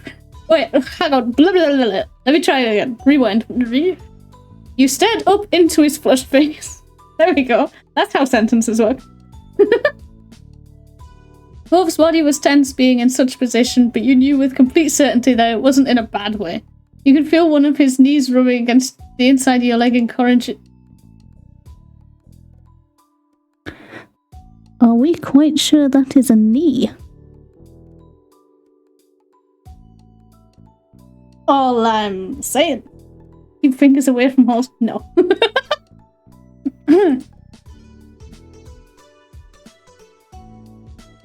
Kiss his face. Kiss all over his face. And then we go to neck. You moved your face over to his cheek and give it a nice smooch. You smiled and then planted another on the tip of his nose. If I go through literally all of the options, does it happen or does he actually just leave and we're just like, oh fuck, hot mess. Put the thing near the... You smiled and then planted another on the tip of his nose. You kissed across his forehead. You moved gently to brush your lips against his eyelids and then the corner of his mouth. How am I kissing his eyelids? He has glasses on. Did I take his glasses off? Why is that? I don't know. Coochie coo. Don't know. I don't know why that was blocked. He made small please noises and wrapped his arms around your lower back. He pressed himself even closer to you. You take too long, Mob, into the door. I don't know if you're being true or not. Like, if you're telling the truth. But that's kind of funny, so I'm okay with it. Hands down chest, let's go! Oh, his eyebrows have shut up. He's like, oh, hello. You brought one hand to the nape of his neck while you ran the other along his chest. His shirt wrinkled, but neither of you cared. His body was firm to the touch. Well, yeah, he's jacked. He kissed your ear long enough to heat it up and down your jawline, letting the warmth spread while you touched him. How? It was classed as misogyny. Whoa. Was it? Wait, was that? Nice. Yep. Oh.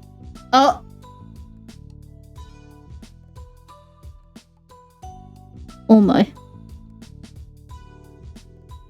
We brought the face out. You knuckled up against him. You could hear his breathing pick up. You kissed across the exposed part of his neck, and he made a quick gasp and let it out as a long sigh. Twitch, you heartless bastard. Boss, I can't see what's happening. What? Why can't you see what's happening? What's happening? Why can't you see? The delay? You will see. While you busied yourself over his neck, he reached down to stroke your thighs. Oh.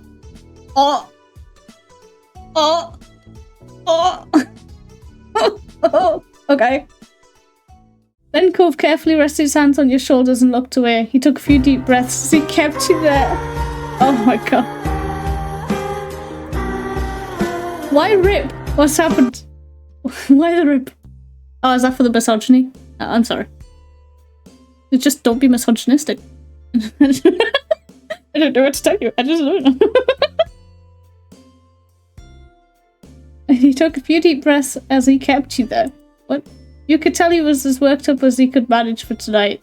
That was alright. You were feeling rather satisfied too. I'm not satisfied. That is... No, don't end it there. No. You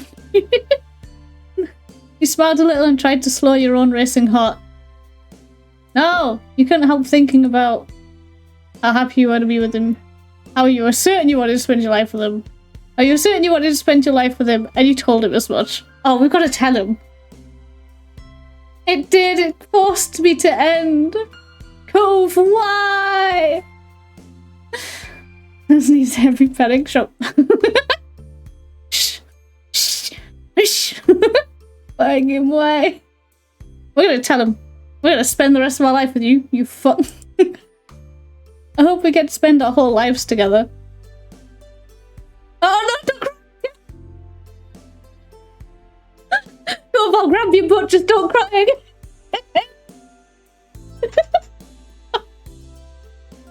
Cove's expression crumbled again. He wasn't able to tamp down the newest wave of emotion. His eyes watered once more, and he took a few heavy breaths.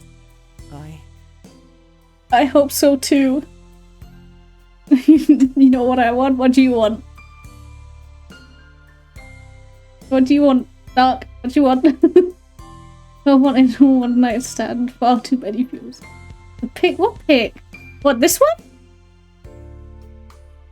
Oh. Oh, okay. I thought you meant the other one where he... It looks like you're about to get somewhere with him. You would... Oh.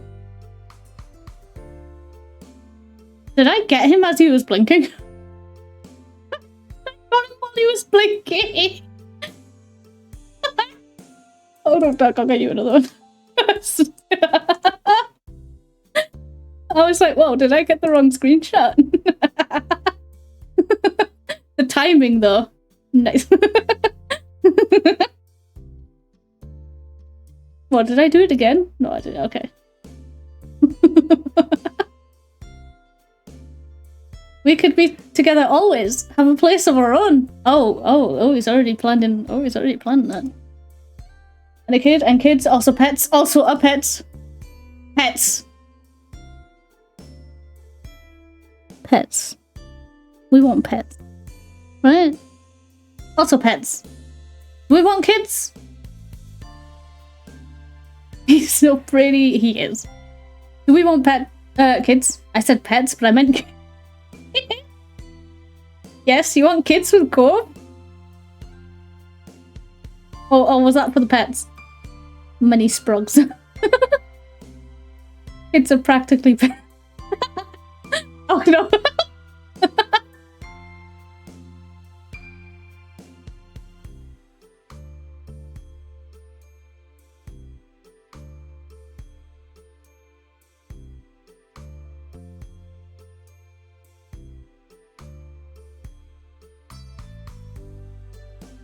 So was that yes to kids or? DPS frown upon putting them in cages though. Yeah. Not surprised. Yes for kids, okay. And kids? Do you think? His eyes widened at the picture you were painting. Cove seemed more than a little overwhelmed. Being a dad, the idea of it intimidated him. Not surprised. It's only if that would be okay with you. Now he looks determined. He's like, the wife who asked for it. The wife who gets. Cove wasn't able to find the words. Instead, he squeezed his eyes shut and nodded resolutely. Your heart lifted. He was anxious, but he wanted a family with you. Aww. You felt warm being able to talk about this openly. You liked to imagine the life you could have together, and now you could do it with him. He rubbed at his scarred arm bashfully. You know, I thought having to grow up for real was gonna be so hard. I didn't know if I even could. But you, well, maybe it won't be impossible. So... I mean, I better make sure it's not, huh? I'm looking forward to it. Hell yeah. Good. Has Cove not thrown himself from the nearest window? Yeah, not yet. Finally, he was able to laugh softly. Tears were nothing but salty remnants on his cheeks. He brightened up as if finally able to process the absolute joy of tonight in full. You felt good too, and took a little more time together to simply exist than the new dynamic you had stepped into, and then you went to fucking swim. Cove looked into your eyes with a soft, slightly shy expression. There was hope in his smile. You want to go to the hill with me? I bet there's still firefly. Cove could have fucked. Mira now looks at that with suspicion and laughs nervously and former foster kid. How the fuck did you know? Whoa, hey. Oh, hey.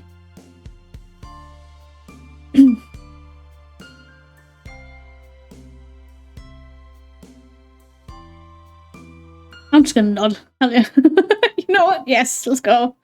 Even though we kind of got very, risky, shall we say. Let's go. Cove brightened. He was practically bouncing at the thought of a secret excursion before he suddenly became bashful. So How should we leave? We could just try the door. We don't have to do the window thing, but maybe that'd bother your family. Risque. You both chuckled at how awkward it would be if your mums, or worse, Liz, saw you going on a midnight firefly catching trip. You'd be sure to avoid that. Window. Let's go through the window. Cove nodded in understanding. You grabbed some shoes and readied yourself for an adventure. You were glad that there was no way you'd run into another soul outside. Cove would be overdressed, and you were still in your jammies. Yes! Jammy outing, let's go!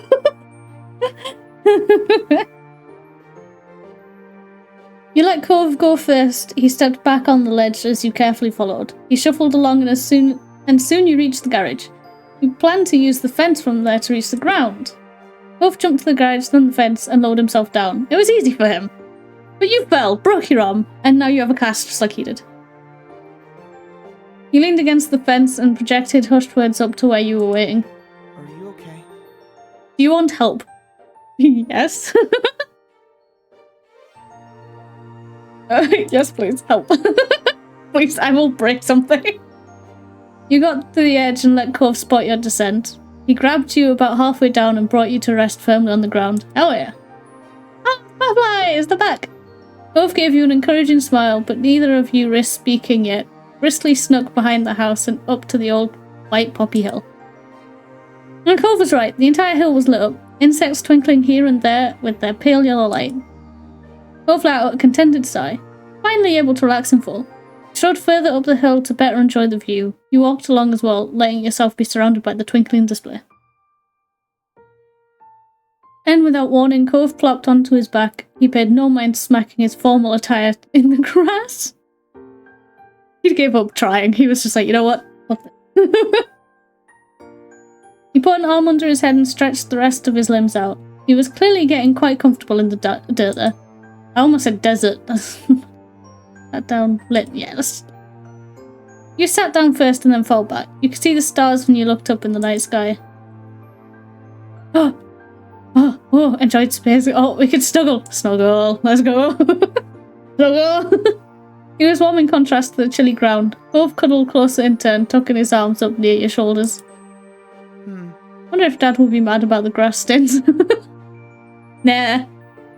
He's easygoing. He'll be fine. He tugged at the collar of his shirt. He didn't sound concerned, just idly curious. You expect me to live? No, Mr. Cove, I expect you to. I don't know. I hope not. His smile bent a little, and it went silent between you. The only sounds were the rustling of bugs on the breeze, and the faraway crashes of waves on the sea. You couldn't help but reflect on what happened only a brief time earlier. Between this and your room, this almost felt like a different world. What you mean, because you fucking fondled the man? Like, good lord. Was it even real, what happened between you two? You could almost be convinced it wasn't, and that you'd never actually stopped dreaming. You stole a glance at Cove. He caught you and blushed. That little reddening reassured you. Cove remembered same as you. What you had was real.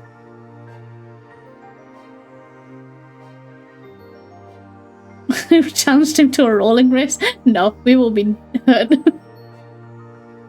I'm just gonna watch the fireflies. It's too late for me to do anything else. I want the sleeps. It's easy to be swept away by the atmosphere. Fireflies and stars, all growing in the night. And glowing. Did I say growing or glowing? I meant glowing. Glowing in the night. And white poppies glittering by their light. The view brought back precious childhood memories. You nuzzled your head against Cove, staying close. You had no desire to move anytime soon. Both of you were determined to take in as much as you could. You smiled with contentment as the fireflies danced. The hour grew late and the fireflies mostly dispersed, until only a few stragglers remained. Then, even they blinked out of sight, leaving you alone with Cove and your thoughts. Dexter's code. Oh my. Oh my. Just oh my. Cove stole a second to release the words that had been filling his head during the quiet. I love you, Saz. Oh, can you... Nice. You felt a great deal of happiness. Cove's expression was completely open and honest, and full of sincerity. He meant every word. He truly loved you. We love you too. Yeah! Yeah, let's go! No matter how much it didn't seem real yet, it was. It felt as though this was a night that would never end, but you knew it would have to, all too soon. You were only grateful to have been a part of it. There were moments to truly treasure. You'd never let yourself forget them. Fucking life, thank fuck. Holy shit! Holy shit! We're pushing it. We're gonna push it. It may be late, but we're gonna push it and try and get this entire thing done. Which means I need to be a faster reader. Like a lazy cat, you stretched your arms over your head and yawned, blinking your eyes sleepily. The day was warm and pleasant, and no one knew that you'd had a rendezvous with Cove last night. You were lounging in the couch in the living room, finding it difficult to do much in that moment. Your mums and Liz had gone out shopping, looking for some new items for your sister to take back and decorate her college dorm with. They had asked if you wanted to go with them, but you'd declined. For you, today was all about relaxation. Cove had dropped by to spend some time with you, content to join in with doing nothing. Two of you had been chatting idly as you lazed around, talking about the other things you had planned for the summer. Sitting next to him, sat on one couch while you sat on your own. He sat on one couch while you fully stretched out on the other. Yeah, that'll be me. You stretched out across to him as he sat on the couch. Oh! Stretched out on him. Yeah, let's go! You're a wild Gyarados? What the fuck? Gyarados. Nice. Help. I cannot speak. You had your feet propped up on one of the armrests and used Cove as a comfy cushion beneath your head. Totally settled in. Cove gently wound his fingers through your hair as you rested on his legs, equally at ease. If he did that if someone did that to me in real life, I would be asleep. I would be gone. The day dragged on and you found yourselves yawning more and more often between conversations. You had almost dozed off completely when suddenly a buzz rang out, disturbing the silence. Your phone was on its charger in the kitchen, so it couldn't have been that. Cove pulled his phone out of his back pocket and checked the screen. Movement had jostled you, so you tried to readjust your position to get it right again. Oh. It's my mum! Annie, let's go! Kyra, let's go! After leaning forward and setting the phone on the coffee table in front of him, Cove hit the speaker button. Hey, what's up? Saz is here too. Hi. Hi, Cove. Hello, Saz. Whoa! God, you're still so pretty. Holy. Okay. Made a small noise. Hey, Mom 3. You know, yes. Hey, Mom 3. Excellent. Oh, nice catch.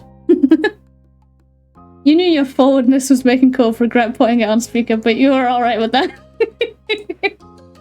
Cove, baby, I wanted to ask you if you have a plan for all your junk. Cove made a small, outraged grumble, giving you a sidelong glance. That's not junk, it's important. Mm-hmm. Though you couldn't see it, you could tell by the sound of her voice that Kyra was smiling. Wait, is that a yes or a no about the plan? He looked over at you, mouth pulled into a tight smile. I'm still thinking about it, Saz? I'm gonna take the phone off speaker so me and Mum can go over this. It'll be quick. Oh! I'm just buffering Centaur. Want help from Outs and Summers? No thanks. I don't know why you're buffering.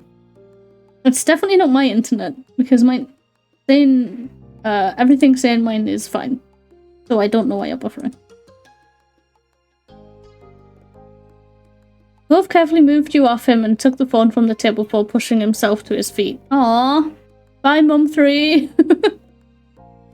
He hit the speaker button again to turn it off and continued the conversation with his mum as he headed towards the door.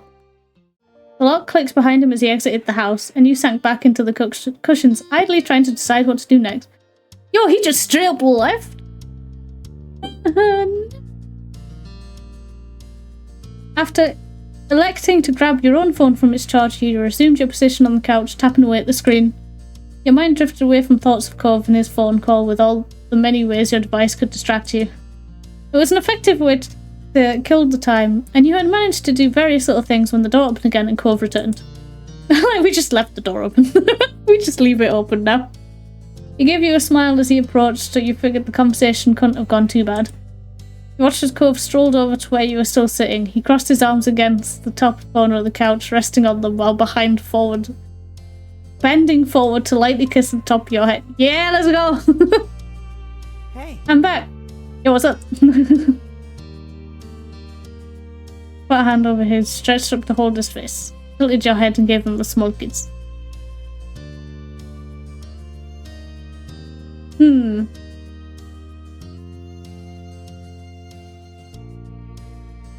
gonna stretch and hold his face. This is my face. With a sigh, he leaned into your touch and let out a long breath. You ran your fingers through the hair at the sides of his head, coming back to give his chin a small, affectionate squeeze as you crinkled your nose at him. How did the call go? That's... Oh, well. Turned his head suddenly, running a hand through his hair and letting out an exasperated breath. He seemed nervous, but you couldn't imagine why. Oh no. Fine. Fine. Not anything to worry about. Bullshit. You raised an eyebrow at his tone, moving your head to the side to try and meet his eye. That doesn't explain what's going on. He shrugged and gave you a tight smile, trying to play whatever it actually was off as unimportant. Nothing going on. Just stuff I can deal with later. Some other time. He was transparently avoiding the truth. Yeah, pretty obvious, my guy. And you stared back at him seriously, an indication that you weren't going to ignore what he was doing. Eventually he broke beneath your stare, hanging his head in his hands and groaning. I need to make another trip to my mum's place. There's some stuff out there that I'm gonna use. So I'll have to go pick it up. I just opened Twitter and I got jump scared by some spicy shit. Nice. It wouldn't make sense to ship it, and I couldn't bring the stuff back with me last time, so I flew. Ah. Suddenly you understood what the phone conversation had been about. Cove was going to drive to his mum's house in Nevada. When will you go? Mum thinks it'd be best to do it now while I'm still kind of free, but... Cove pouted, giving you an unhappy look, and you could see the prospect was already taking a toll on him. Oh my god. Bruh. And you said you weren't clingy. I don't want to. I was just there! And for even longer than usual. Why do I have to leave right now? When it's the last summer like this. Oh, don't mention it like that. Don't mention that. Bruh. I laughed, not knowing why he was being so difficult about it. You thought it was cute he wanted to stay. You can hack it. I don't want you to go either. You shook your head. It's cute. It showed how much he appreciated being there and spending time with you. Looking up again, you met his bright aquamarine eyes, finding a sad smile tugging on his lips. Oh. Oh. Suddenly, his eyebrows jumped and his eyes lit up like a lamp. You could come with me! Yo, I thought that was going to be one of my options to choose, to be like, you want me to go with you? Like, you want me to come? I'm free. But, just come with me. I mean, I get that the two of us live next door to each other and my mum lives in another state. My trips are usually to spend time with her, just the two of us. This time it won't be like that. All I'm going to do is drive or stay for a night and then pack up the car in the morning and turn around again. Most time will be spent in the car, so it'd be good to have another person there. True. Road trips are boring on your own. Or with, well, I mean, other people it's less boring, but still. Plus you'd have the chance to see my mum again, and her place. Maybe we could even find something cool to break at on the way that, oh, okay. I was like, just, maybe we can find something cool to break at her house, like, oh no, stop. You couldn't stop yourself from laughing at his enthusiasm. He blushed a little, reining himself in. Please? I feel like it could be fun. Please, could you think about it? Of course I'll come with you. Didn't even need to think about it. Just stir it up. Yep, I'm in. I'll have to let my mums know, but as long as we've got nothing else important on the days we pick, then there's no reason I won't be able to go. He grinned from ear to ear, thrilled by the news. He put both his hands on your cheeks, kissing your face all over, having to bend down far to do so. But he didn't mind it a bit. I was just like, he's on my face, come on! Then he wrapped his arms around your neck, letting out a happy sigh. Oh god, he's gonna strangle me, no! I'm so glad. This is so great! I'll call my mum back and let her know right now. You spent some time together going over your schedules and making plans for when you could take the trip. You needed to fit it around Cove's work schedule, which he brought up on his phone to double check. Luckily it was only a 2-day trip, so finding a couple 3 days in a row wasn't impossible. It wasn't long before the dates were finally set and all the plans were made. Excited, content with the plans, nervous. Excited, let's go! A short trip sounded like the perfect way to spend some time. You could listen to music, eat snacks, enjoy the open road. No matter tease Cove. No matter what you thought about things, the morning when you were due to leave arrived. It was cooler than usual, the sun barely peeking over the tops of the houses. You stood outside your house on the footpath near the road, waiting for Cove. You yawned loudly, covering your mouth with the back of your hand. Mornings were always a struggle. Mood. With your travel bag clutched in one hand, you watched as Cove finished packing up his car. He had organised all sorts of things, water bottles, snacks, and who knows what else. Cove insisted he'd have everything under control and didn't need help. At least you could rest easy, knowing that it was all taken care of. As you waited, you glanced over Cove's car. You knew it well. It used to belong to Mr. Holden, and when Cove had learned to drive, it passed to him. His dad had taken the opportunity to get a new one. It was pretty old at this point, but it served them both well so far. Oh god. I have jinxed it. It's not going to serve us well today. You just hoped it had enough life left in it to survive a trip as long as the one you were embarking on. The slam of a door closing made you jump. You snapped back to focus and saw Cove walking towards you. He dusted his hands off on his pants and tilted his head towards the car. That's it, ready to go? Yeah, I'm ready. Can you not jump scare me again, please? He smiled and stepped aside, giving you space to situate your own bag where you wanted it. Once everything was safely inside, he glanced back at you. Alright. We should get started. It's going to be a ways to go. Woo! High five, let's go. He returned it happily, chuckling at your enthusiasm. I'm half asleep. I can't speak properly, but I will high five you. Two of you climbed into the car, buckled up, Cove in the driver's seat, and you sit in shotgun. His eyes moved to you. Thank you. Thanks again for coming on this trip with me. Stop thanking me. You're welcome. After checking the mirrors and starting the engine, you pulled out the driveway, and the trip began. With a small sigh, you got cozy in your seat and watched the familiar houses in your neighbourhood pass by, and promptly fell asleep again. Cove reached over to turn on the radio. A crackle of static mixed with the odd snippets of song filled the car as he flipped through the stations. Mr. Holden's car was in good condition, but it was, well, older. There was no way to plug in a phone to play music, so the radio had to do. Eventually, he settled on a classic rock station before sitting back and resting both hands on the wheel. Hell yeah, dude! Nice music choice. Is this okay? You're damn fucking right it is. Yes, you know what I like. Smiled, happy with the answer. Time flew by, and with the scenery outside your window becoming more and more unfamiliar.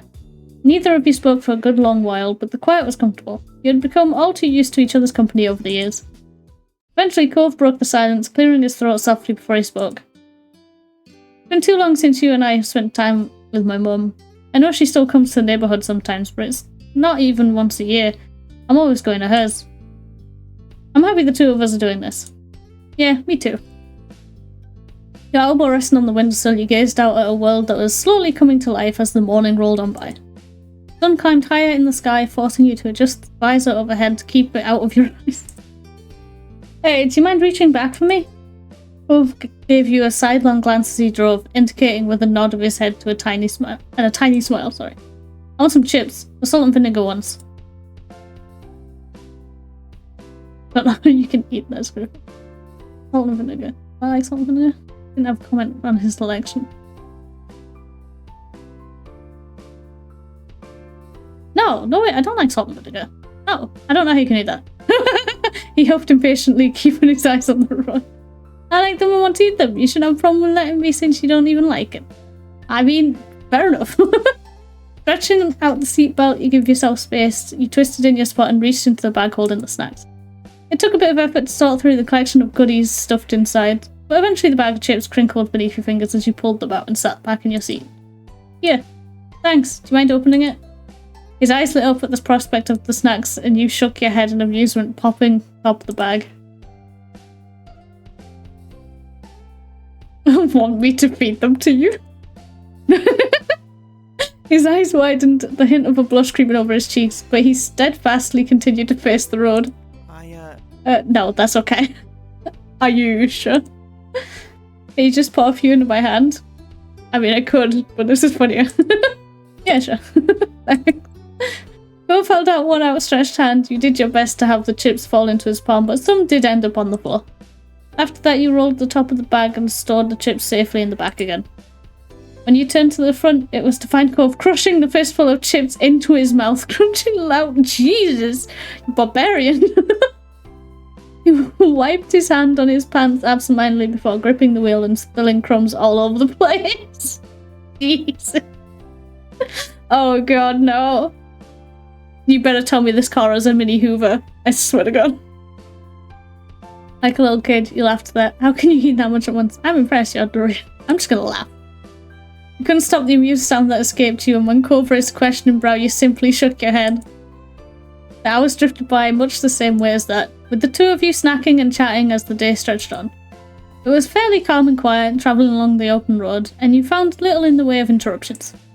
At one point you passed a Welcome to Nevada sign, and Cove gave a tiny cheer. He was in disbelief that two of you were seriously all the way in another state like this. Eventually you had to stop for gas and made a detour to a small diner to grab a proper meal that didn't consist of chips and candy. Mood. After refueling both the car and your stomachs, the drive was back on, just as the sun began dipping beneath the horizon and bathing the sky in a wash of orange light. Cove informed you that there wasn't too much longer left to go. You were almost there. Oh yeah. Took shifts driving. Helped Cove stay alert. Help him. Fuck driving. Hell no. I ain't doing that. You appreciated it and you managed the journey together. When night eventually fell in a blanket of darkness, the drive finally came to an end. Both pulled into the parking lot of Kyra's apartment building, the glow of the car lights disappearing as he turned off the engine, and let out a heavy sigh. Huh. We made it. We're here. The two of you exchanged tired smiles, having successfully and safely completed one half of the trip. You were relieved to have actually arrived, and eager to get out of the car and stretch your legs. Yep. Like, fuck. You took the stairs to the building together. After a knock, you were abruptly met by a flash of green hair as Kyra opened the door and immediately took her son in her arms. Ooh! Ooh, I like how colourful your place is. Hell yeah. There he is, my gigantic baby boy. Yep. She squeezed him for a moment and then pulled back so she could examine his face. Are you even taller than last time I saw you? Both gave her a fond look as she patted the tops of his shoulders proudly. You say that every time I'm here. It doesn't even make sense right now. My last visit wasn't that long ago. Doesn't look as wild anymore. Kinda, yeah. Like she's mellowed out. Kyra simply laughed before letting him go fully and ushering the two of you into her apartment. Then she turned to you, a wide grin pulling out her lips. Daz, it's so nice you came along with... And as a bonus, you've both arrived in one piece. The One Piece is real? By wild, I mean exotic. Yeah. Still fucking gorgeous though. It's nice to see you. Kyra beamed at you both, and while you would have loved nothing more than to settle down and rest after the drive, you could see she wasn't going to let you go that easy. So how was the trip? I admit I was just an inch worried. Barely made it. I appreciate your concern, but it was alright. You felt the fussing was unnecessary. Yeah, I'm just gonna let Cole answer it. It's fine, no problems for us. Kyra clapped her hands together, the bracelets around her wrists jingling. I'm so proud. I can hardly believe how mature you both are. Where did all those smarts come from? Cove ran a hand over his hair with an awkward chuckle. I don't know. I don't know, maybe I got some from my parents. Nice. His mum looked up at him deeply, her eyes glistening as she shook the sentimentality out of the will of her hand. You have to be half asleep already, huh? I don't want to keep you up much longer. Early morning at any Whoosies. How do you want to deal with the sleeping arrangements? I've only got my own room and Cove's, though the living room couch isn't bad. Daz can use my bed. I'll just sleep on the floor in the room. Doesn't matter for one night. Kyra laughed out loud, startling you both. You raised an eyebrow at her outburst, giving her a quizzical look. Oh yeah, you'll just stay on the floor. You couldn't handle that much back when you were 13 with your parents in the room. Yes, Kyra. Hell yeah. She remembers. She remembers, she does. Oh my goodness. Both blushed as a dark red and gaped, completely unprepared for her to pull out that embarrassing moment from the past. No, I was ready. I was like, oh, here it comes. Hey! Mom! You blushed, she laughed it off. He's had a long day. It's cruel to tease the poor boy, so even if it is true. Yep, she's right. That's totally what you do. Right, she knows he's sensitive. It's uncalled for. You put a hand on Cove's arm to show support. Oh god. I'm gonna laugh. I'm just straight gonna laugh. Thankfully, the tension in the air dissipated as Kyra and Cove chuckled along with you. I'll sleep on the couch. I'm fine. Cove shook his head, dismissing the idea immediately. No, Cove? Cove, please. No. You're the guest. I don't want to take your bed. I refuse. Well, I still don't want to take it from you, and I said it first. Fuck you. I will win this fight. Two of you narrowed your eyes at each other stubbornly. Kyra took that as her cue to step in. My house, my rules then, and you know who I have to side with. I'd like you to take the beds as fun. You hesitated a moment, but it seemed you had accepted the hospitality. I can speak. With a small sigh, you give in. Alright. Cool. So would you be okay with me sleeping on the floor in the room? I'd rather be there than out in the open in the living room, even if there is a couch. Yeah, you can sleep there. I don't mind. She's like, you guys, you're gonna end up in that bed together. Not doing anything, just in the bed. Kyra giggles softly, drawing your attention back to her. All funny stuff aside, you need to get some sleep for tomorrow. Seems like you're setting yourselves up to not get any. I know that sounds really captious, but I'm a mum. I have to say these things. Come on, we're not little kids having a sleepover. We're responsible adults, right, Saz? Yes, very responsible. No, we're not. Well, I am. Cove, though. Cove is, though. I can't say the same for myself. You seem to smile at him. Maybe you should sleep in the living room. I can't say the same for myself. With a crooked smile, Cove shrugged a bit, a small amused sound. I'll leave it at that then, for now. Just remember that the walls are thin in this apartment. If you can't settle down and sleep, I might have to separate you.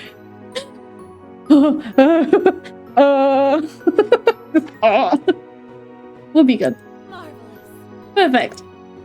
Kyra clasped her hands together, her bracelets softly tinkling against each other again. It's only getting later, so I better let you prepare for bed.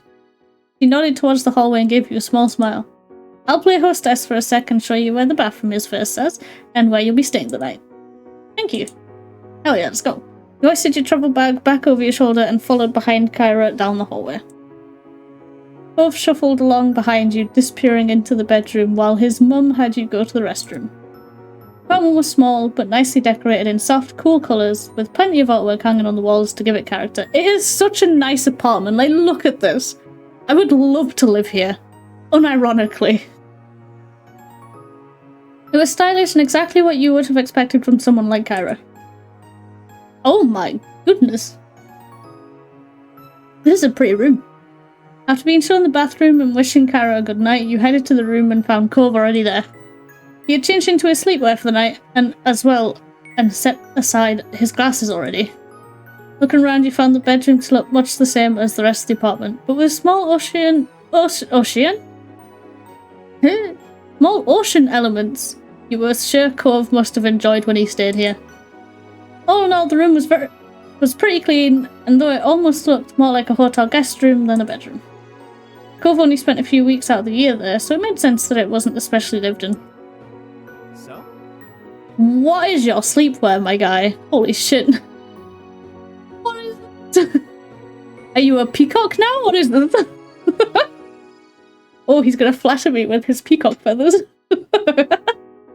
What do you think? Pretty nice, huh? Mom always keeps it clean and everything, even when I'm not here. Great room. It seriously looks like a hotel room. That's sweet of her. Great room. Cool, I'm glad you like it. He seemed pleased enough with the response and gave you a small smile before opening the zip on his bag. When you went back to the room, you jumped in bed and under the covers just as Cove was shuffling into his sleeping bag on the floor. He's not going to stay there. Let's just put it that way. You waited until he was settled in before you flipped off the lights, and a soft glow from outside peeked through the blinds, casting shadows over the floor. You closed your eyes, blocking everything out. Night. Night, Saz. Good night. The room grew quiet as the two of you wound down for the night, and you found yourself listening to the sounds of the city outside the window. The noise out there was so different to what you were used to back home. Cars zooming past and people out having fun instead of crashing waves and the ocean winds cocooning your house in their embrace. Cove shifted around in his sleeping bag, making the fabric crinkle loudly. I've outgrown this thing. I should have checked it earlier, but the trip was kind of short notice. Why don't we share? Big enough. Cove inhaled deeply, the fabric of his sleeping bag crinkling loudly as he fidgeted beneath. I told my mum I was going to stay on the floor. He frowned, wondering when that had ever stopped him before. Yeah. Yeah, right? Did you really plan on going through with that? No. Yeah. That's what I thought, bitch. He hesitated a little, the silence stretching between you. You couldn't help but smile to yourself. You knew him well. The sleeping bag rustled again, and through the dim light you saw him stand and head towards the bed. Both down bed. Yup. He took in deep breaths as he ran his hands across the top of the blanket, gathering his nerves as his eyes met yours. And then he paused, head tilted to the side, as if silently asking permission. You nodded. Oh, and now he's closer. Hello. He shuffled over to make room for him as he pulled the bedding up and crawled beneath the covers, leaving the two of you close together, but not quite touching. He exhaled a heavy breath as he laid down on his side, head getting comfy on the pillow next to yours. Your stomach clenched, feeling nervous suddenly. He was so close you could feel his warm breath tickling the side of your face. Oh my. He raised his fingers and delicately brushed tips over your cheeks, drawing a shaky sigh from your lips. Oh my god. Oh my god. I'll be off because I'm close to falling asleep. But make sure to capture any cute moments that come up for me. I'll try. Also, the system says night. Oh, my sleeping bag's tomorrow. I totally should have checked. Yeah. Good night, Doc. Have a good sleep. Good night, system. Sleep well. Do me a favour, protect Doc for me as well. There we go. His touch was warm and feather-light, making you feel tingly all over. When his eyes met yours again, you found yourself lost in them, the world becoming still and silent around you, despite the fact there was a party outside and they were all screaming at the top of their lungs. Then he froze, his muscles tensing as he closed up like a clam and his breath hitched in his throat. He attempted to whisper something, but it was completely lost on you. Without having sufficed as a warning, Cove jumped out of the bed and crouched down on the floor, head held in his hands as he took in a few deep, stuttering breaths. What? You bolted upright in the bed, staring down at him with a mixture of alarm and bemusement. Are you okay? I'm always like this. I thought it'd feel like it did before when we were younger, but it's different now. I'm sorry, sis. I'm really sorry. I'm just so... He panted deeply in and out as though he had just finished running an entire marathon. Yo, you good? After finally steadying his breath to a normal rhythm, he crawled back into his sleeping bag and huddled down on the floor, his back turned to you. Oh my god. Oh, are you also going to bed, Mum, or are you just saying night to Doc? Sorry.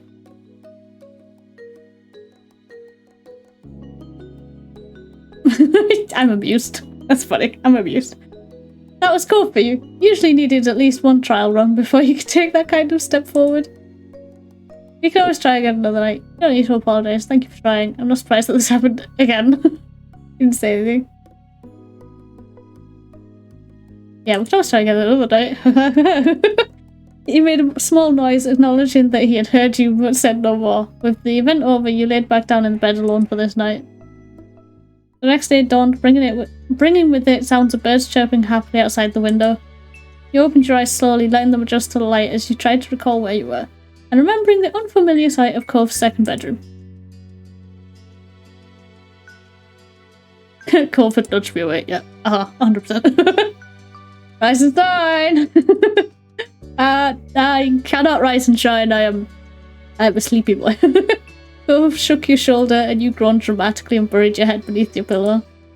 5 more minutes. No way. No way, we've got to get started. Sitting up in bed, you let out a yawn and stretched your arms above your head. Still felt groggy. You were used to sleeping in longer than this. The late night hadn't helped. Morning. The two of you were on completely different wavelengths right now. You pulled yourself out of bed, grabbing a fresh change of clothes and your toiletries before heading to the bathroom. After all that, you met Cove back in his room. You were sitting on the floor when you entered, sorting through a bunch of stuff in a box, determining what to bring and what to leave behind. Hey. Hey, Can you pull out the stuff in those drawers? He nodded, though he hadn't even looked up from his task, so you knew he wouldn't have seen. Heading over to his drawers, you started the task of taking out various items and setting them on the ground in front of Cove. After a while, it became clear to you that Cove was acting strange whenever you went near him. He was flinching over your What the fuck? Oh no, please. It happened a few more times before you couldn't take the awkwardness any longer. You dropped the stuff you were holding in front of him and raised a questioning eyebrow. Is everything okay? I'm sorry. Yeah, sorry, I'm sorry about last night. Again. You quietly squeaked the second part of his thought. Oh, shit. Oh, no, God help. About not staying in the bed with you. I know you try not to mind or be mad at me, but I wish I didn't have to make you accept me backtracking all the time. He swallowed thickly, struggling to find the right words to explain himself. I do think it felt nice, really. Really. It's just also not bad, but good in an inconvenient way. Oh. Hormones. I mean... Laying together like that, being so close, it gets too hot, you know? His cheeks flushed with colour and he immediately trailed off, his eyes firmly fixed on the floor. I get it, you'll stay the whole night next time. Right, it was that intense for you, huh? Maybe I'm the one who should apologise. Sorry to bother you. Yeah, join, but it's what I signed up for. Will you do better next time? Oh, Jesus.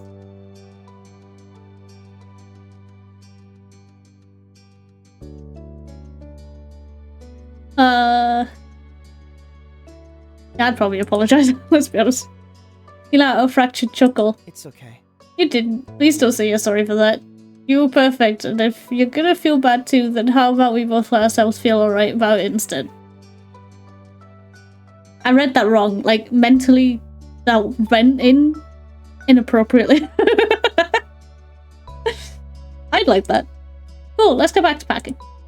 With it more or less resolved, you went to grab some more items as Cove focused on the box in front of him once again. Oh, hey, look at this! When you turned towards the sound of Cove's voice, you found him digging through one of the drawers beneath the bed. Neat. Here's something I definitely need to bring. Neat. Oh, I definitely need to bring. Did I? I don't know what I said. I don't remember. Straining your head, you got a better glimpse of what he was holding. A very old jump rope and hacky sack. Those had been gifts you'd given him for his mum's place. Something for him to remember you by and to make his time here less lonely. Aww. He kept them the whole time. You don't have to hold on to these forever. I'm only lending you those. I think I'll take them back now. Adorable that you care so much for them. I'm emotional. I am emotional now. Cove looked up at you when you sniffled, quietly seeming concerned. You wiped away the tears that were building in your eyes, feeling a little silly. Sorry. He smiled at you, his face softening. Why would you apologise? It's alright. It's wonderful. What's wonderful? The fact I'm crying? Rude. Thank you. It's nice. These are special. It was important having a piece of you with me when we were apart. I feel the same way, that's why I gave them to you. Cove smiled, pleased that the feeling was mutual. Then the expression became more amused. And did you keep the souvenirs I brought back? Of course. His screen grew to completion. But I'm very much losing track of being able to speak. But we will get through this, I swear. Thanks. Another hour passed by in silence, and you were happy to see you were making great progress with Cove's room, with only the closet left to sort through. Took a minute to take a mouthful of water from your bottle and perched on the edge of the bed, feeling productive. Cove glanced over at you and paused, putting down the tape gun he had been using to seal up his boxes. You raised an eyebrow. You know, it's really strange to see you sitting in this room. Why? He frowned a little, his eyes distant and his voice quiet when he spoke next. That's... During the visits to Mum's, when I was sitting alone in this room, I'd sometimes think about how you weren't here. Oh, okay. It was a weird feeling at the time that you just weren't around, and now that you're here, in this exact place, I don't know how to explain the feeling. He shrugged it off and smiled a little, as though he'd said enough already and didn't want to risk sounding silly. Life is pretty confusing, is all. I didn't know you thought about me when you were away. If that's true, life makes no sense. I miss you so much when you were gone. I'm just gonna smile at him. I just smile. He grinned slightly back, nodding his head a little. He looked away satisfied, heading over to the closet and the last of the items to be sorted. Before long, every box, closet and drawer had been thoroughly combed through, with the items either neatly packed up in boxes or organised and returned to their proper place. With a sigh of relief, you glanced around the bedroom and the work you had done together. Alright. Well done! Good job to us! Let's go! I'm gonna change out my PJs for the drive. Nice, good idea. Yeah, let's go. When the two of you headed out into the living room, ready to get everything finalised and hit the road, you found Kyra in the kitchen pouring a cup of tea. Both headed towards her, leaning casually against the counter that divided the two spaces. Hey, you didn't have to get up so early. Come on. You crazy? Of course I have to see you off before you go. Don't sneak away while I'm out cold. She beamed at him, and in all honesty, he seemed more than happy to be up and getting ready for the day. You want some breakfast? I've got some... No idea what that says. Oh, eggs and toast? Oh, and some of that fruity cereal you used to love. That's okay, we should really eat on the road. Kyra smiled sadly, a little disappointed, but she seemed to understand that your time was running thin. I thought you might say that. In that case, I've packed you some snacks for the road. What do you think? Even if you don't end up eating them, take it anyway, just in case. You can always feed them to Cliff when you get home, and tell him I said hi. Nice. Cove laughed and shook his head, knowing his dad would love nothing more than to polish off whatever food Kyra had prepared for you. Thank you. Thanks, Mum. You really didn't have to. Thank you for the snacks. That's nice for you organising this for us. It must be a mum thing to know stuff like that. I'll definitely eat whatever you've packed. I'm just gonna smile. No, smile. Thank you for the. Thank you. I've got to say thank you. I'm sure they'll come in handy for this guy around. Cove scoffed and playfully rolled his eyes, earning a giggle from Kyra. I don't doubt it. Like father, like son. She returned your smile with one of her own before putting her cup of tea aside. Well, I'll help you get the car packed. Sure. Oh, thanks. The three of you got to move on, taking the boxes from Cove's bedroom and heading down to the backseat of brain help. The backseat of the car until there was barely an inch of space left in the back and trunk. With all of you helping, it only took a couple of trips to move everything, and you were done before you knew it. Then it was truly time to say goodbye. You convened back inside the apartment where Kyra looked over the two of you with a quiet smile. It was great to see you both. Thank you for coming. She gave each of you a hug, and you felt a little less sad that you hadn't been able to spend more time with her. It was good to see you too, Mum. Both embraced her in turn, and the two of them holding on to each other for a few seconds longer. I'll miss you, but I'll visit again soon. Of course. You better. Hey, we should make plans for you to visit us too. I'll let you know when it's settled. I'd love that. Kyra bundled all the stuff she prepared into a bag and handed them over to you. You took a quick peek at what was hid inside the packet. There was fruits, nuts, seeds, hard-boiled eggs, and some veggie snacks. Cool. Hell yeah. Oh, good to see we've got some fresh food options now. The snacks I brought with. Kyra shook her head at him and let out a soft laugh, as though she wouldn't have expected anything else. To be fair, accurate. I seriously hope you're feeding yourself better than at home. Yeah, of course. Oh, shit, what did I do? What did I do? I pressed a button. I don't know what I did. Yeah, of course, just darn trips. I can live with that then. She looked over him fondly, her eyes at last focusing on his face and filling with emotion. Gonna miss you, baby. Aw. Me too. Aww.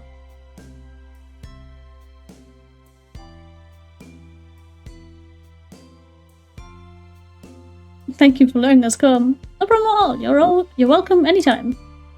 Kyra put an arm around you both, pulling you in tight to her sides for one final squeeze. Bye. Have a safe trip. We will. For the last goodbye, you exited the apartment, though Cove hesitated for a moment at the door, his expression distant. You weren't sure what he was doing, though you tentatively took a step towards him. Everything okay? Your voice seemed to bring him back to earth, and he shook his head to clear his thoughts, his green hair swaying from side to side. Come on. Yeah, let's go. With that, two of you headed back down to the car, ready to make the long trip home. Soon enough, you were on the wide open road with a car full of Cove's things, and only one destination, Sunset Burb, California. Drive went as smoothly as you could expect, with the morning slowly creeping into midday as the miles flew by. They flew into the whir of open road and sunshine. Before you knew it, it was clear early afternoon. At that point, you had already crossed the state line. Cove announced that he planned a little stop on the way home. He was quite pleased with himself as he arrived at the precipice. The Redwood National Park. Support! Shaded beneath the canopy of enormous redwood trees, you drove along. When Cove parked the car, you pushed the door to get out, and the first thing you did was look up. Enormous redwood trees surrounded you on all sides, their massive trunks shooting straight up into a canopy of foliage overhead. There were too many of them to count, stretching on and on as far as you could see. You squinted against the sunlight that was peeking through the leaves and dancing on the paths around you. Great, right? He smiled at you from over the roof of the car before glancing around the place fondly. Remember the trip our families took here that one summer? It was cool going on a journey and seeing the forest in person, even if we didn't stay very long. So... And I guess we can stay for even less this time, but oh well. It just seemed like a good time to stop by. Who knows when we'll get another chance. His voice got a little softer at the end. It seemed to be a bit sweet for him, being in a place he was so fond of, but not having the time to appreciate it fully.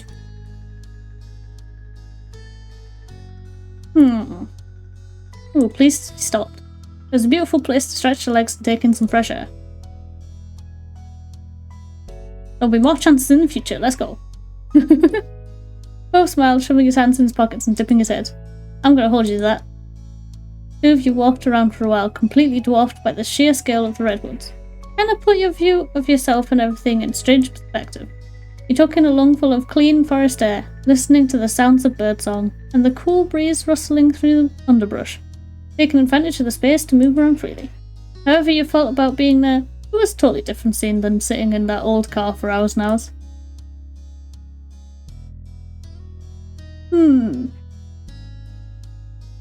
Take his hand. He intertwined his fingers through yours, smiling at you as he relaxed into your touch. I can speak good English, and rubbed the back of your hand softly with his thumb. Being here again, you couldn't help but reminisce on what else had happened during the trip you'd taken all that time ago. There were a lot of things that had reminded you of it recently. You looked over at Cove, who seemed to be lost in peace of the place, and you wondered if any of it crossed his mind. Smiling at the sight, you thought back on what had been the highlight of that long-gone vacation.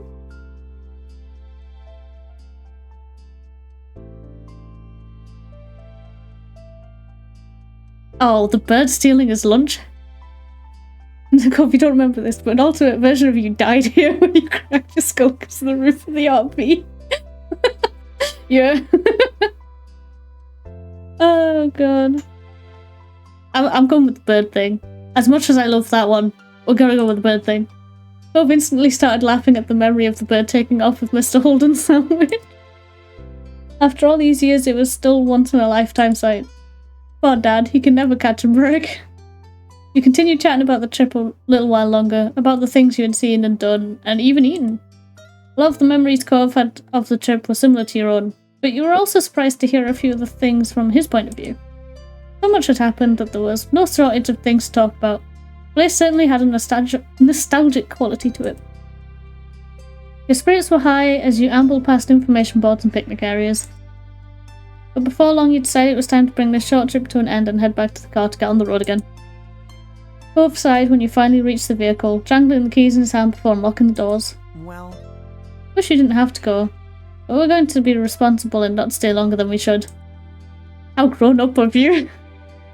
He smiled slightly, and with that, the two of you jumped in the car, buckled in, and he put it in drive. You were getting closer and closer to town as the sun started setting, but we're still far enough away that the radio stations were unfamiliar to you. Oh. Hold on.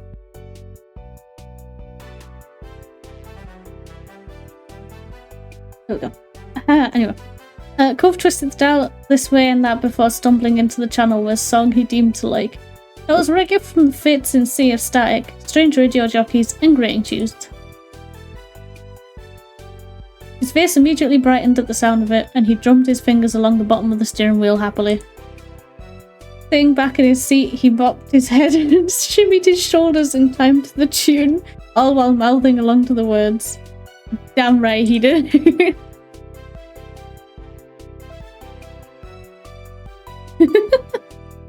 Hell yeah. Occasionally, he even lifted one hand from the wheel to gesture with his fingers for a specific line. I'm gonna sing along, hell yeah, let's go. Cove riffs a pleased eyebrow at your vocalization. Emboldened by you, Cove decided to speak the words rather than lip-syncing. Your voice mixed together, slowly creeping louder and louder as you belted out the words to the song. Yup. Me on a trim. Every now and then a word would be sung wrong, and by the end you were both laughing too much to continue. The song ended and Cove reached over to start cycling through the radio stations again. Upon finding nothing tolerable, he flipped the dial off and in defeat and leaned back in his seat with a sigh. You rested your head on your hand and stared out the window as the sky darkened, watching the landscape slowly melt into more familiar views. The miles went on, and any energy you had earlier was beginning to drain away. You imagined home and your family, you'd be there together soon. You know, I spent all these years living in Sunset Burb and taking a few weeks each summer visiting my mum in that second room. That's not going to happen anymore. Not really. I mean... I can still see my parents, but the way it all works between us has changed. Forever. Yo, don't get existential on me, bro. We're already aging up too fast. Stop. He paused, silent stretching. A serious look settled on his face, his thoughts far away. I'm excited to be on the brink of adulthood. I'm worried about how things will be in the future. I feel the same about my parents too. Lighten up. I'm just gonna say nothing. Cove stared straight ahead, down the long, long road. The path looked like it'd never end from where you were. But that wasn't true. Eventually he found a few more words to say. I'm so glad. I think it's good we were able to do this trip without any parents or chaperones. It was just us. We did it all. I don't know. I feel a little more independent now. A little more ready for what's ahead.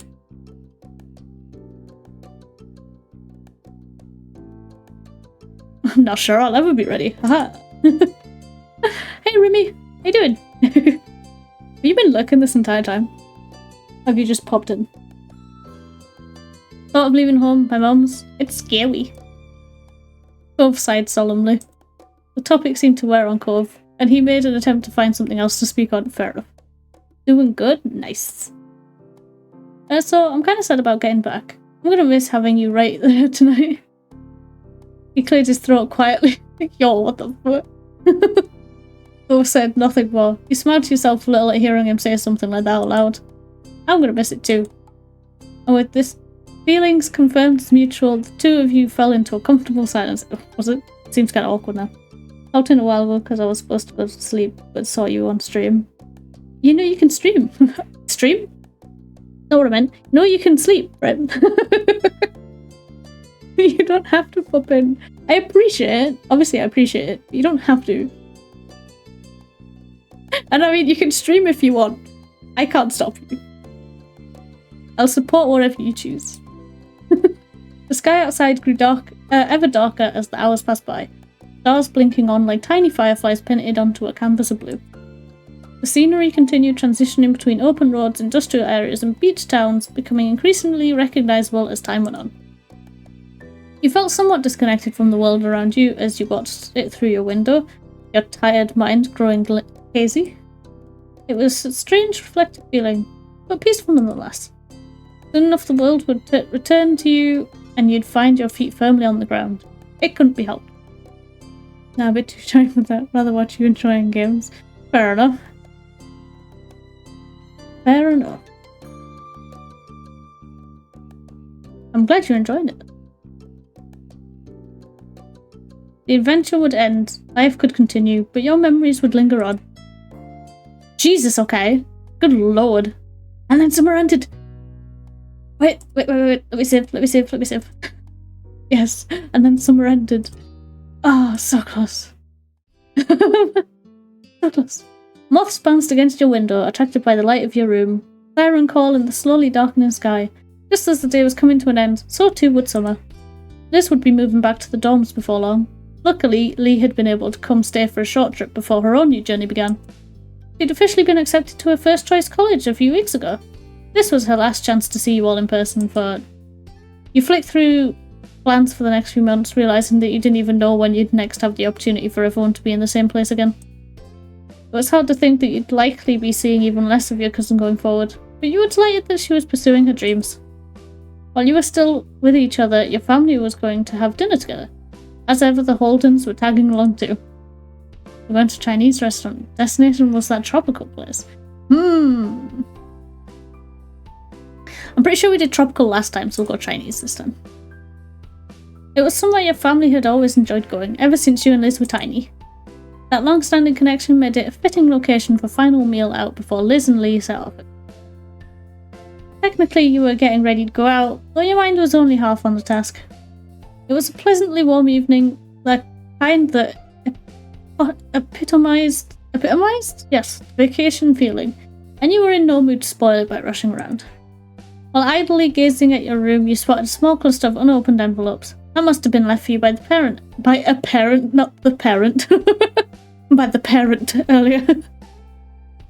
You headed over to the table to flick through anything of interest. As a child, any correspondence felt exciting due to its rarity. You recognised now that most of it was mundane, but you were checking any mail you got more regularly as of late. There was something you were expecting. You stopped at a crisp white envelope. The logo proudly proclaimed the sender a school you'd applied to. Take a deep breath and read it. You opened it instantly. Hesitated, worried about possible bad news. Take a deep breath and read it. Well, this next step would take nerve. Close your eyes as you breathe deep, the air slipping through your lips as you opened your eyes once more. You pulled apart the glued flap on the front of the envelope and extracted the letter. Your eyes darted over the message, rushing past the pleasantries to get to the heart of the matter. The blood pounding in your ears deafened you to the world outside that was contained within these letters. Your heart skidded to a halt as you read your verdict. You'd been accepted! Let's go! We're at college! Let's go! Let's go, ecstatic! Bouncing on the balls of your feet, you pressed the letter to your chest as your excitement bubbled over. You had to tell family you had to make an announcement at dinner. You wanted to keep this news to yourself for now. You wanted Cove to be the first to know. I'm going to make an announcement at dinner! Fuck you all! You can do it. Thank you, thank you. I tried really hard on the exam. Tried your best to finish getting yourself ready for the dinner ahead. It was a strain. Your mind had only been half on the task before. Now with the news fresh in your mind, it was a struggle to concentrate on anything else. You kept having to recall your thoughts away from the future and back to the present. Time was against you. Mum soon called you from downstairs that it was time to go. You had to check the time, sure that you had 10 or at least 5 minutes left. You were wrong. You tore down the stairs, attempting to juggle your composure among the hurry and excitement. Your mums, who turned to greet you as you arrived, swapped silent, knowing looks. They couldn't possibly have figured out what happened, or so you hoped. As your mums, they were pretty good at telling things without being told. You watched them, hunting for any further signs that they were on the case, but none came. For now, it didn't seem like they knew what was happening. Not exactly, at least. But things were definitely happening, and even if they didn't know for sure what you were cooking up, they could smell something in the air. Everyone piled into the car. While it was marketed as being suitable to hold 5 people, in practice it made for very tight fit. Your mum sitting in the front were fine. You, Liz and Lee were squished into the back. Lee in the middle, wedged between you and your sister. Oh god, Lee, I'm so sorry. But Mum was an excellent timekeeper. Thanks to her efforts, she pulled up near the restaurant on time. The process of getting out of the car was slightly easier than squeezing into it, with much less coordination required to release seatbelts than to secure them. You gave Lee a hand as she clambered out of the middle seat, then headed to the building as a group. A waiter greeted you as you entered. Mal let him know how many of you there would be in total, and he went to arrange a table that met your needs. He returned promptly to guide you to your seat. You perched comfortably in your chair, your head held aloft as if buoyed by today's good fortune. Your family settled down around you, all cheerful and looking forward to the evening ahead. Your drinks order had just been taken when the Holdens came through the door. They were pointed in your direction, though with Mum waving an arm in the air it was hardly necessary. Nice. Cove and Mr. Holden came to join you at the table. As greetings were being exchanged, Cove took a seat opposite you. It had been left empty by unspoken acknowledgement that you and Cove would be wanting to sit together. Mr. Holden sat beside him. Hi! It's great to see you. Glad you could make it. Hello everyone, you wouldn't believe how hungry I am. I see. You came to the right place then. It's a fucking restaurant. There was some laughter, though Liz groaned playfully, shaking her head at Mum's sense of humour. Growing up, she'd have complained and Mum would have responded by making another comment. Which was beautiful, by the way. Liz had mellowed out over the years, but she still had made a show of despairing at Mum's jokes. Her reaction to them had become a joke in its own right. Menus were soon passed around, and a temporary hush fell over the table as everyone read. It didn't last long, punctured by comments about what people had eaten before and light chatter about what people were considering tonight. Once the waiter had disappeared with your orders, Cliff piped up. Okay. I've got some good news. Harry's making a trip out of here tomorrow. Cove nodded, turning from his father to the rest of the table. Yeah, we talked about it and figured this was a good time for everyone. Very nice. That's great. That is great. I love Cara. Everyone reacted positively to the news, though Ma looked wistful. It's a shame. If only we'd known. Here we are having a big meal without her. If we'd waited one day, she could have joined us. Mum patted Ma on the back, gently nudging her from the realm of possibilities and what-ifs and back to the evening that was going so well. You know, Lee and Liz will still be here tomorrow. We'll just have to throw another get-together and keep the fun train chugging along. Ma smiled warmly, taking Mum's hand in hers. That's true. There's plenty to celebrate right now, but there will be more good news and good times on the horizon. Right, and speaking of, that's not all we've got, either. Mr. Holden's eyes was alight as he sat up straight in his chair, face angled toward his son. He barely let a beat go by before nudging Cove with his elbow, pushing him to follow on the announcement. He was the very picture of a proud papa. Fair enough. I probably would be as well, because I'm going to assume this is Cove being like, I got into college! Yeah! Cove shied from the limelight, ducking his head down and staring at his lap as he spoke. Well, I've switched over to working full-time instead of part-time. Plus, I've been looking at apartments. There's a few I can choose from. Oh, nice! Okay. Not what I thought. Best papyrus problem. Exactly. He flicked his gaze up at everyone around the table, a smile creeping over his face. I'll be pretty going forward. Uh-oh. Apartments. He was moving. Cove was going to move out of his dad's house. After 10 years, he wasn't going to be your neighbour anymore. Well, I mean, he wouldn't be anyway when you got to college, you dumb fuck. Mr. Holden gripped one of Cove's shoulders and gave it a loving shake. His excitement couldn't be contained. Incredible. Cove's actually going to make it to adulthood. It's a miracle. What do you mean it's a miracle? Why did you say it like that? Mr. Holden leaned back in his chair, staring up at the ceiling in mock wonder. I'm so glad. I wasn't convinced I'd be able to rear a kid all the way to this point, but thankfully I looked out and got the best boy a dad could have asked for. Aww. Damn, Cove isn't going to college? No, I think he said his choice was to just go full-time with his work. Hi Ari, how you doing? Dad. Cove blinked his vision with his hands at the side of his face, blinkered his vision, sorry.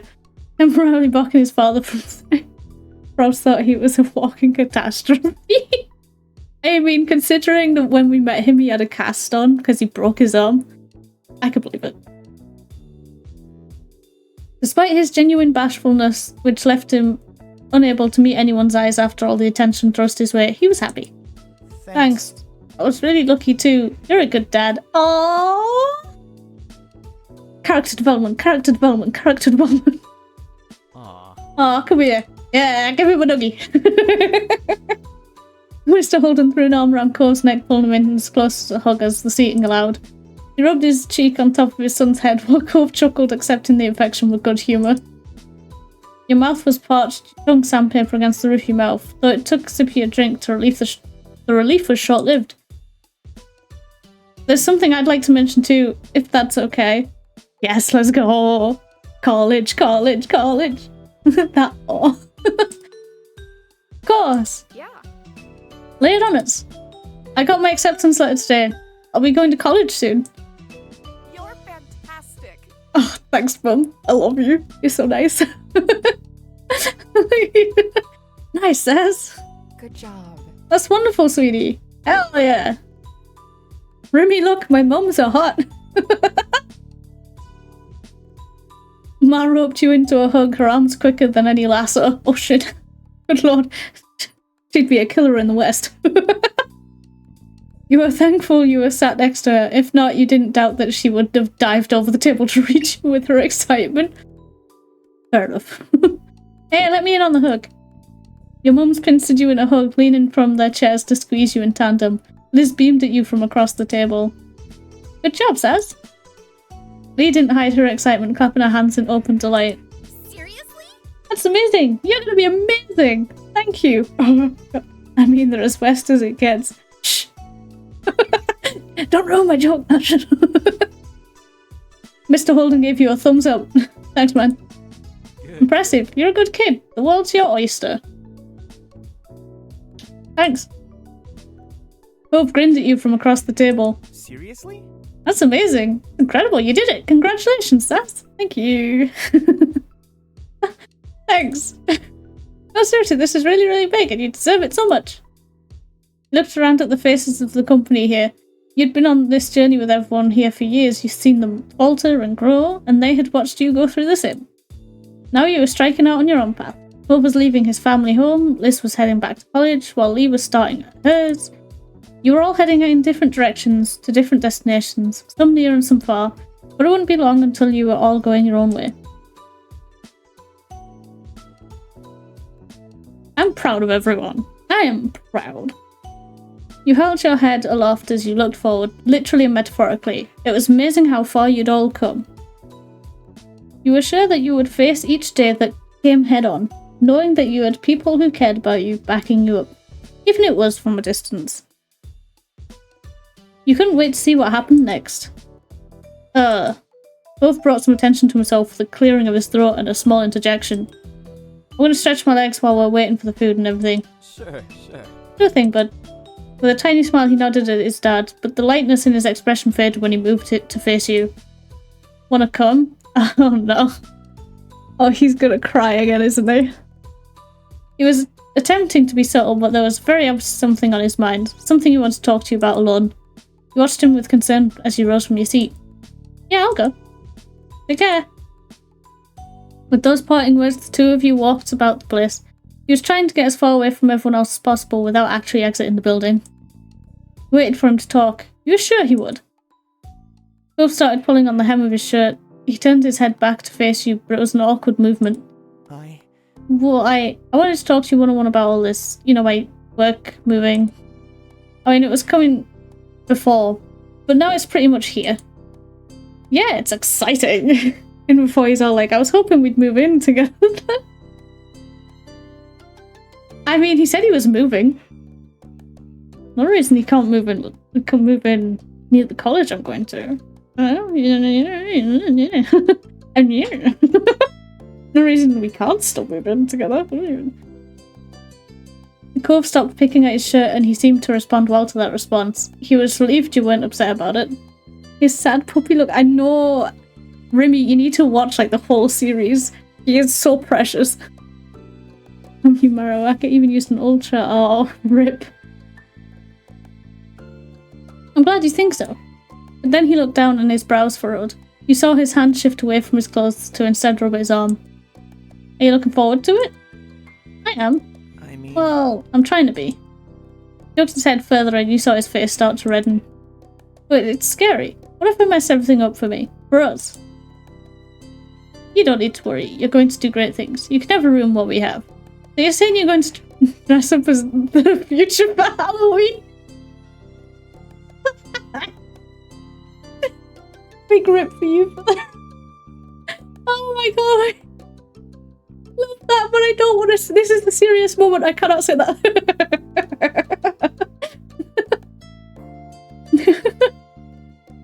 You're gonna do great things. You're so nice to me. Thank you. Cove then turned his head away and wrapped his arms around himself. You felt a sudden chill that definitely wasn't caused by the air conditioner. I promise I'm not going to keep asking this forever, but so much of our lives has been this place, with these people. It seems like all of that is about to change. So, are you really sure you want me? Bruh, I grabbed your ass the other night. Like, please. Would I do that if I didn't want this? What's his idea of the future incarnated in his mind? I don't know. I'd be kind of curious what he would... If you click that, do you genuinely get a Halloween situation and he dresses up and it's just like a top that says the future on it? In big bold white letters because the top is black. Maybe it's me. Oh yeah, he dresses up as me. Oh no. You remember that night of the Orca fundraiser when you admitted you loved Cove and that you wanted to be with him always? You seemed so confident about it then, but now that you were on the brink, his words came out hesitantly. He didn't want to ask this. He didn't want to know. I'm not just talking about today, but forever, like, always. Even if things change later. Right now, do you feel we can make it? Or do you think we can't last? That one day we'll have to move on? Kept calm. You understood his concern. It was definitely hard to imagine what would happen. However, you didn't let yourself get upset.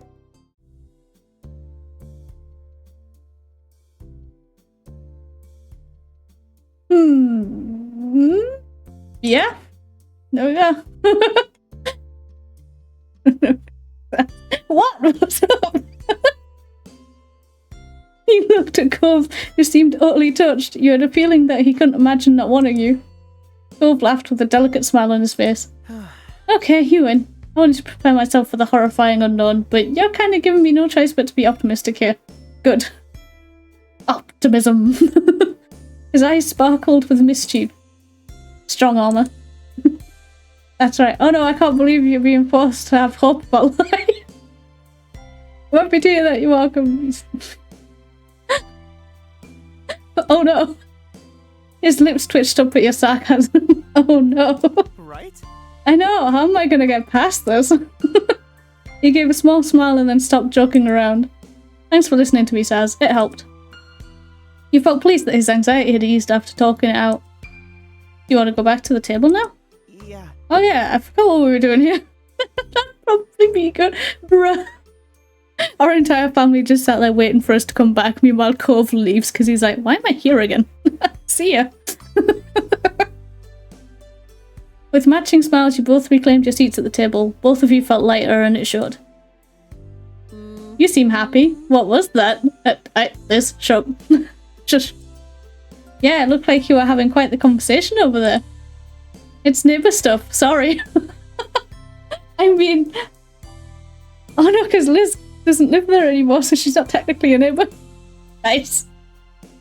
I used to be your neighbour. He waved off their questions and he didn't offer any explanations. They still seemed curious, but caught that Cove wanted it to stay between the two of you and let it drop. Things relaxed and you took a sip of your drink. Lee idly tapped the table and got your attention. I'm so excited to try this place. I haven't been here in a long time. I hope it's as good as I remember. All the restaurants in the area are pretty top-notch in my humble opinion. We'll see. But you also, apparently you eat literally anything, so I wouldn't trust you anyway. It was a challenge issued. Liz carried herself like some sort of professional food critic and Mum snorted. Tough crowd, jeez, Liz. Ma giggled and chimed in as well, much to Liz's embarrassment. That's right, Lizzie, jeez. Nice. Both are giving you the we know. Yeah, because they do. Oh, jeez, Louise.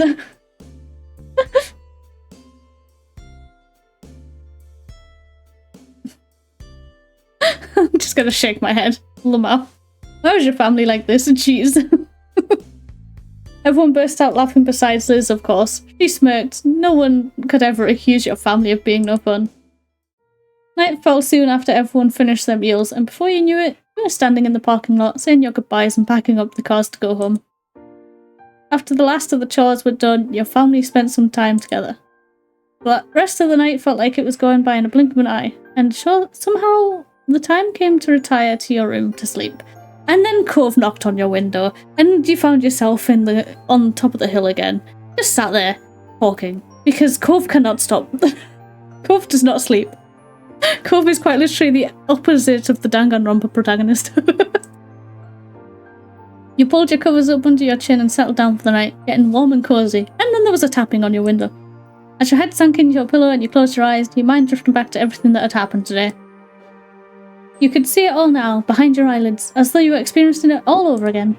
And then the image of Cove popped up into your head, and you smiled softly to yourself, and then you realised your eyes were open and he was already in your room. Like, hello. Hey, you awake? No.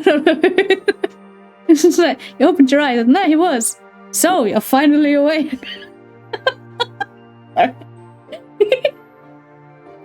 You decided to send him a text to chat, you text him to come over. You wanted to sneak out to his room. Ah. Would this be the first time? I'm pretty sure this is the first time I've sneaked out to his room. No, wait, I've got to. If Cove could do it, then you didn't see why you shouldn't be allowed to. You made up your mind. As quietly as you can manage, you put your shoes and slipped out. Put your shoes on and slipped out of your room, closing the door behind you softly. You didn't put your shoes anywhere, other than on your feet. Heading slowly down, you took care not to make the floor creak, especially the boards right by the bathroom. Those definitely squeaked. The stillness of the night made even the slightest sound seem so much louder to your ears. Why didn't I just climb out the window? We've done it before. Oh, unless because I didn't say that I could climb out my window that one time. Okay, fair enough. But I just wanted him to help me. And you were very aware of your mum sleeping nearby. Upon reaching the bottom, you tiptoed towards the front door. Slipping out into the crisp night air, you shut the door and took a relieving breath. Excitement rising, you dashed across the street towards Cove's house. The road too was surreal at this hour, unfamiliar yet strange. It might have been eerie at any other time, but with how eager you were, you hardly cared. You attempted to find your way from the normal footpath to the side of the condo, but the limited light was making it difficult. You knew for sure which window was Cove's, and looking for you, it was on the first floor. Unlike Cove, you wouldn't have to do any building scaling. Yeah, but All you needed to do now was make it safely over the fence and past the bushes without getting caught or injured. Sneaking closer, you glanced over the hedges towards Cove's bedroom window. Finding it cracked open, perfect. You wouldn't have to knock and worry about him not answering. Hoisting yourself up with... Imagine we get there, he's not there. And then we climb... We go back home and he's just outside the window like... Where the fuck?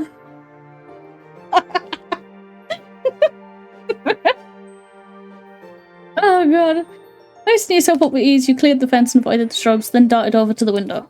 You buzzed with nervous excitement as you approached it in the dark, having successfully made it all the way here unseen. Lifting the window up so it was fully open, you pushed yourself halfway through, your legs dangling into the underbrush below. It was a little awkward, as a small shelf was right in the way. You had to take care not to knock over a couple of plants. You made it through minimal noise. I'm just in there now. Did Cove not notice this? Now I am the creep. I am the stalker in your room. Once safely inside, you dusted yourself off and turned to close the window gently, with only a soft glow of moonlight and Cove's fish tank there to see the way. You gave a small wave to the special fish you got to name Aurora. Then, straining your eyes through the dark, you crept towards Cove's bed, barely making out the sleeping figure beneath the covers. Aww. Imagine we just climb in as well, go to sleep, and then in the morning he just screams. Because he's like, what the fuck, where did you come from? Don't worry about it. By the sounds of his soft breathing, you could tell that he hadn't heard you come in, and a small smile tugged at your lips. Prod him in the cheek. Startled him with a loud noise, poked him until he woke up, nudged him, whispered his name, sat down on top of him. Left him to sleep and sat down beside him. I'm gonna poke him till he wakes up. You jabbed a finger into him, waiting for Cove to wake up, but he continued snoozing away. When you poked him again, he snapped his eyes open, bolted upright. Good thing we're not in the RV again. Bolted upright, turning towards you and finding you grinning at him in amusement. Come on. Why'd you have to do that? I'm trying to sleep. Excuse me, the amount of times I've tried to fucking go to sleep and you've been outside my goddamn window tapping on the glass like tappy tap tap tap tap. Piece of shit. He grumbled as his hand went to his chest over his pounding heart. His eyes were still narrowed at you as he fell back down on his pillow with a sour look. You snickered quietly to yourself as you sat there. He could figure it out on his own, and after a few more seconds he did. Wait, Saz? He wasn't awake yet. Hypocritical shit. It's because he wasn't awake yet. He probably thought it was his dad or something being a menace. Yes. He shuffled under the covers and sat up to stare at you in alarm. What? Why are you in my room? What happened? Yours. I totally didn't climb in through your window like a sociopath. A smile slipped onto your face as he finally registered your presence for real. He said nothing. Didn't want to be alone. I was bored. You hugged him. What do you mean for a kiss? That'd be a bit... I'm just gonna keep smiling at him. He gave you a crooked smile as if Sid really said. Yes. I should have known you'd do this one of these days. It's only fair. You let out a breath, feeling relieved that he didn't seem bothered by it. In fact, it felt kind of good. You thought maybe this enthusiasm was why Cove did it so often. He pushed himself up fully, swinging his legs over the side of the bed and leaving a spot for you to sit beside him. His hands shook where he held them in his lap. He was nervous. Oh my. Ooh my. You shyly took a seat, trying not to disturb his thoughts. You can stay as long as you want. Really? Yeah, really.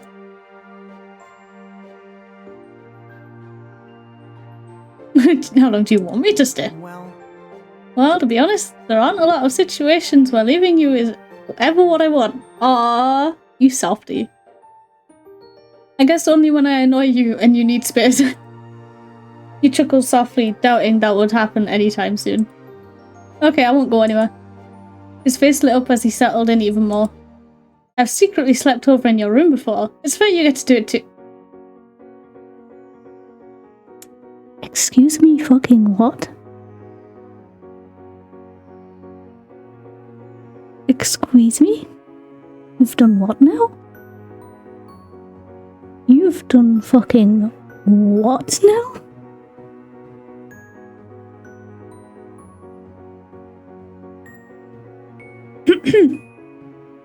Hello, Mr. Holden. I'm gonna need you to call the police.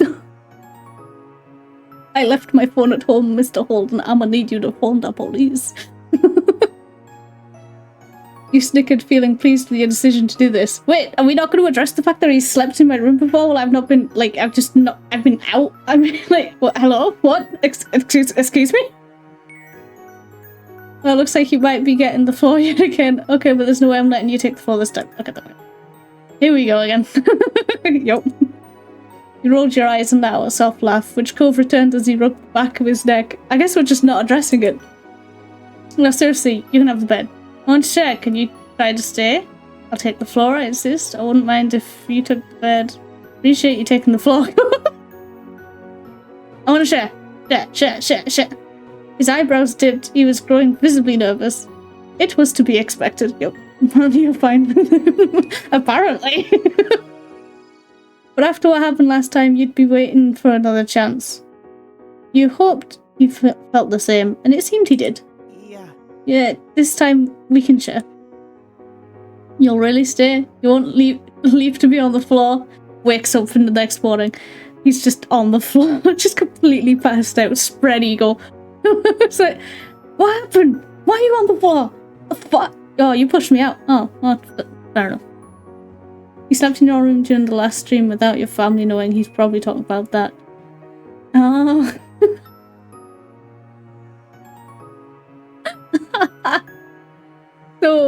So not just sneaking in. No, that's my headcanon now. No.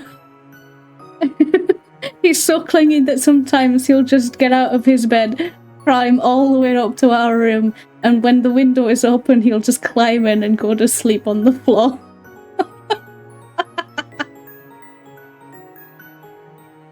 He nodded, holding back your delight. You tried not to grin at his sudden resolve. We're gonna share the bed.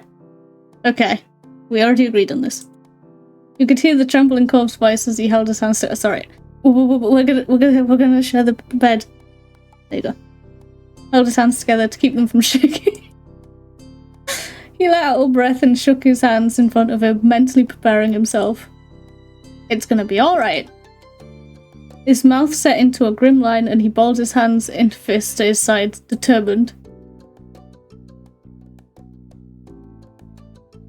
Glad he was making the effort. Let's go. It was an important step in your relationship, and he seemed to understand that. It only took a couple of moments longer before he turned to you, attempting a weak smile. Ready? You gave a small nod and a smile of your own. You took another deep breath and you slipped under the covers, making room for him to get in after you. Wait, so I'm against the wall now? But if his dad comes in and I need to bolt, I'm gonna be stuck. Fucking try and get up real quick, just smack my head off the top of his bed. Just spit up here, just oh fuck, Jesus, now I'm the one that's concussed. Laying as straight as a steel rod, Cove tensed up beside you, so still he was barely breathing at all. Yeah, you kinda need to breathe, my guy. You rested on your side and faced him, your eyebrows pinched in the middle as you watched him. He looked back at you deeply. You need more time? I can leave until you're more stood up here. No, please don't go. I just want you to stay with me. Ah, ever so slowly he began to relax, his fingers tentatively brushing up and down your arm. Oh.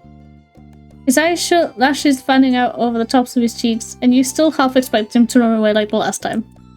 But he didn't. He stayed right where he was. Don't worry about it. You don't have to worry about me. Doing stuff like this isn't a problem. It's a process. His dad will probably be pleased his son scored a girlfriend from what I got back at the restaurant. He's just like, I'll let him sleep. I'll let him sleep. And then in the morning, hey, way to go, son. Finger guns. You nodded in understanding, even though he couldn't see it, giving him time to let his nerves settle. After fluffing up your pillow and getting yourself comfy, you stayed quiet. Just like get absolutely ready for bed, just like, alright. And now I will doze off and go to sleep. Good night, Cove. wait, you're gonna sleep? Oh, well, yeah, we're in a bed. What else are we gonna do in a bed? You silly fuck. Eventually, his shoulders became less rigid. When his eyes opened, he smiled and turned his head towards you. Thank you for waiting again, as always. He laughed shyly, his soft eyes meeting yours through the dim light. Are you okay? Are you? Am I okay? Yeah, I am now that you are. I'll always wait for you, Cove. Took you long enough, but I'm fine now. I'm just gonna nod quietly. It's his sleepy time. He let out a deep breath, relief written on his face. Oh, wait, hold up, there was something there. Shuffled closer, an inch at a time, and nuzzled his chin against the top of your head. Oh! Wrapping his arms around your sides. Ah!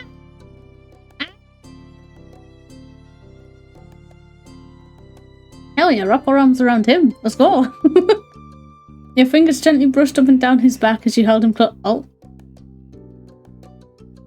Hey, in-game says, just a heads up, you might not want to do that while he's in pajamas and you're in his bed. Just a friendly tip from me.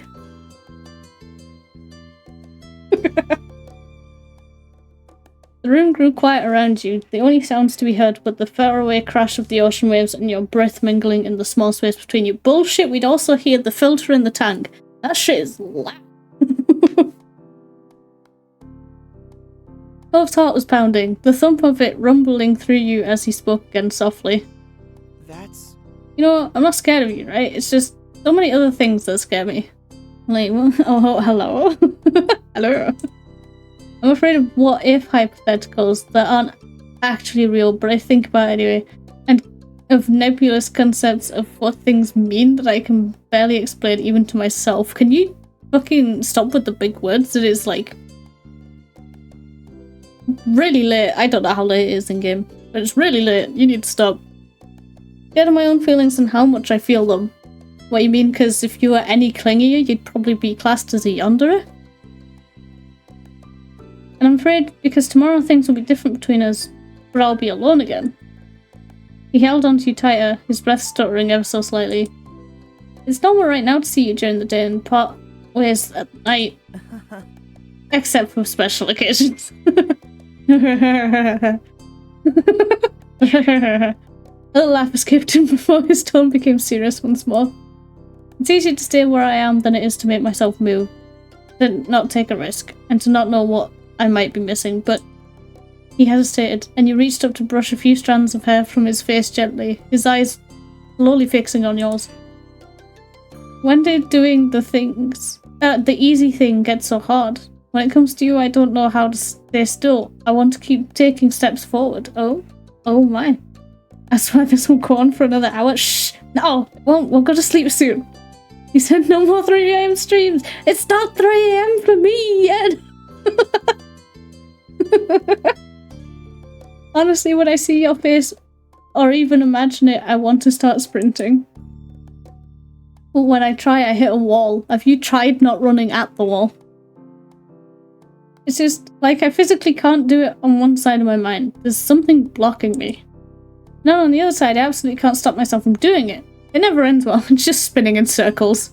In his head, like, literally in his head, spinning in circles. Yes, what's up? What appears to be the problem here? I'm always like this. I hate it. It's the most frustrating thing. Why do I do it every time? I'm annoyed with the way I am, so I have no idea how you stand up. I'm sorry I act so split when it comes to romantic things. I do not want to think that you're rushing me when I know... I do not want you to think you're rushing me when I know I'm giving mixed signals. Yeah, what about it? And I don't want to miss out on being happy by being like this, but sometimes I still can't help it. So basically what I'm trying to say is that I'm glad you've never given up on me. It means a lot. It means everything to me.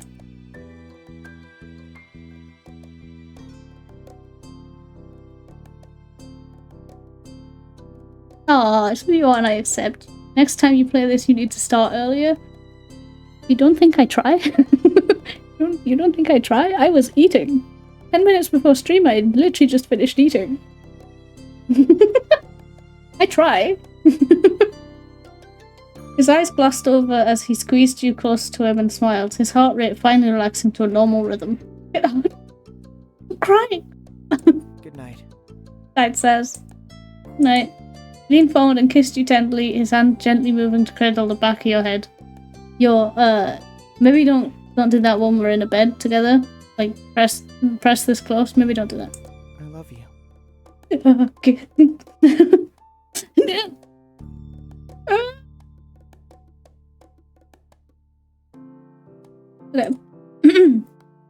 Hell yeah. Love you too. You were still smiling as you snuggled into him, getting as close as you could. Tuned in his warmth, easily grew comfortable next to him, feeling him ease into you as well. Before long, your eyes were growing heavy, and you drifted off into a restful sleep side by side. Shit, I thought that was would be when it would end. I thought that was where it would end. Oh fuck. You're a cosmic being, just soak up the starlight while you stream or something. Will do. Extreme nosebleed. More like extreme heart palpitations. Next morning you were lost in a comfortable dream. His name was Cove.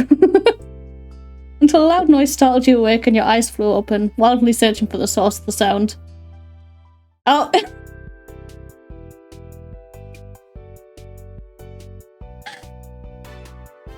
We may have been found out, chat. No sex again. Maybe in the next step. Next stage. Maybe. Wink wonk. It was the door opening abruptly, and in the frame stood Mr. Holden, smiling brightly. He hadn't seemed to have noticed you straight away. Glad I know CPR. Same. But I don't think it works on self. We're going to sleep too. Night night. Alright, good night, Remy. Thanks for popping in. Have a good one. Hopefully we'll be done soon. Get your butt out of bed, Spot. Mum's here. Oh no. Oh no. I thought it would be one. It was both. Oh.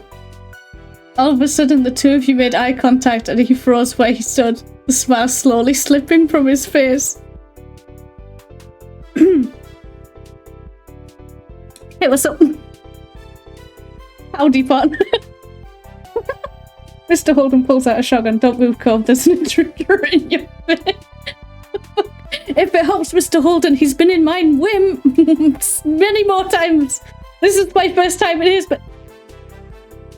Mr. Holden, can you call the police, by the way? Because this man, he slept in my room and I haven't known. Now that you're awake, can you help me out? Well, that's not what I usually walk into. I clearly should have knocked this morning. Maybe from now on, knock. Your mouth wordlessly falls open. Yeah, you should have knocked. Of course Cove would get away with sneaking into my room, but I'm the one who gets caught. You scream. Wait. Oh no, not skip. I want to save. Hold up. Make a new one. At some point, I'm going to check that. 3? What? Oh, fuck. I want to do that one, but I also want to do the screaming.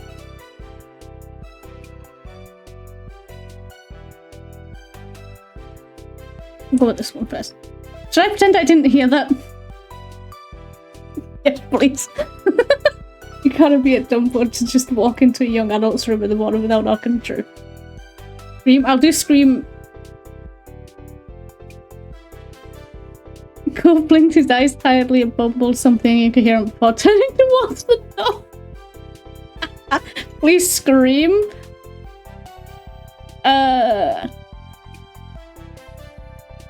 Okay, you know what we'll do? Because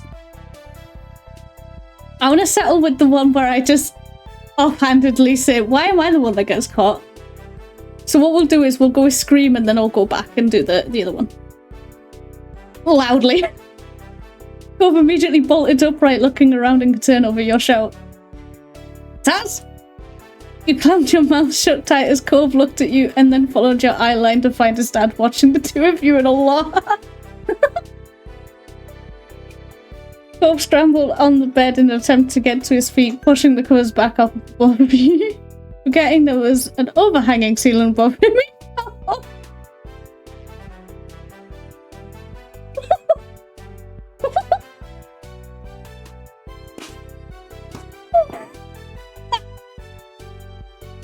So if you're in the RV and go to kiss him, and if you scream in the morning in stage 3, you can double concuss a man. Repeat head trauma, let's go!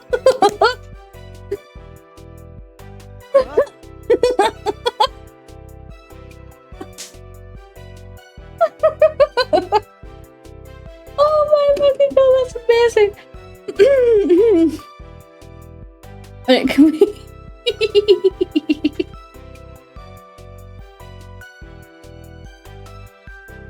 Oh, do we stick with the scream or do we go with the...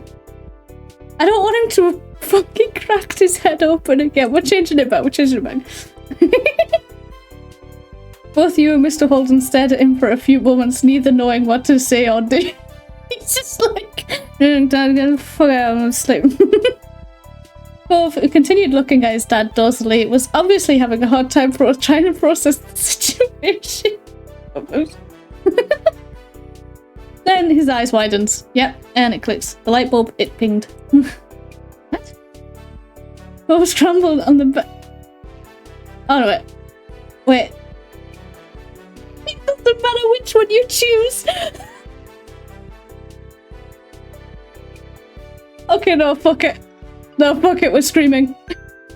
Fuck it, we're sticking with a scream. If he's gonna hit his head anyway, we're doing it in style.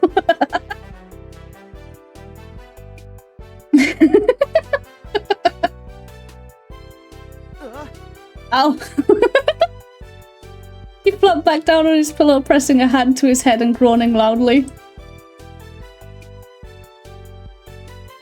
Cove! Cove, are you okay, dude? He reached out towards him instinctively. Cove, bud, you alright over there? I don't think so. I think he's just knocked himself out. Mr. Holden stepped further into the room, his eyebrows furrowed in concern, and he bent down towards his son. Yes! Yes, please just go. Mom burst in with a shotgun. What are you doing with my knife? What are you doing in my house? I heard it from here. Okay, I'll leave. Imagine I just turned around and went, okay, I'm out. I'll go. And I was like, no, stay. And then we're both like, to who? Who are you talking to?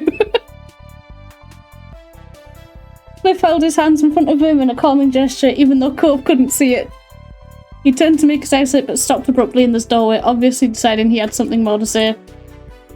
I know we've talked about this before, but I feel like now is one of those times to mention that I was barely older than you when I found out I was going to be a daddy, so...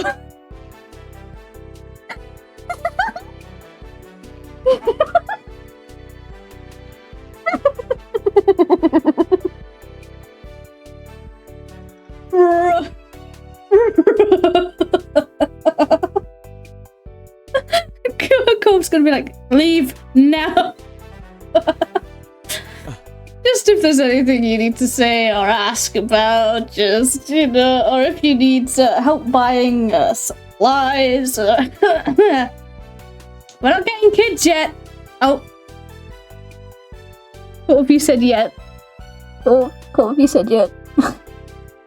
He's gonna eat that up. He is so gonna eat that up. Yeah.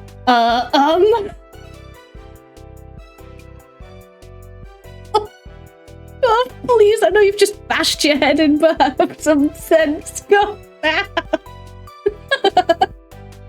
He let out a heavy sigh, running a hand over his face before stopping himself and saying calmly, you know what? It's fine. We'll chat about this later.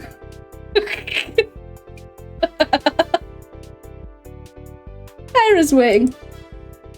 With that, he stepped back out of the room, giving the two of you one last look before pulling the door shut behind him. Okay, Kyra is 100% being told, who will then 100% tell my parents.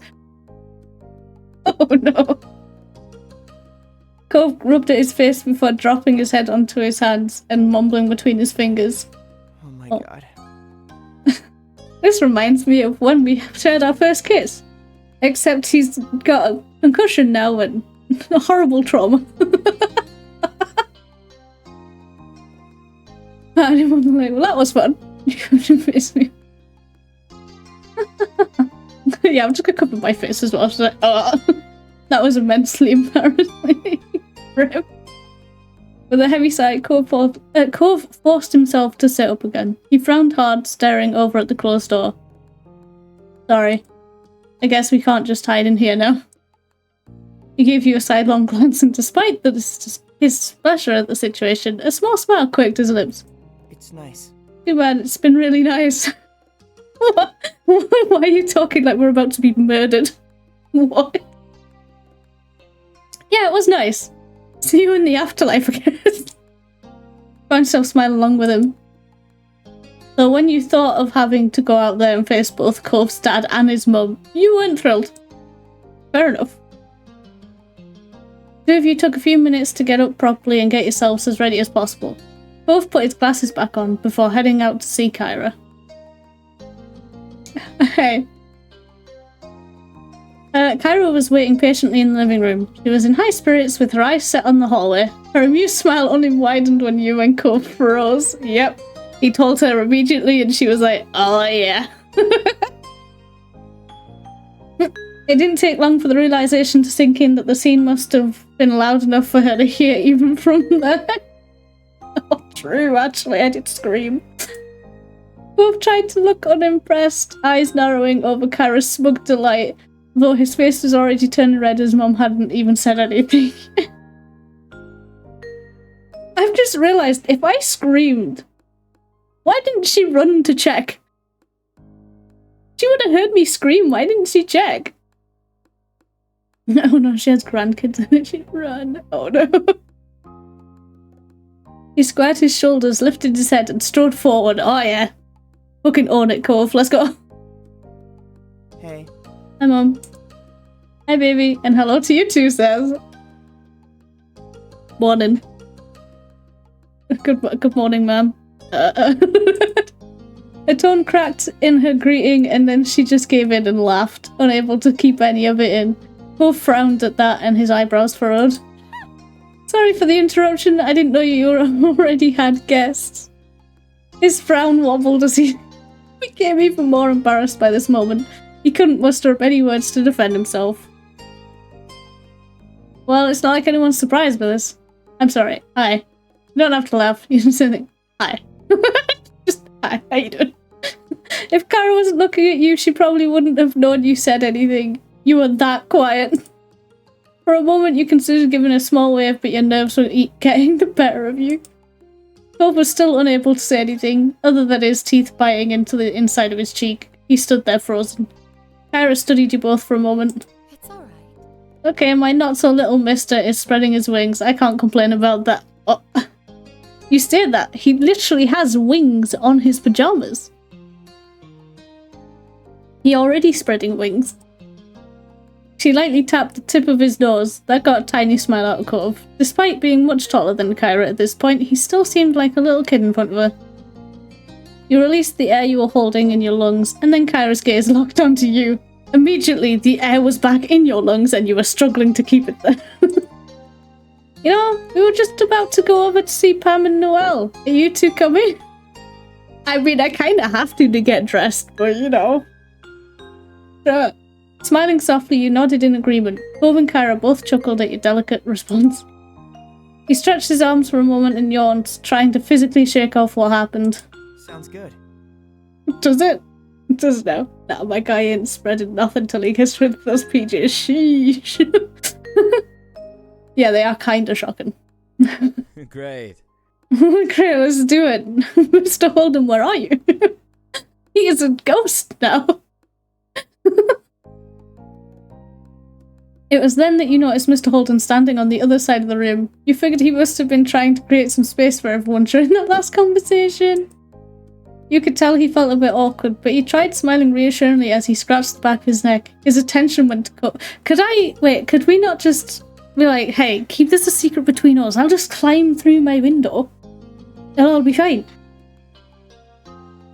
But do you want to get changed first? Oh god, I have to go across the street in my PJs. Meanwhile, everyone else is dressed.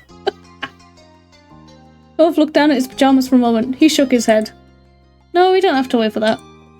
Are you sure? It's only a trip across the street. Don't worry about it. I'm alright. Besides, Saz is going in pajamas too. Aww. Thanks, Cove. Fair point. Cove then leaned in closer to you. He grumbled quietly. And your mums are gonna figure out what happened anyways, so... I mean... If you help me climb through my window, no one has to know. Yeah. Away we go! With that decided, the four of you headed out across the street to your house. It felt strange waiting there while Mr. Holden knocked on the door. Oh god, that's so awkward. Hello. Hi there! Mum answered the door and her expression brightened even more seeing Kyra there. She moved to pull Kyra into a hug when her gaze fell on you. That's... Howdy. Hi, Mum. Huh? Ow! When did you get out there? Why are you still in your pajamas? I just went to go greet them. I was so excited to see Kyra again, I just left the house. You would... Mum's eyebrows raised as she gave you a deep, examining stare. Meanwhile, you and Cove shared a slow side glance with each other. If we didn't do that, we probably would have been fine. Just like, I was too excited to go see them, you know? Just... Or you could answer, more heads popped into view around the doorway. Ma, Liz, and Lee were all chuckling. Oh no, they already knew. They'd been in my room and were like, oh, they're not in there. Uh-oh. To be honest, I always assumed Cove had been the one sneaking around. Her eyes sparkled with amusement and you had to look away. You noticed Cove's face was burning red again. It was a solid theory, laddie. Most likely they've been breaking and entering. They've both been breaking and entering. Hey, this was my first time. How dare... One prey past my baby. He takes after his parent. Mm-hmm. You're right. I can't believe my Saz has been getting up to all that mischief too. It was the first time. It was the first time. Please. Wow, please. Mortified, Cove looked like he wanted to disappear while the adults chuckled and discussed what you and him may or may not have done. Fortunately, they left the conversation there. Enough for standing around here. Come on in. Mum moved aside to usher the group in and guided them to the living room. Before anyone could get settled in, Mum spoke up. Uh-oh. Dead, yeah, absolutely. You're all welcome to stay for breakfast. Hell yeah, because I am not dressed for this. We still have some great spices and stuff from the farmer's market. Don't remind me of that, please. Of course. I am scarred. Yes, we'd be thrilled to host you. There were eager nods from Mr. Holden and Kyra, but Cove looked around the room filled with familiar faces before speaking. Maybe instead of staying here, why don't we go to the beach? You're in your fucking pajamas. A scenic picnic, huh? Mr. Holden crossed his arms and contemplated the idea happily. Excited, Kyra clapped her hands together. Yeah. Oh, we really could make a day out of it. Might as well enjoy the ocean while we can. That sounds lovely, Cove. Everyone else put in their own agreement and with Cove's suggestion. Before long, both families dispersed getting everything ready, including getting dressed. Sandwiches had to be made, water, sunscreen, towels, and more needed to be gathered and packed. Plus you and Cove both needed to take some time to get dressed. Yum. An hour later, both your family and Cove's were walking down the old path to the beach. The morning was already turning into a bright and beautiful day. Honestly, couldn't ask for better weather for the trip. Ooh, that is pretty. The moment you laid your eyes on the full view of the ocean, you stopped and stood there mesmerised. It didn't matter that you grew up there. The sight always filled you with wonder. Hey, Saz. So? I was thinking about calling Terry and Miranda, see if they can come too. Everyone else is pretty much already here, so would your family mind? I can ask them. Already you couldn't imagine any problems your mums would have with that idea. Both matched the grin growing on your face. You were eager to see your friends join the fun day. You made your way over to your mums. I have a question. Would it be alright if Terry and Miranda came by? I don't see why not. It is a fucking public beach. Ma looked to Mum to see what she thought, and she nodded in agreement. Mum then shot a glance at Mr. Holden and Kyra, knowing that they had likely heard everything. You alright with that? What do you two think? The more the merrier. Okay. Of course, they're welcome with me. Thanks. Delighted you nodded and turned on your heels. Cove was still several feet away talking to Lee and Liz, likely about the same topic. The beaming smile, you gave a thumbs up, and the two of them must have also approved, as Cove quickly got his phone out and started making calls. At that, you turned your attention to helping with the picnic setup. Unexpectedly, your phone started ringing. Uh-oh. You dug it out, curious to see the call ID, feeling your heart jump with excitement. You answered the video call request. It was Derek? Derek!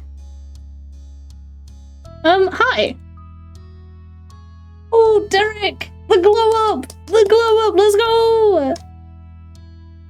Fucking Derek! Derek, let's go! Sup, Saz? The voice that came through was much deeper than it had been when you first met, but it still had the exact same amount of enthusiasm of a kid. I can speak. Have you been enjoying these crazy summer days? Yeah, I have. It's been amazing. There's been ups and downs. It's been memorable, to say the least. I would have enjoyed them more if you'd been here. Yeah, I have. It's amazing. That's awesome. You'll have to catch me up on that. What about you? How's your summer been? You were beyond curious to know what Derek had been up to since the last time you spoke. He chuckled, noticing your invested tone. Honestly, I've just been slammed with stuff lately. College applications and scholarship inquiries. What else is new? First time I brought a girl home, Mum wouldn't stop talking about it for nearly a month. Oh god. And somehow the entire rest of the family knew not even know it. Somehow. I bet you're even more torn than last time I saw you. Your only real struggle will be choosing which place to go to. They're all desperate to have you. I wish nothing but good luck. Hell yeah, this one. Totally. His chuckle turned into a sigh. You could hear his small smile when he spoke. I really hope so anyway. That'd be amazing. What about your family? Are your brothers being good? My little brothers are little punks, but I guess they're doing alright. You both laughed at that. Mum and Dad are fine. That's great. My mum's are too. Turning your attention back to your surroundings, you smile warmly at your family buzzing around. Towels were laid out, chairs and umbrellas have been set up. Actually, I'm out with my mums right now. Liz and Leah are here visiting too. Oh, that's fun. But if that's the deal, I'll let you get back to it. Are you sure? I don't mind. I'm sure. I'm not about to lose your number. Okay, bye. See ya. Bye, Saz. Have a heck of a day. Yo, he had a glow up. Hot damn. Hot damn. Anyway, hanging up the conversation, you left energized and in good spirits. It was exactly what you needed to make the stay even better. And then... oh, is it Jeremy? It was Jeremy, not Jamie. Why am I calling him Jeremy? Jeremy turned up. It was wild. And then we saw Shiloh again, and we cried because, holy shit, Shiloh, we missed you, buddy. You hurried over to your mum's and helped put the rest of the food out. In moments, you noticed Cove at your side. Turning to face him, your mouth pulled into a hopeful smile. You waited expectantly for what he had to say about the girls. Go to sleep. They're gonna come. Really? Your whole demeanour brightened and your smile beamed. They'll meet us here later today. Shouldn't be too long. What? I can't wait. Once the setup was done, everyone got comfortable and dug into the food. It's so close, please. It has to be. You couldn't remember the last time breakfast tasted this good, but you attributed it to the gorgeous ocean view and soothing sea breeze. Conversation shifted to what you would all do next. In that case... We could do a few rounds of volleyball. There's plenty of us now. Is that alright? Could I play? Of course. Miranda brightened, delighted with this plan. Ma looked around to see if there were any other takers. I don't feel like playing. I'd have to change, but it'd be fun to watch. I could be the ref. My eyes don't miss a thing. I'm in. Excellent, we almost have enough for 2-on-2 teams. Volleyball's a good idea, but there should probably be something happening for those who aren't a fan. Ooh, I have some crafting supplies we could use to make jewelry. We could even use stuff found around the beach to accentuate them. Damn it. I'm ever broke. Someone ever... Wait, hang on. The first time I brought someone over, my Dumbo mum sent my little niece to get us to come for lunch, and then the East busted in while we were getting steamy. Thankfully, we were under the covers. Oh, Jesus! Very lucky. Very, very lucky there. Really? What, really? I want to make a necklace. That'd be great. I'd be interested in trying my hand at that too. I'll play volleyball. For multiple reasons. Move line from his dad. You looked at Ma, ready to jump into competitive mode. She looked thrilled to have you on board. Now that plans were settled, the group temporarily split in two. Anyway. Alright, sports stars, you're gonna have to pick partners and then it's game on. Mr. Holden left the rest of you to deliberate and turned his attention to drawing a makeshift court in the sand. Nice. Well? He walked over to you and hooked your arm around hers. Her arm around yours. You laughed. I want to be on Saz's team. Hell yeah, let's go, Ma. Alright, I'll be Ma and me. Let's go. You wanted to have fun with you. Ma Cove put on his game face, not intended to go easy on you now that you were on opposite sides. Son of a bitch, Cove. I will destroy you. Cove then turned to Miranda. He looked determined. Ready to win? Yeah! Let's go. I wish it would have let me pick Miranda's team. I would have totally done that. When Mr. Holden finished drawing the court, he went and fetched the volleyball from the various other supplies you all brought here. Sounds like we have our teams all set, right? Yes. I hope Ma is like an ex-volleyball volleyball pro and she just destroys them. Why is she always in the pose like she's pregnant? I don't know. I noticed that as well. But I don't know. Good. Now to get to your sides. Four of you situated yourselves on one side of the other court with your partner. Mr. Holden tossed the ball to Ma. Do you mind? Since this was all... no, Lonnie's... I'm just gonna say Lonnie's. Lonnie's idea, I think it's fair she gets the first serve. Thank you, Cliff. Yeah. Woo, Ma, show him his boss. Go, Saz, make them eat sand. Yeah, let's go. You kicked a small heap of sand out of your way on the simple court, making her laugh. You turned back towards Ma.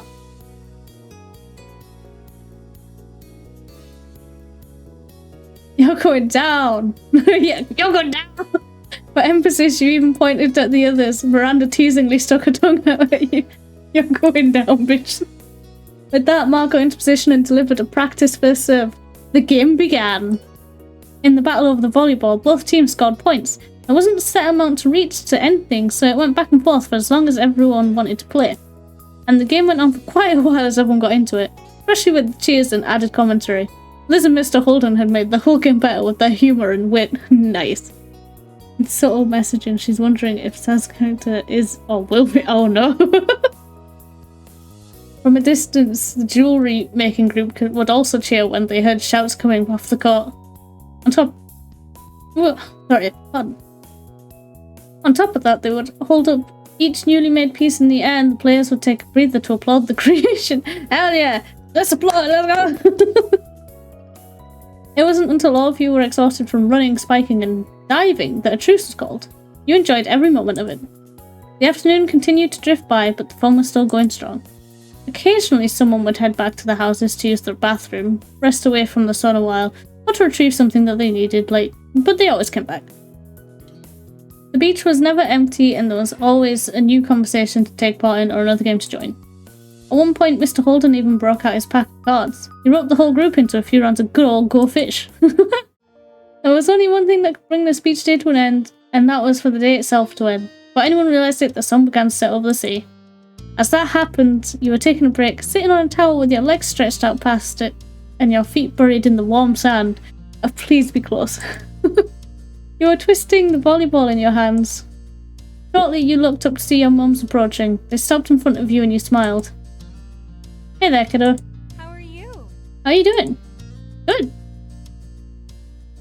They both sat down, squishing you between them. Ma leaned her head against yours, and Mum started rubbing your back soothingly. Nothing more was said at first, but Ma sighed contentedly. Mum looked at you wistfully. We're both really proud of you. Oh, thank you. You grew up to be more than we could ever have hoped. Oh, don't make me emotional, Mum and Ma. Ah! It's only thanks to you two I started tearing up. It's only thanks to you two. Ma wrapped an arm around your middle and squeezed you tightly in a side hug. Mum continued to lightly scratching your back. Why are you scratching my back? Is it like... Am I like a cat or something? Mum and daughter combo, let's go, let's go! Thought you were about to get the birds and the bees talk. I mean, we might still. The conversation has not ended yet. Thank you. That means a lot, but I still think you're selling yourself short. You've always been a lovely person, and I'm so thrilled to know you. Oh, Ma, no, stop. Oh, God, I'll cry. Your voice faltered, and you honestly couldn't imagine your life any other way. Ma lightly brushed some of your hair back and left a small kiss there. I'm so happy to have both of you as my mums. After that, all three of you were sitting there getting all sentimental. Yep. I don't know how we got so lucky with you and Liz. Ma reached out in front of you for Mum's hand, and she gave it to her, and Ma squeezed it. Of course. Saz has a point. We must have done something, right? You stood there quietly and contently, watching the sunset with your parents for a while. Until Mr. Holden called out to you. You were still walking in your direction. Please don't have the birds and the bees talk with me, Mr. Holden. I don't want this. I know about them. I know about them. The bees, they're fat and they've got little wings and they gather pollen. And birds, they've got big wings and little bodies. And big claws. And they eat worms and stuff. Please stop. We were talking and think we're going to take a walk down the shore. Any of you want to come? Automatically, you looked to your mums for what they were thinking. Mum glanced from you to Ma and smiled. Sounds good to me. That's fantastic. Yes, that'd be very nice. My legs need some stretching. Grinning, you looked back at Mr. Holden. You gave him a nod. No, I don't want to walk down the beach. I just want to sit there and stare at the ocean. No. Thrilled, Mr. Holden threw out a thumbs up and began heading back to the way he came in a light jog. Hey, don't leave us in the dust. Cliff kept going forward but flipped around, walking backwards across the sand so he could face you again. No worries. Don't worry, we wouldn't leave without you. Alright, we'll catch up. Ready to go? Uh-huh. Both of your mums held a hand out to you. Chuckling, you gave them each one and you all strolled back to the rest of the group. Ah, so cute. When Liz was in reach, Ma used her free hand to pull her in too. Liz shook her head but her mouth quirked into a smirk and she didn't resist. Together as a family, you followed behind the others hand in hand. Your feet squished into the wet sand as the waves rolled over them, and you didn't have a single care in the world as more and more stars began to dot in the sky. Once the sun had long been out of sight, it was finally time to pack up. I don't want to have this long-ass conversation with Cove, because I feel like we're about to get to the point where we go home, about to go to sleep, and then Cove's going to tap on the window and be like, we need to talk about you going to college. It's like, no, fuck off. Please. The closing of the day and the ever-approaching end of summer seemed to intertwine. It caused a quiet, reflective mood to blanket over the group. On the beach, Terry and Miranda took turns compressing Cove in a hug before moving on to do the same to you. You chuckled, still overjoyed that you got to see them today. I'm sorry you have to go already. My parents are here. Okay. Still, I wish we could help clear this all up. Don't worry about it, just thanks for coming out today. It was cool having everyone here. Yep. Oh yeah, I'm super glad we came. Hopefully we can do it again sometime.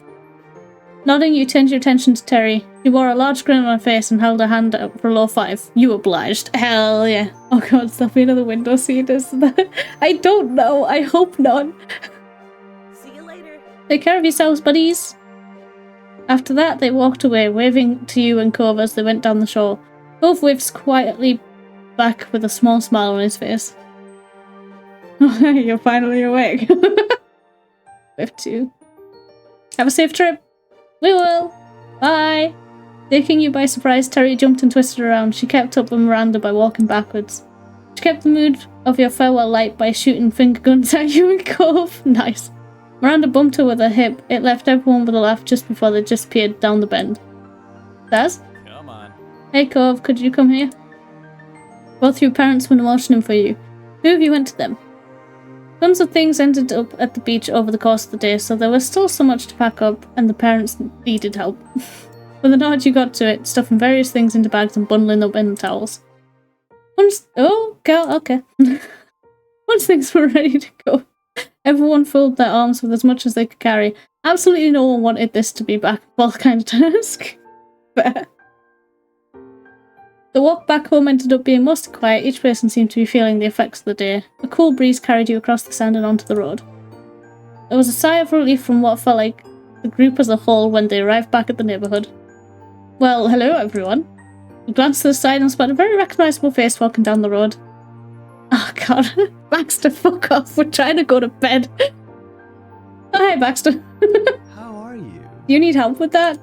You shook your head nervously while trying not to drop anything. Well, You're sure then? I was simply heading home after getting some fresh air. The season is almost over after all. Yeah. Baxter was only a tourist. He wouldn't be in town much longer, you knew that. And so did he. He just wants to hang out, man. If you have a minute, I'd just like to say it was a pleasure getting to know you both this summer. His head tilted towards you and he smiled warmly. Baxter offered you his hand. I kinda have no hand to shake. Sure, I'll shake your hand. It was tough with what you were carrying, but you were able to extend one of your hands a bit. Baxter chuckled and chuckled. Shuckled? Yeah, he shuckled. Shook it. He shook it. Oh, I don't want to see him in the middle of the night.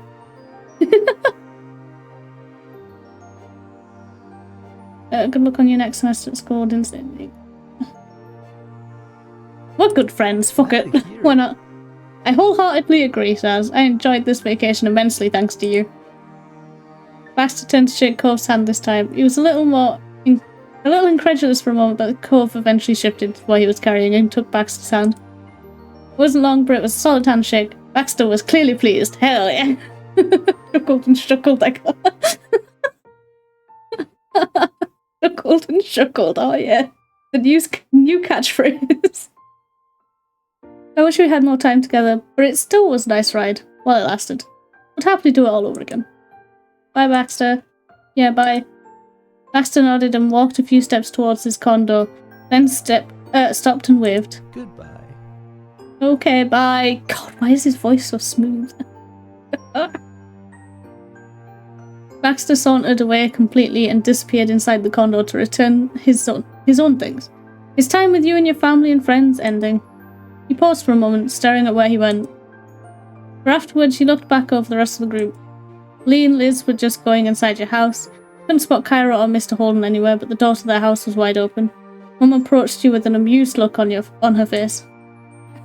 Seems like you're holding up some Holden things. Mum, I fucking love you. Surprised, you glanced down to take a quick inventory of what you were holding. Mum was right. Some of it belonged to the neighbours. Oh, guess which house I'm going in. Whoa. Would you mind dropping it off now? You sneaky fucker. You know what you're doing.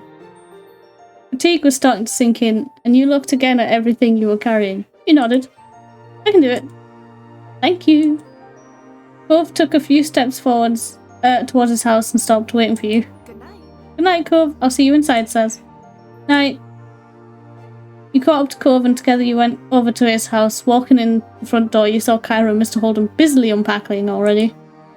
Things were scattered on counters and they were moving around each other, putting the items away. Both lifted their heads when Cove closed the front door. Hey. It's nice seeing you again already, Saz. Hey, what's up? The teasing tone brought a light smile to your face. You hefted the stuff in your arms a little closer. I ended up with things of yours from the beach. Oh. Oh, thanks for getting that to us. You can put it here on that coffee table. Mr. Holden pointed at the surface he was referring to, and you immediately left what didn't belong to your family there. Cove put his own things down on the floor just at his feet, wading through everything strewn about to reach his parents. Putting your family stuff on the ground for a moment, you dusted your hands off and straightened up. You needed a second to rest and a minute to resituate yourself. You went over to where the others were too. Kyra opened her arms wide, wanting to hug you. Hell yeah.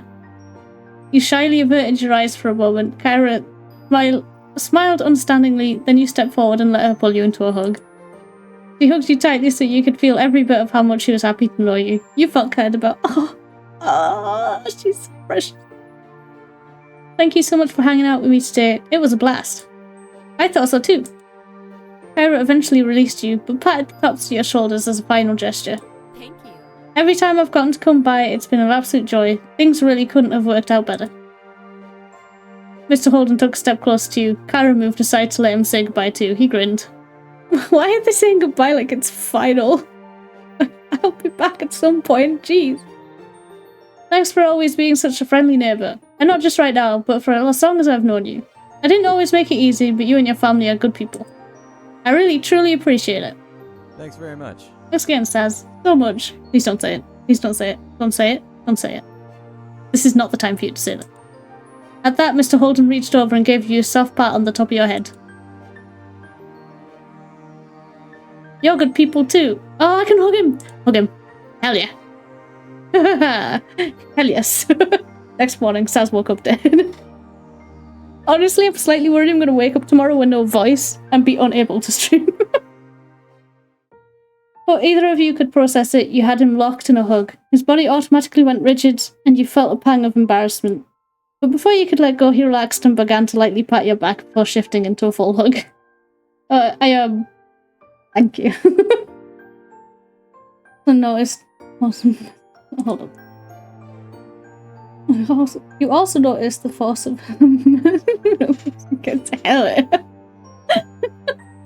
Hell yeah, we did. As you let go, he sniffed, but when he met your gaze once more, his mouth pulled into a wide, happy grin. Aww. Mr. Holden was staring at you, but his gaze seemed far away. Maybe he was looking back at who you used to be, the 8-year-old he had asked to be his son's new friend. See you. Bye, Saz. You smiled softly. I got to hug his dad. Nice. Then Cove took a step forward. He gestured to his pile of things he had carried into the house. Don't worry about it. I'll put that stuff away in a few minutes. Don't worry about it. Yeah, nice. Right, I need to go do the same with my family. I figured. Cove walked you to the door and held it open, taking one last check around to make sure you had all your things to bring home. You went into the road. He leaned his body against the door frame, not following you out. So this is it, huh? Actually, that's not what I mean. His expression twisted and he shook his head a bit, like he was trying to banish the pensive thoughts. Bye. I'll just say bye. Bye. The word came out in a whisper and your lips pulled into a bittersweet smile. Everything felt too final for your liking. Cove reached forward and gently cupped your face with one hand. His thumb trailed across your cheek for several heartbeats. Oh my god. I understand names are connected Cliff and Cove. Yeah? Yeah. Mesmerized by his blue eyes, you stepped forward, delighted to oblige in the request he was silently asking. He met you halfway as you smiled into the kiss. It was soft with longing and your chest ached knowing that there couldn't be anything more than this, at least for now. One of his hands grabbed onto the door handle and firmly held it. He was stopping himself from coming along with you. Yeah, fair enough. As you walked over to your own front door, you stopped. Turning around, you spotted Cove right where you left him. You laughed quietly to yourself. For a small pause, you both stared at each other from across the street. I'm gonna blow him a kiss.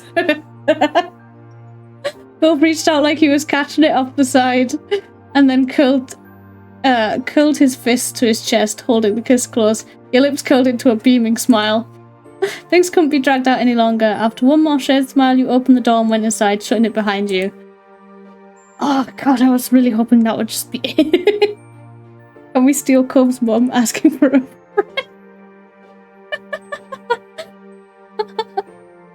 I mean, if you can swoon her, sure. A few steps in, you saw your family gathered in the living room. They were still busy unpacking and cleaning. You added the things you brought to the pile on the kitchen counter. Mum stood up, rubbing her eyes a bit. She yawned loudly. I'm bushed. How about we finish the rest of the chores tomorrow? Hell yeah. Yes, honestly, it's too late for this. Thanks. Please and thank you. Ma put her hands on her hips and turned to assess the room. Ma was not one who liked to leave a mess about, but she sighed. All right. I suppose we can make an exception for the usual rule. It has been a really long day. Please. Please, yes. Liz grinned contently. Lee wasted no time in skipping over to you and hooked you into a side hug. Good night. I hope you have the loveliest of dreams. Of you know who. Fuck you, Lee. Lee ended that sentence with a wink and a hearty laugh. He let you go. I'll hug her back. Fuck you. You pulled her closer and into a bear hug. Lee giggled until you released her. Hope you sleep well too. Oh, I totally will. The moment my head hits the pillow, I'll be out. Here's to us, Saz. Tonight, tomorrow, and forever.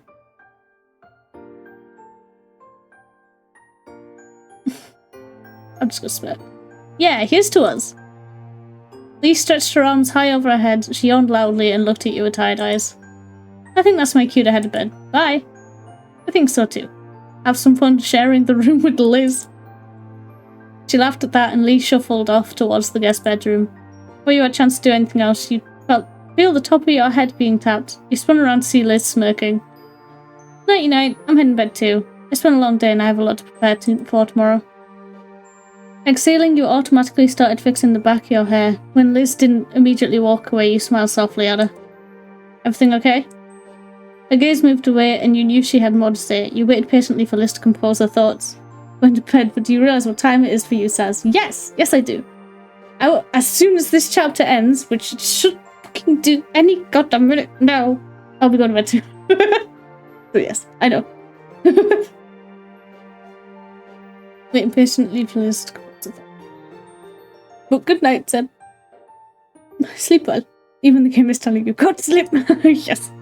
And yeah, but the game is the thing stopping me. The double-bladed sword. As long as it's an active choice, I ain't saying shit. Okay, fair enough. Just, it's been a good summer. It was nice to come back home. You nodded and Liz gave you a teasing nudge as she went by. Amused, you turned and watched her go. Love you, little kiddo. Aww. Love you too. Liz stopped walking and stared at you for a moment. She smiled softly at you. Get some sleep soon. Morning will be here faster than you know it. Please, I will. I want to. Please. When Liz was out of sight, Mum started up the next conversation over her shoulder.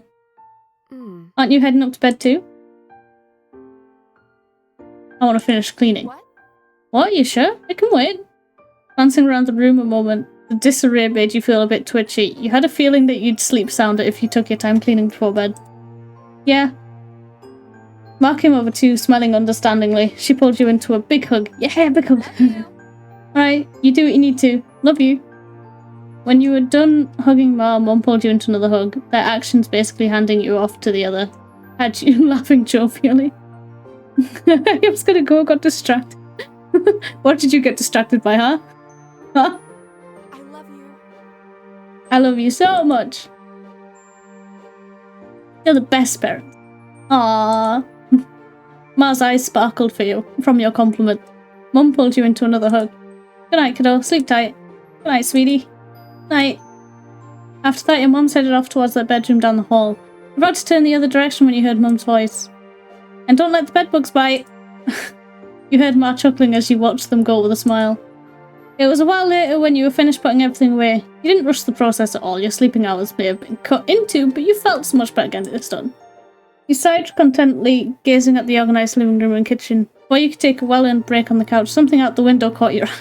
For fuck's sake, if that's Cove, I'm gonna fucking strangle him. Nothing should. Yeah, if Cove shows up, I swear to God. Your feet brought you in front of the large window spanning the length of the black wall. You stared at it in the hills behind your house. As if on cue, your phone came on, alerting you of a new notification. It was Cove. I swear to God, Cove, go to fuck sleep. Go the fuck to sleep, bro. Wanna hang out on the hill tonight? No, let me sleep. Something inside you told you that was the right kind of night to take a trip out there. Sent me a very quick message. Fuck, I didn't even get a choice. Oh. Okay, well now I'm soft. Okay, now we have to. You went over the front door and stepping over the threshold, you gave the living room one last glance over your shoulder. Then you shut the door behind you. Silently, you made your way to the poppy hill. Yes, I'm aware. I'm aware. God damn it, Cove. With light steps in the dark, you walked across the hills behind your house. Up ahead at the very top, silhouetted beneath the night sky, was a familiar figure already waiting there, because he's a piece of shit and will not let me leave. Smiling, you wondered just how he was always got there first. You even had the advantage of living closer. Then again, and maybe it was only in your mind, but somehow Cove was intrinsically linked to this place. He probably already messaged when he was there. Won't you be another hour? I did look. Me too. After all these years, it would be weird to scan this horizon and not find him here. As surreal as the shore, without... What?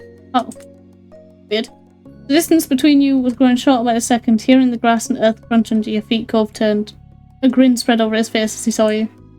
You took your place standing behind him on the crest of the poppy hill, looking out over the ocean. Same as you'd done countless times since you'd first arrived, when you'd found him on this very same spot. Saz? Cove? You doing? Let me go to bed, please. He had officially broken the silence, the spell that had held you both in place. You looked at him expectantly. There's something I've always kind of wondered about.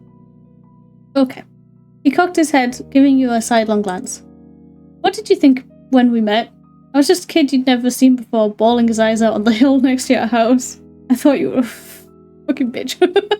He chuckled, his eyes drifting towards the sea beyond before flicking back to you. The way his gaze pulled back to you made it clear that he was genuinely invested in the topic. I'm not telling you your dad tried to pay me. Luckily for him, you remembered what initially struck you in that moment. It was as if it had only happened yesterday. Well, I remember noticing the neon pink cast you had to wear. Yeah. Both burst into genuine laughter at your reply. I guess that's fair. It did kind of stand out. Kind of. Neon? Sighing a bit, you continued to reminisce about that first meeting. I also remember feeling bad about what was happening. I remember that too. Ran a hand through his hair, and you knew this line of questioning wasn't at an end, even before he spoke again. I mean... Remember what you thought about me? You know, as a person. Was I annoying or mean? I wanted to get to know you. I didn't know what the feelings were at the time, but I thought you were cute right away. Why did you marry you? Just right away because you were so sad. Yeah, you were sad. I was just worried, man. Battery 5%. Oh, charge your phone! Or your tablet or laptop or whatever it is at 5%. Charge it. Charge it now. His eyes widened dolefully, and he hung his head like a guilty puppy. I'm sorry. I'm sorry for upsetting you. Cove's hand drifted to the scar on his arm, his fingers unconsciously gliding over the mark. It's much less noticeable than it had been when the neon pink cast first came out, shrunken gradually over the years as his body healed, and dwarfed in comparison by his growing body. Still, his fingers came back to it without thinking. He gave a half smile, not meeting your eyes. I feel bad now. The thoughts I had were, well, considering what you were thinking, I came across a lot worse as a kid. You didn't like me? What the fuck? No, it definitely wasn't that. Cove lifted his head up, finally committing to meeting your eyes fully once more. I remember you that day. I remember it really well. I don't think I'd ever be able to forget. I can picture the way you looked back then when I first saw you standing right there. I still know the expression on your face when you chose to sit with me in the grass. He chuckled self-derisively, interrupting his own monologue. You scared me at first. I figured I'd be alone out there until I had a face like Dad again, and then suddenly another kid appeared out of nowhere. It was startling, but I got over that. Just abashed, just like, I'm the only kid here who's gonna fucking suck. In pops another child. Hey, how's it going? What the fuck? Who are you? You an apparition? What is this? Imaginary friend, let's go. You were a strange person in a strange place, but in that moment, you were exactly what I needed. Somebody I could talk to freely about what was happening and how it made me feel. And you listened to me. Stayed with me. He sighed, then bit his lip as he gave a small smile. I was a little bit spoiled growing up. A little. I'm just gonna let him continue. He looked up again, seeking clarity for his thoughts in an expanse of the night sky. What I'm trying to say is, when I was younger, I viewed myself basically as the center of the universe. I didn't even imagine it wasn't like that. Wow. I mean... Things didn't simply happen. That would be weird, according to my little kid brain. It made far more sense that everything in my life had a specific connection to me somehow, right? He saw affirmation in you, wavy brows raised as he tried to explain his childlike logic. So at the time, you felt almost unreal. Hell yeah, let's go. Like, you weren't just anyone. Some other kid who happened to live in the neighborhood with your own whole life that wasn't connected to Cove Holden. No, to me, you were there so that you could find me when I was lost. Bruh. I kind of expected it all to vanish like a dream when that night was over. I would wake up and everything would be the same again. That's... I'd be back in my bed at home, my real home with both my parents. The future was something I couldn't picture anymore. I didn't know what school would be like when I went back, or the table where I'd eat breakfast the next morning, or anything. And if I couldn't imagine it, how could I think it was something actually happening? I couldn't grasp my new reality. It was too big for me to hold all at once. So I never thought I'd see you again. Wow, okay, rude. Then Cove beamed at you, his eyes shining bright. And I never ever would have been able to guess that 10 years later, when I was a grown-up, the two of us would still be together. I'm so glad, man. It's hard to believe it's been so long. Guess that makes me a dream come true. Hell yeah. Get married already. You'd been joking, but Cove nodded in agreement. Oh, no, you weren't meant to agree. You exactly are. But the smile faded from his face as his eyebrows drew together. That was the worst day of my life at the time. The day my family broke apart. It was too heavy for me to even think about. I felt that way for I don't know how long. He held a hand over his heart, connecting with the pain he'd felt as a child, and looked at you earnestly. It's okay. But that was never really true. Things have only gotten better with me. And with Dad and Mum. It was the change we all needed. His eyes were growing misty. Oh god, he's gonna cry again. So when I remember that time right now, it's not the point that my life was over. It was only the moment that I met the person I love. This guy would have been in the nutter already if he hadn't met you, probably. When I was crying to a stranger over what I thought I'd lost, I didn't have any idea that they would be the one thing in the world that I actually wouldn't be able to live without. Aww. Yo, you're such a sap.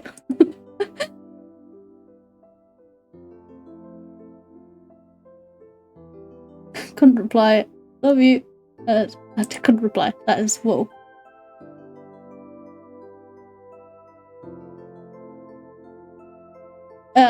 You're up. That's you're gonna make me emotional, bro. Cove stroked your cheek, wiped away your tears with part of his thumb. Oh shit, hang on. That's okay, this is your place to cry too. Thank you, I'm just happy. Me too.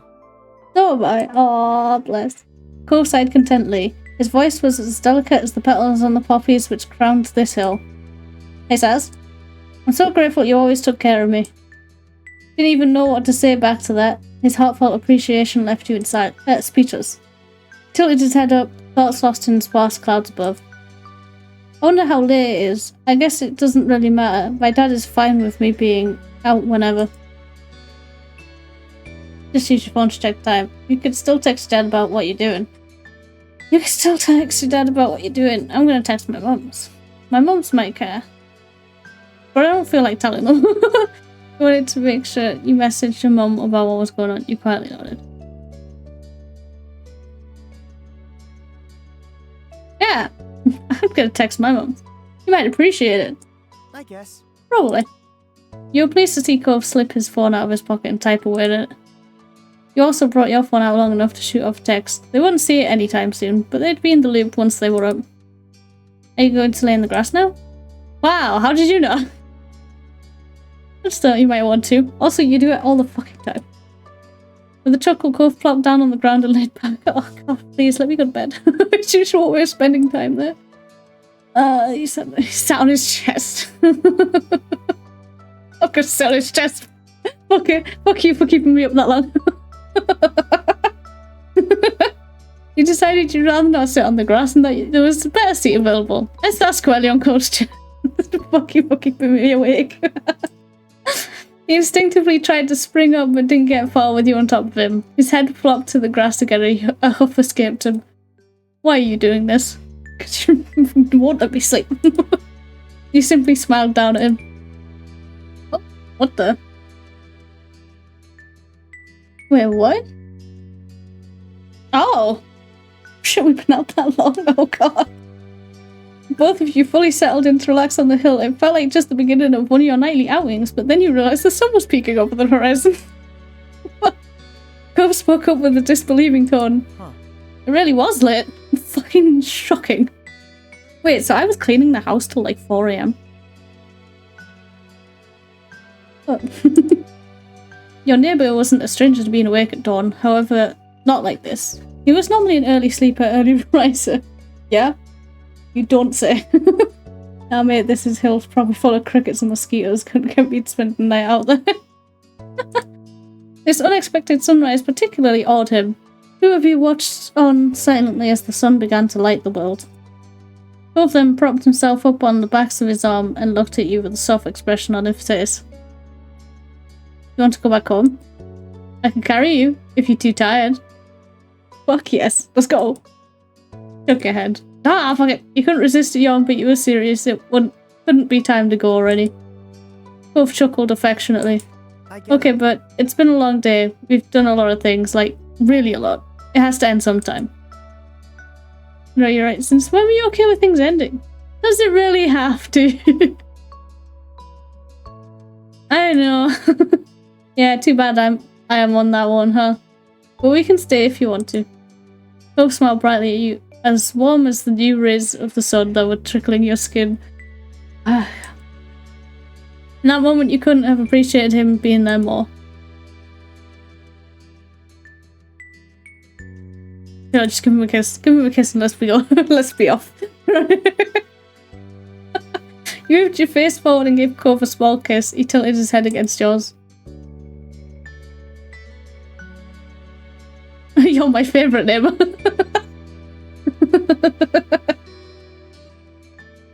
You're my favourite neighbour. You're mine too. Two of you remained together on that familiar poppy hill where you first met until the world began to fade and blur. You were falling asleep. A few more gentle words drifted into your consciousness. See you tomorrow. Aww. Better not Google this. Was a horror thing, I swear. Your eyelids dipped, but you felt good. You were safe and relaxed. Everything that had come before this had reassured you that. You were confident that when you opened them again, things would be okay. Oh. Oh. Oh.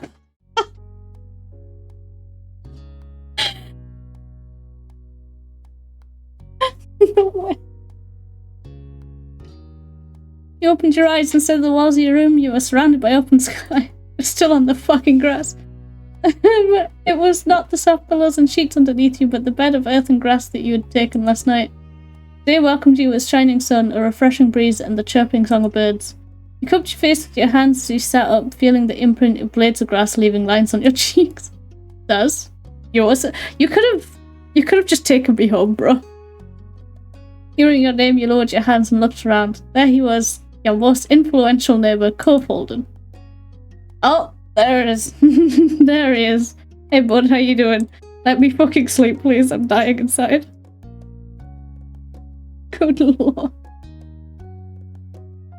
He had made himself very comfortable, laying on his stomach with his shoes kicked off and a flower in his hand. Okay. Good morning. Yeah, can you not? Let me good morning. Please. Please, I'm dying. On the inside and the outside. Not as bad as I expected. Alright. That's good. Cove laughed, tickled with the overall situation, and simply began to spend time like this. I told you I'd see you tomorrow. It's the exact same day, Cove. Pretty safe bet. We see each other nearly every day. Alright, good for you. I'm glad you were right. I'm just gonna smile at him. I'm half a fucking sleep. I did screenshot it for Dark, don't worry about it. Cove, yeah, Cove, please. Cove was happy to allow a comfortable silence to wash over you both. Cove turned his head up to the sky, his expression content. Looks like it's going to be a nice day. I should have just ended it when we finished that and done the ending next time. I'm a fucking idiot. I'm a fucking idiot. God damn it, I thought it'd be so quick. I was like, hell yeah, we'll just go. I'll have to come up with something this big to do to make the worst of it. Trailed off, blinking slowly in the sunlight. Someday when we're even older than we are now, I wonder what we'll end up remembering this moment for. What will we feel when we look back at it? Will it be the same as what we're feeling right now? It's nice. I can see what the future is going to look like again, but I think that's alright. Pretty sure I'm going to have good moments. I think I'll mark and do the new stuff. I don't know, but I'm looking forward to finding out. It wasn't quick last time. I don't know why you thought it would be quick this time. I don't know. Because I'm an idiot. Because I'm a fucking idiot. Also, did he just watch us sleep? Is that what it was? Like, just slept in the grass, he just went, alright. Bet. Cove turned back to you, nodding in full agreement. He eyed the hill sprawling out before you and down below, where the wild hill and nature gave way to civilization. Your home in Cove slid down at the bottom, neatly filled among the other houses in the neighbourhood. Hey Saz, I bet I can beat you in getting back to the road. You laughed, amused by the wager that reminded you of so many moments in your youth. As much as I like it here, it's okay if we leave now. You can always come back to see the poppies and the fireflies again, right? Cove met your eyes, waiting for what you were going to say in response. I'd like that. It's really going to be another nice day. You're amazing. We bet that you're not getting out of it. We'll always be together one way or another. Might be able to manage it. You're not getting out of it. Okay. You're not getting out of it. I know why he's lying in his stomach, hiding something. Ramon, no. Ramon, no. Cove blinked slowly, his eyes still locked on you, but you didn't see his face, nor he adored you. If there had been any room for doubt, the tender way he spoke would have filled it up. You're really irreplaceable, huh? Is he kicking his little feetses? That's adorable. Oh, fuck's sake, I'm gonna... God damn it.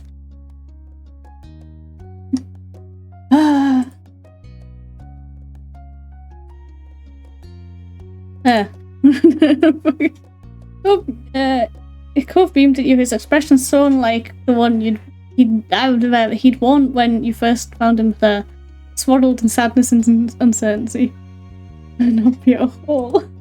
No. Yet you couldn't help but glimpse that boy once more underneath his bright expression and matured features. Come on. Come on. He offered you a hand, you accepted it, your palm fitting around his. Cove lifted himself up, pulling you along too. Our parents probably aren't going to come running for us this time. We've got to make our own call. And I say that we can't hide away forever. Poppy Hill is just one part of it. There's more out there for us than this time and this place alone. Let's enjoy it. Couldn't say whether you were the one that broke into a run, if Cove had been the one to start it, or if your feet had simultaneously made that choice for you both. The end result was the same, with the two of you dashing down the hill like children, but with the nostalgic revelry that could only come as an adult. As the wind whipped past you, you knew that family and friends were waiting at the end of your sprint. There were more memories to make after all. Life takes another step forward. Oh my god, we did it! Oh my god! Wait, what? Why are we getting credits? We're getting credit. Why are we getting credits? Chat, what's going on? Chat,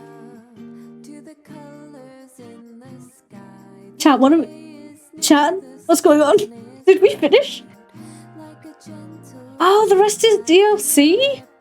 But there's 4 stages. Right? Oh shit, now I have to buy the DLC. God damn it. Clap to everyone. Clap to everyone. Applause to everyone. You're all awesome. You did great jobs. Clap. Maybe stage 4 was added as DLC? Maybe. There was a lot of extra steps that were thingy.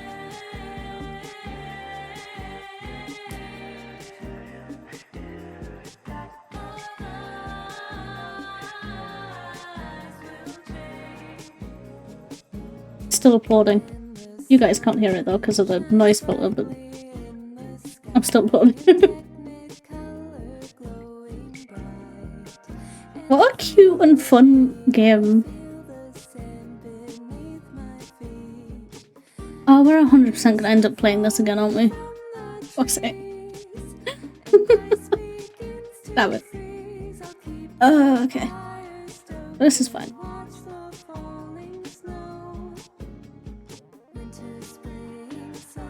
Do you know what I'm gonna do? I'm just gonna upload this tomorrow. I'm going to bed.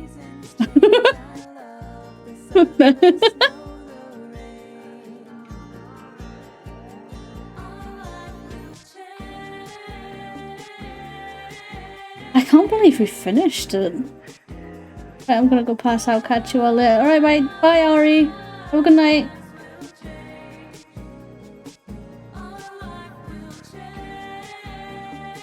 I want to get through all the credits before we go. Really to give everyone the much needed like love and like, you know, attention they deserve for making this masterpiece.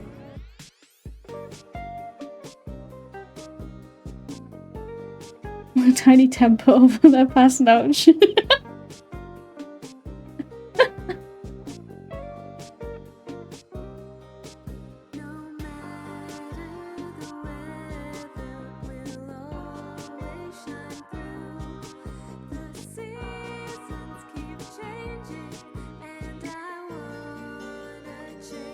Well, YouTube, I'll probably just cut this off as the credits end. It has been an amazing series. Loved the shit out of it. I hope you guys have been enjoying it. And yeah. See you for the next installation, I guess, when we have the DLC. Bye bye bye bye bye, YouTube. Bye bye bye.